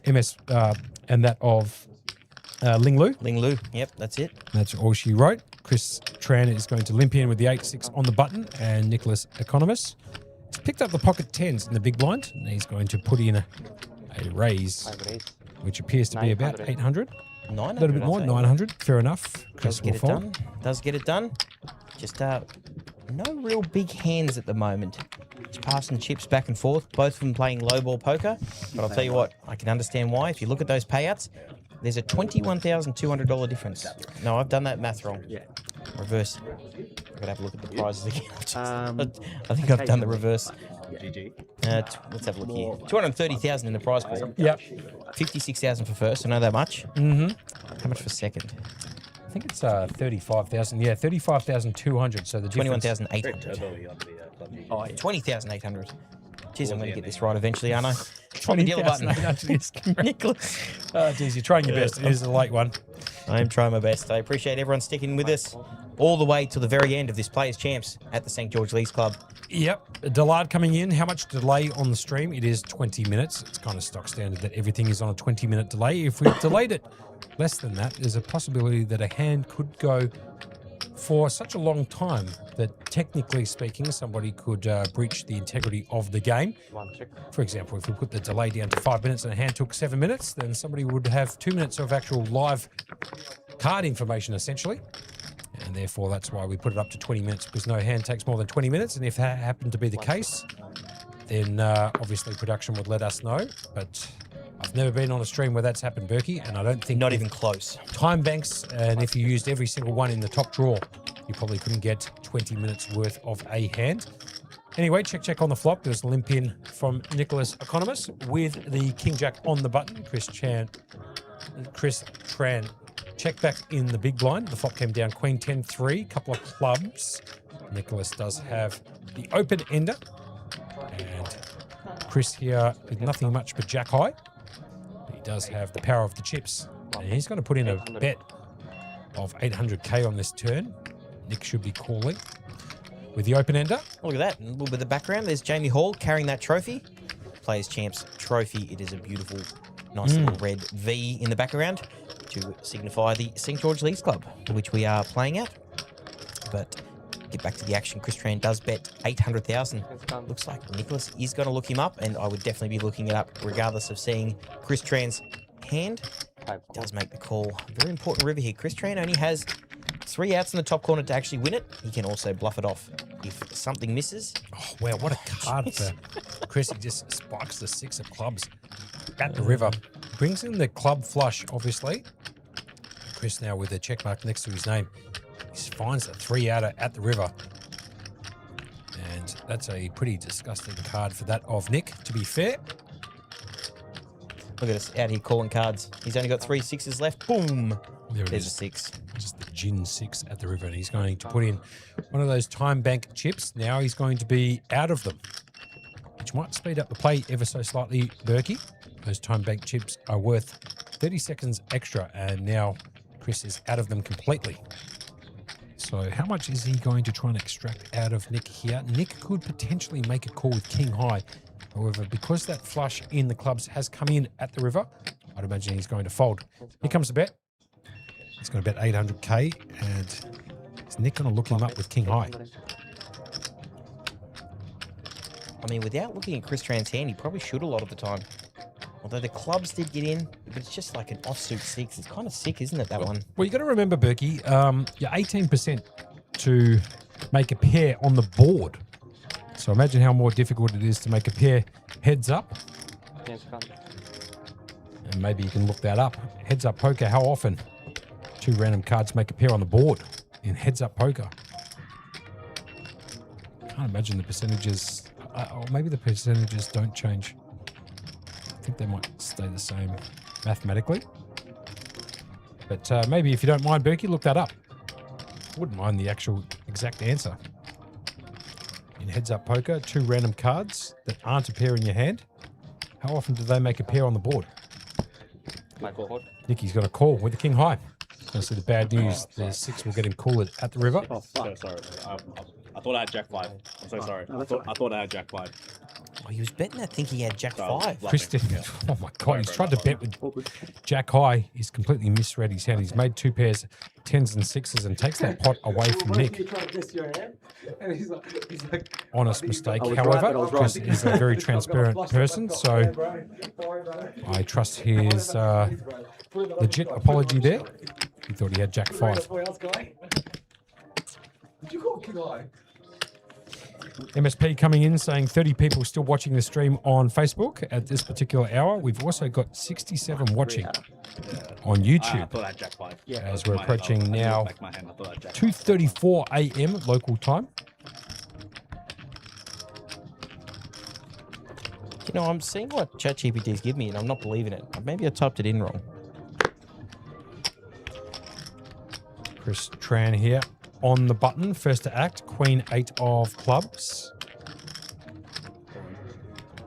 He's going to just rip it straight into Nick's face, I should say. And he's got the 6-3 offsuit, and he's going to put this one into the muck. There it is there.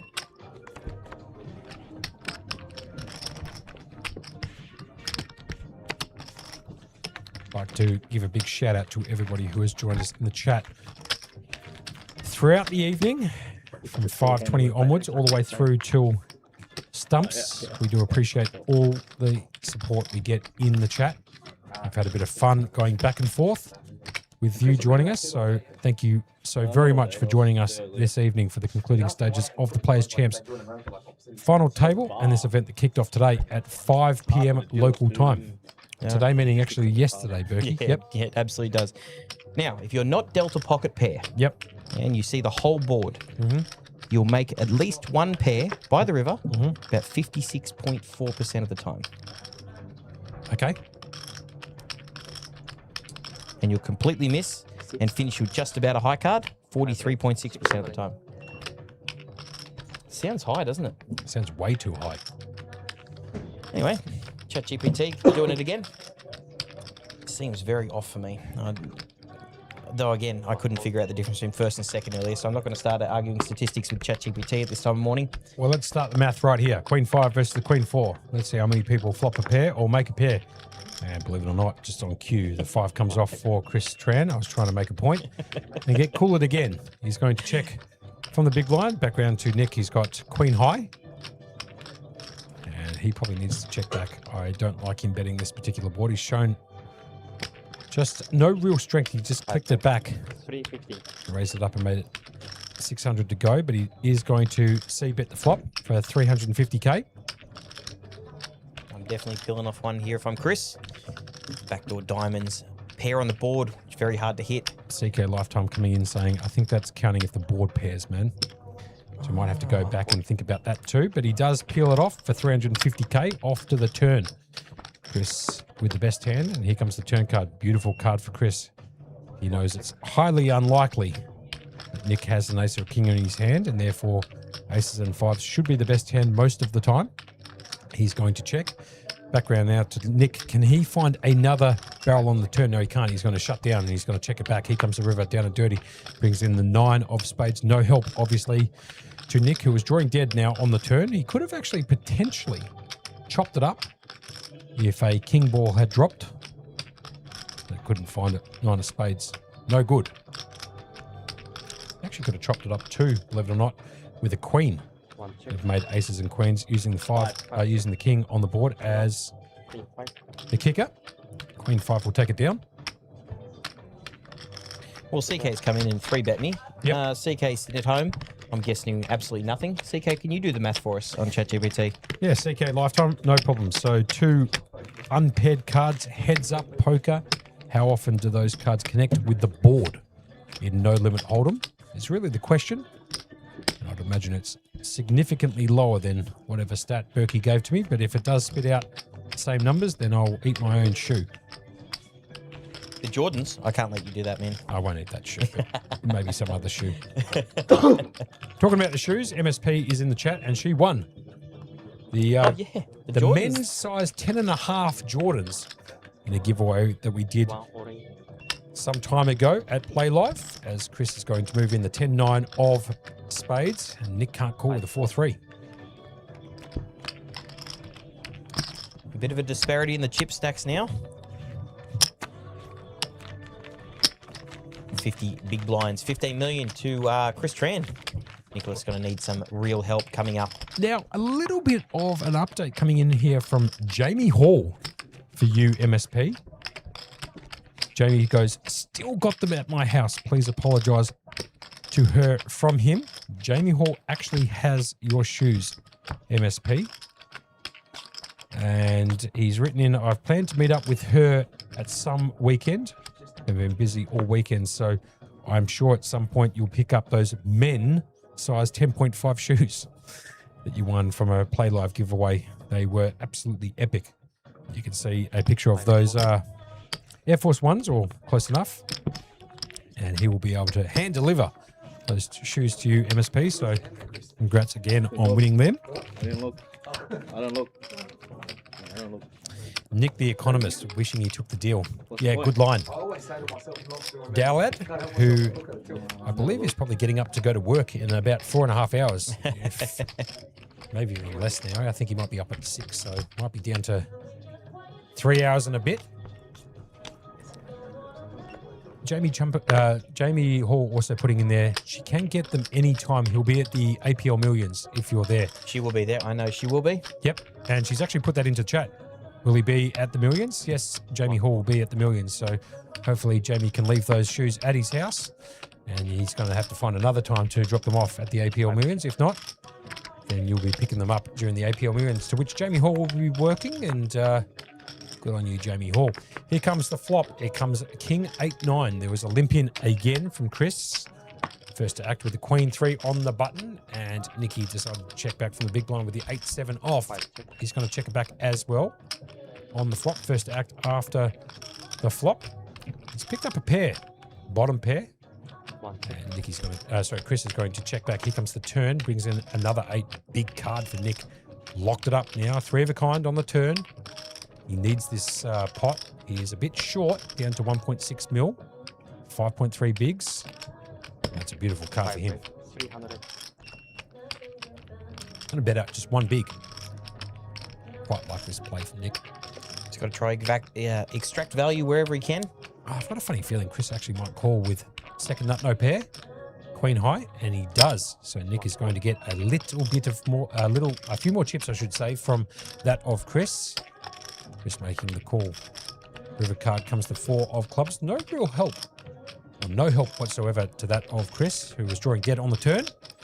So Nick is in a primed position to see if he can get a little bit more out of Chris, who did make the call Queen high on the turn. I think he might be able to do it. I'd like to see him bet maybe 450. He's down to 4.3 bigs. I don't mind either of the options. He can jam it all in. I like the jam. And he has. That's fine. 1.3 mil. And Chris is asking for a count to make a decision on whether or not he should call with second nut, no pair.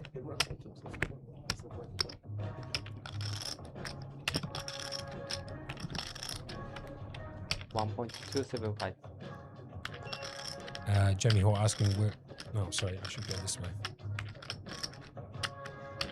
He is contemplating this. He does have Queen high. Nicholas got this absolutely locked up with with trip 8s. He's all in for 1.3 million. Chris really considering this. It's a very interesting spot. 1275. He's cutting out the chips. And he does make the call, Monkey. He gets max value out of that. And gets a nice hand by Chris. Well played there from Nick. Really well played. That was a great bet on the turn. Good. Does get Chris to call with second nut, no pair. Which most of the time, Berkey, is good. But in this particular instance, Nicky flopped a pair. And 3 of a kind on the turn and got max value out of Chris Tran. CK getting it done. Coming into the chat. There you go, CK Lifetime. Craig Kelly coming in there. If you're playing heads-up poker, you've got 2 random cards in your hand that aren't a pair. How often should you flop a pair, turn a pair, or river a pair on the board?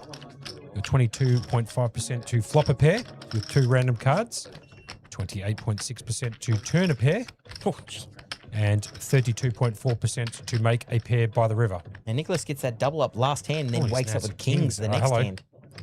So basically, by the river, essentially, Berkey, with 2 random cards in your hand, you're about 1 in 3 to make a pair. With 2 random cards in a heads-up battle. Simple Good to as know. that. It's very There good you to go. know, actually. Well done. I think that's why even Chris Tran just called with Queen high. Exactly. Right there. Oh, jeez. Oh, man, we've got a big hand brewing here, potentially kings into 9s, heads up. Don't worry about the stats of not making a, or making a pair by the river. How about being dealt pocket pair versus pocket pair? Cool. Oh, all in call. It's just all in call. There it is. Kings 9s. What a cooler. Wow. Heads up 9s into kings. You don't see that very often. The top 4 cards being dealt in a specific order to give both of those players a pocket pair. And in this particular instance, it's kings versus the 9s. Nicholas all in for 4.1 million. Can he get a double up courtesy of Chris in this particular hand, or can Chris eliminate him in this event by finding the 9 ball? Here comes the flop. It comes 10-5-6. No help to Chris at the moment. Needs to find some running cards to make a straight or a 9 to potentially take this one down. Here comes the turn. Brings in a repeat 10. Needs to find a 9. 2 outs. Top right hand corner. 9 of spades. 9 of diamonds for Chris. Otherwise, a full double up for Nick with the pocket kings. Here comes the river. And brings in the deuce of hearts. Nice hand. A comment made from Chris as he loses a few chips there to Nick. And all of a sudden, we are very close in chip stacks here. 30 bigs, 8.9 mil to that of Nick, who's up now to 8.4 mil. So basically a big blind difference between the two, Berkey. Yeah, and they've gone, and Nick's just gone double up, back-to-back hands through Chris. Now the stacks, as you said, are very, very close. There is only one big blind, just 1.5 big blinds in it. So we are set and ready for this massive heads-up battle.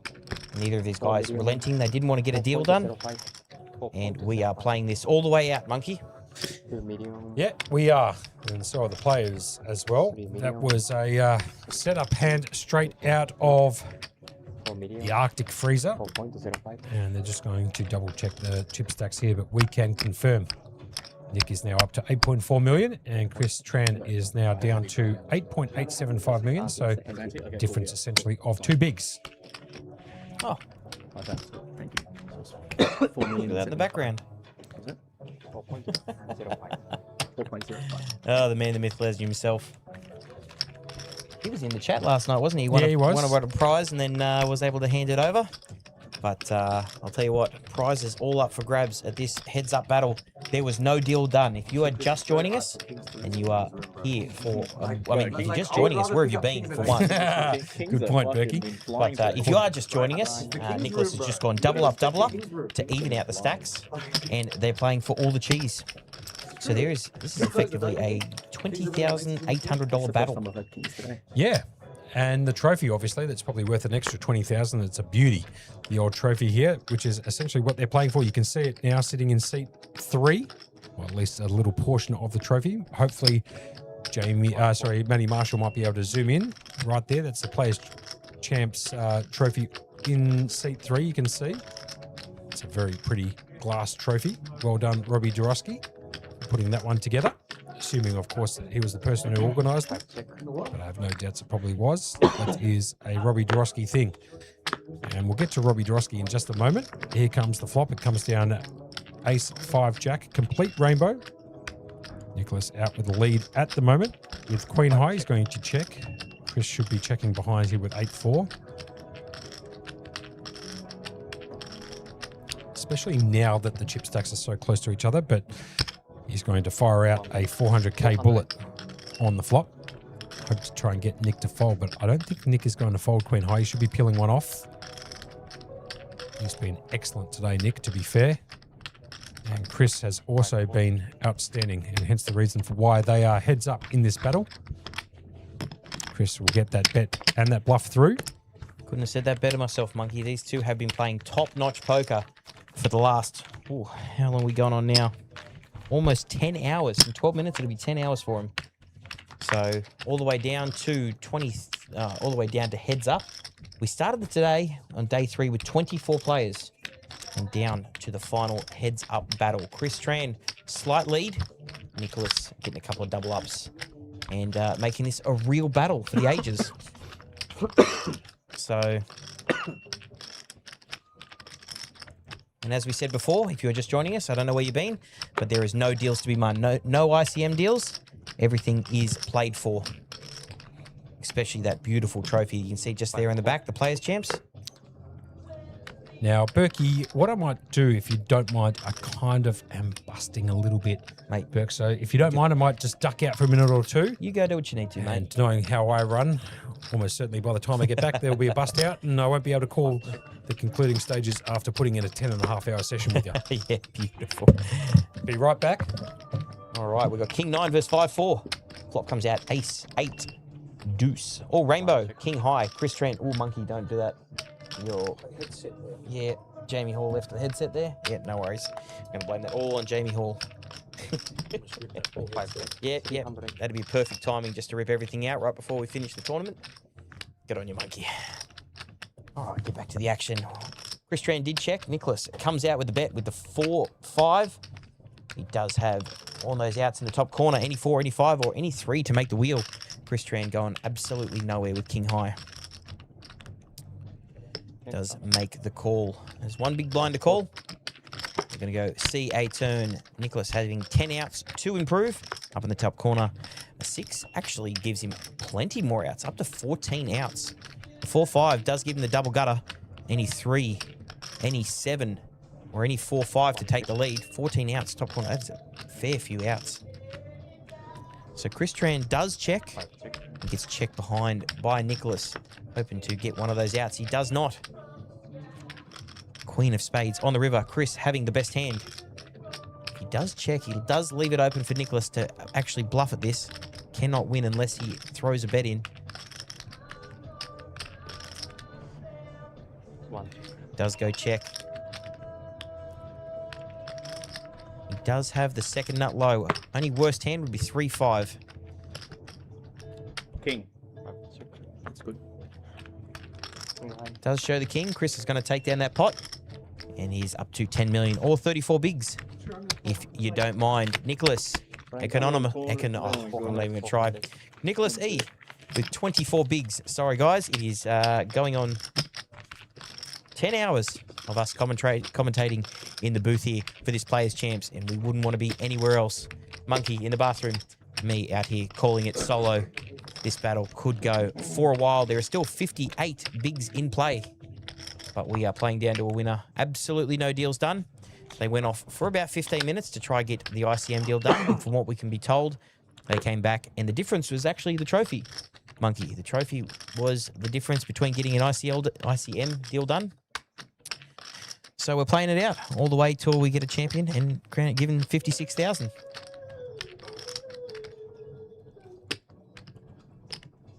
Back on? You're back on. There we go. We're back in the high chair. Chris Tran. On the button here, finds the Michael Jordan unsuited, the deuce 3. He's going to pop it up. Thank you very much, by the way, Burke. I was back teeth were floating a little bit there, to be fair. Raised to 825k with the deuce 3 off. And Nicholas Economist here with a 10-8 offsuit in the big blind has decided to make the call. He's flopped a pretty decent hand, the open ender. Chris down to needing to find a 3 or a deuce to make a pair, because Nick doesn't have one. Look at how violently Nick likes to chew his gum. I don't know if you picked up on that. I have a bit before, but it is quite intense, isn't it, when you're looking at it?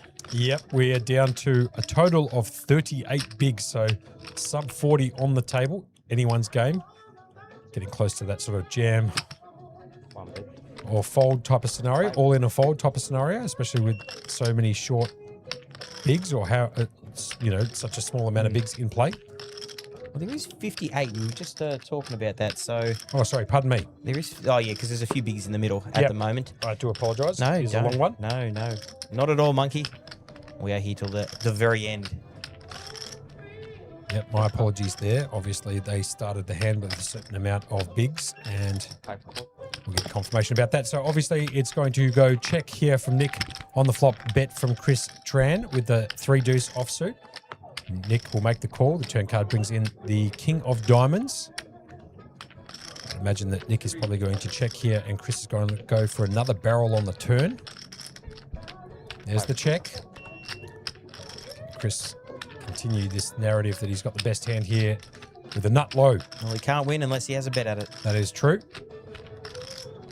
Pretty much every hand out there combination, other than the ones that he is holding, is beating him. Correct.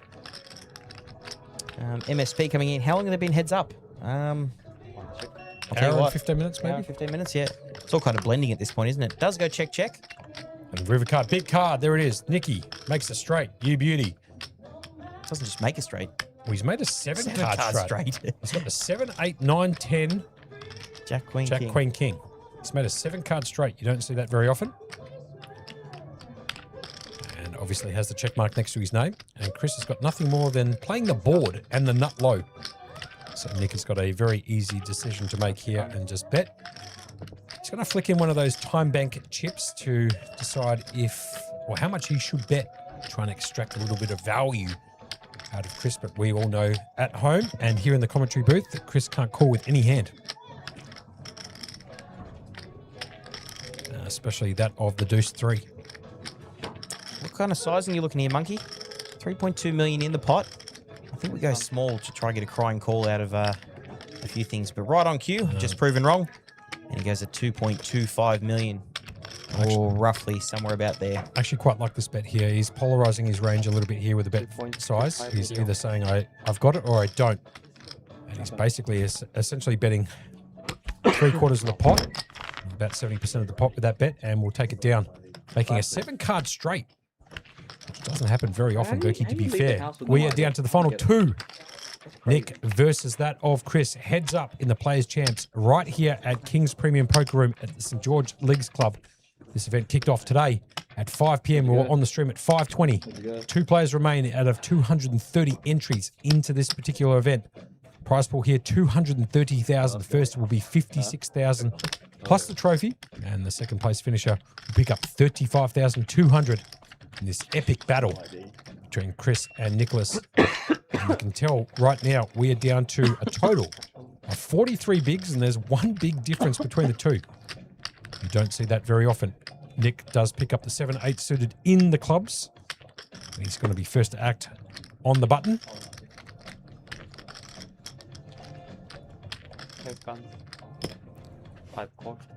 And he's just going to limp in.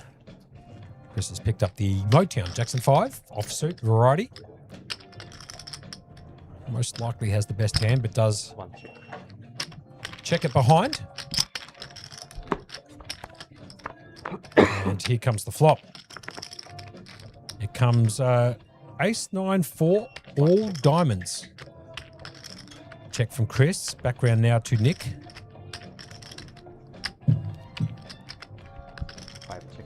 Who checks it behind. Turn card brings in the 3 of diamonds. Putting down the 4 flush on the board. Next thing, I actually picked up some outs to chop up the pot. And obviously he's got some winners. Any diamond will chop it up. Any 8 or 7 will give him a pair, which is good enough. Chris has picked up a gut shot to make the wheel. And obviously got those opportunities too. But out with the lead at the moment, 81% equity with just jack high. 400. Great bet. Love this from Nick. Good play. Gets the snap fold from Chris. Very good from Nick. I like this pressure he's applying here on Chris. This is very good, this battle. And now up to the chip lead, 9.4 million. 43 bigs in play. They went off for about 15 minutes to make a deal. Came back and said, no, let's play on. The trophy was really the deciding factor there, Berkey, wasn't it? It was kind of funny because we actually had Mark Liddell in last night. And I know he kept saying he was talking about how valuable players find this trophy. And I'll tell you what, that was the breaking point between all this money. Well, essentially, Berkey, you can't even buy it. Put it that way. Can't buy them. Absolutely not. You got to win them. Yep. And that Players Champs, that is a very sought-after trophy. I reckon. Prestigious event for sure. It's slightly behind the I mean, the main event's what everyone wants. That of is course, it. There's no ifs, ands, or buts about it. The main event is the main event. There's a reason it's called Players that. Champs would probably be the second, in my opinion. I'd put it up there, and then probably the mini main because it is another main as well. Third. Sure. Chris is going to limp in on the button with the 8-6 of clubs. I quite like this hand too. It's very pretty, but don't worry about that. Nick Economist, he has picked up the pocket 10s in the big blind. And he should be putting in a raise here, but he could play it a little bit tricky and just check it back and see if he can flop a monster and get all of Chris's remaining chips. He does have the chip lead at the moment. He does pop it up now to 900k. And Chris has got a decision to make. Does he flick in 500k to see a flop or not? Decision now made. He flicks it in. Off to the flop we go. 10s versus the 8-6 of clubs. Heads up battle. Deep into the morning. We are now ticking over to almost 3 a.m. right here at the St. George Leagues Club, and we appreciate all of you joining us as the flop comes down. Queen 6 deuce. Chris does pick up a pair. Very hard to make. In a heads up. According to CK Lifetime, who was in earlier, gave us a little bit of information about that percent of the time, 22.5%. You flop a pair with 2 random cards, and Chris has done that this time with flopping second best pair. Nicholas way out in front with these pocket 10s. He does decide to bet into This it. is really good. 50. Yeah, I really bet like sizing. this. It's really good by Nick. I have to admit, I'm been impressed by both of these players, but at the moment, Nick, who was a 2-1 chip dog, essentially, has now got the lead away from Chris, and they're playing for all the cheese. He's getting a few cards too, to be fair. He played a very nice hand before with the 7-8, making 3 of a kind, and then the following hand, he got max value. And in a heads-up battle, it was absolute cold deck as well. Yeah, and got Chris the call with Queen High. Nonetheless, Oh, sorry. In the following hand, he actually picked up Kings versus the Nines, which was a cooler, to be fair. So probably only just that 8-7 hand is one to speak of. The Kings versus Nines is a stock standard all-in call scenario, which did happen before. Check from Nick on this turn. It brings in the 4 of hearts. Chris needs to find an 8 or a 6 at the river. Does check. Okay, good. He's going to need a 6 or an 8. Oh my God. He just binks the 8 at the river. What a gin card for Chris, taking the lead. And this pot essentially away from Nicholas. Can Nick get away from it with little to no damage? Or further damage, I should say. He's going to check. That's a great check from Nick. There's going to be a bet here from Chris. He's now made 2 pairs, 8s and 6s. And I'd imagine he's probably going to bet a pretty polarizing range here. Or value. I'm thinking something like maybe 2 million plus. The diamonds miss. Obviously the 3-5 and the 5-7 straights get there. The hearts also miss.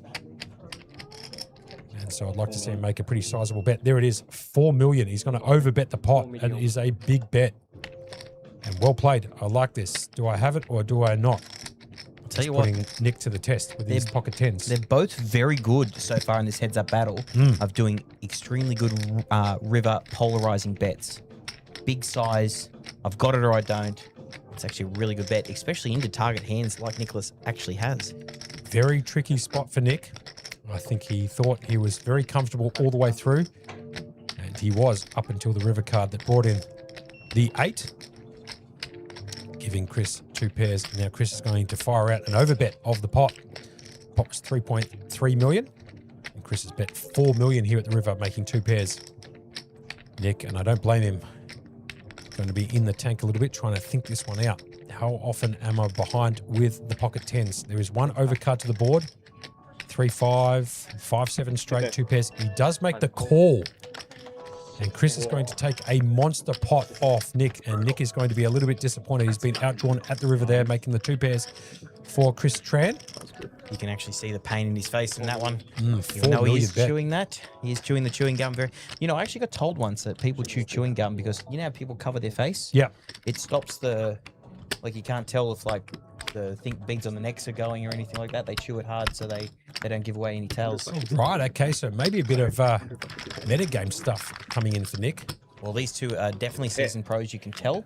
And I reckon there's a fair few metagames going Pretty good question to ask Nick next time we see him, Berkey. If you choose the gum like that, heads up to not give away any of those tells in that carotid artery in your neck. You can sometimes give away some tells. It's a good question, actually, Burke. Yeah, I might actually have a chat because I have been told that before. I meant to bring it up before when you said the chewing gum, but then we got into a hand and forgot about it, and there we go. So a bit of early morning trivia. Yeah, Monk. We might have a chat with Nick next time we see him and just ask him if that's the absolute reason.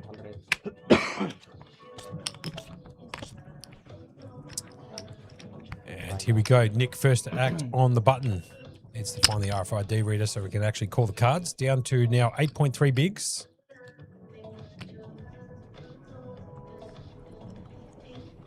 $3.3 million in his stack. Chris Tran out there with 13,750,000. Jamie Hall sending us a photo. He's walked outside the front, and believe it or not, a bird has crapped on him. Better on bird shit. It's a phenomenal picture. Oh my God. So Chris is going to jam it all in with the King 6 and Nick has to fold. Unfortunately, we didn't see his hand. He couldn't find the RFID reader in that particular hand. That's okay. You don't need it heads up. Down to 7.8 bigs, Burke. 3.1 million. It's been a long day. But Chris at the moment is in a commanding spot to take this bad boy down. Yeah, but I'm not taking anything off Nicholas. No, definitely He's done not. the double up before. Yep. Kept the game going. And I'll tell you what, there's still plenty more to be had at this heads up battle. MSP coming in saying, in the time you have been commentating, I've done an 8-hour shift and driven home an hour away. So there you have it. Big day for all of us, essentially. No more so than Chris Tran if he goes on to win this one for $56,000. When was the last time you won $56,000, Monkey? CK Lifetime came in and said, tell Jamie not to take her on a second date because a bird. Because a bird has crapped on him. Very good, CK. That's a great joke at this Travian. time in the morning. Travian. He's used the bird as a female as opposed to the animal. Well done. How do you get to That's the a game, good joke at 3 o'clock in the morning. Did you drive it? Very good, CK. I like that. Deary me. That's not bad. That's The really photo good. of Jamie, you can tell how tilted he is too. It's right on Yeah, the shoulder it is on a right blue on the shoulder. shirt. He made sure to get his facial expression in as well. Right, Get back so to this. Nicholas with the ace. Any ace heads up. He's got 7.8 bigs. I dare say this is going to be just getting in. It's going to be a bit of a... yeah, Nikki is or should be jamming this all in with the ace 8. There it is. Oh, And Chris my Trans God, actually Chris picked up a Tran. hand, the ace 9. So this could be it. Yeah. Can Chris hold with the ace 9 to bust Nick out in second, picking up 35,200? And if Chris is able to take this bad boy down here in this hand, he'll pick up 56,000 plus the trophy that is on the table. Ace 9 versus the ace 8. I'll call the action if you don't mind, Berkey. And here we go. Obviously, there's potentials for chops, but off to the flop we go. Ace 8, ace 9. Nick all in. Flop comes down 4, 6, jack. No help to the ace 8. Nicky needs to find an 8. He'll take a chop, as he just said. There, down the table, Mike. Turn card brings in the deuce of clubs, now just down to essentially 3 outs. One of the 3 remaining 8s in the deck. 93% equity for Chris, and Chris will get it done. He will be the winner of the Players' Champs, picking up 56,000 plus the trophy. Nick Economist there is going to pick up 35,200 in this Players' Champs. And I'll tell you what, Berkey, that was a good commentating and a good call. And I'd like to take a small little moment to thank everybody in the chats who have joined us for a pretty lengthy session of over 11 hours. But Berkey, what's the outro here? What mate? a finish. After an epic heads-up battle, it's Chris. Comes out defeating the Economist himself. Congratulations to Chris. A fantastic finish and performance. And a huge congratulations to our runner-up, the Economist. Massive thank you to the St. George Leagues Club, the King's Premium Poker Room, the dealers, the floor staff, the production crew, everyone behind the scenes to help make this a success. And of course, thank you to the 230 players who jumped in to create this $230K $1,000 prize pool. The support has been phenomenal for the Kings and with us and with everyone else. We couldn't do it without anyone. And a thank you to everyone who tuned in. YouTube, Twitch, Facebook. We really appreciate you guys joining us for the series. And then, you know what, Monkey? For you and myself, we appreciate everyone watching. Have a safe trip home. We'll see you back here on Friday to call the action for the mini-main event. Until then, good night. Good night.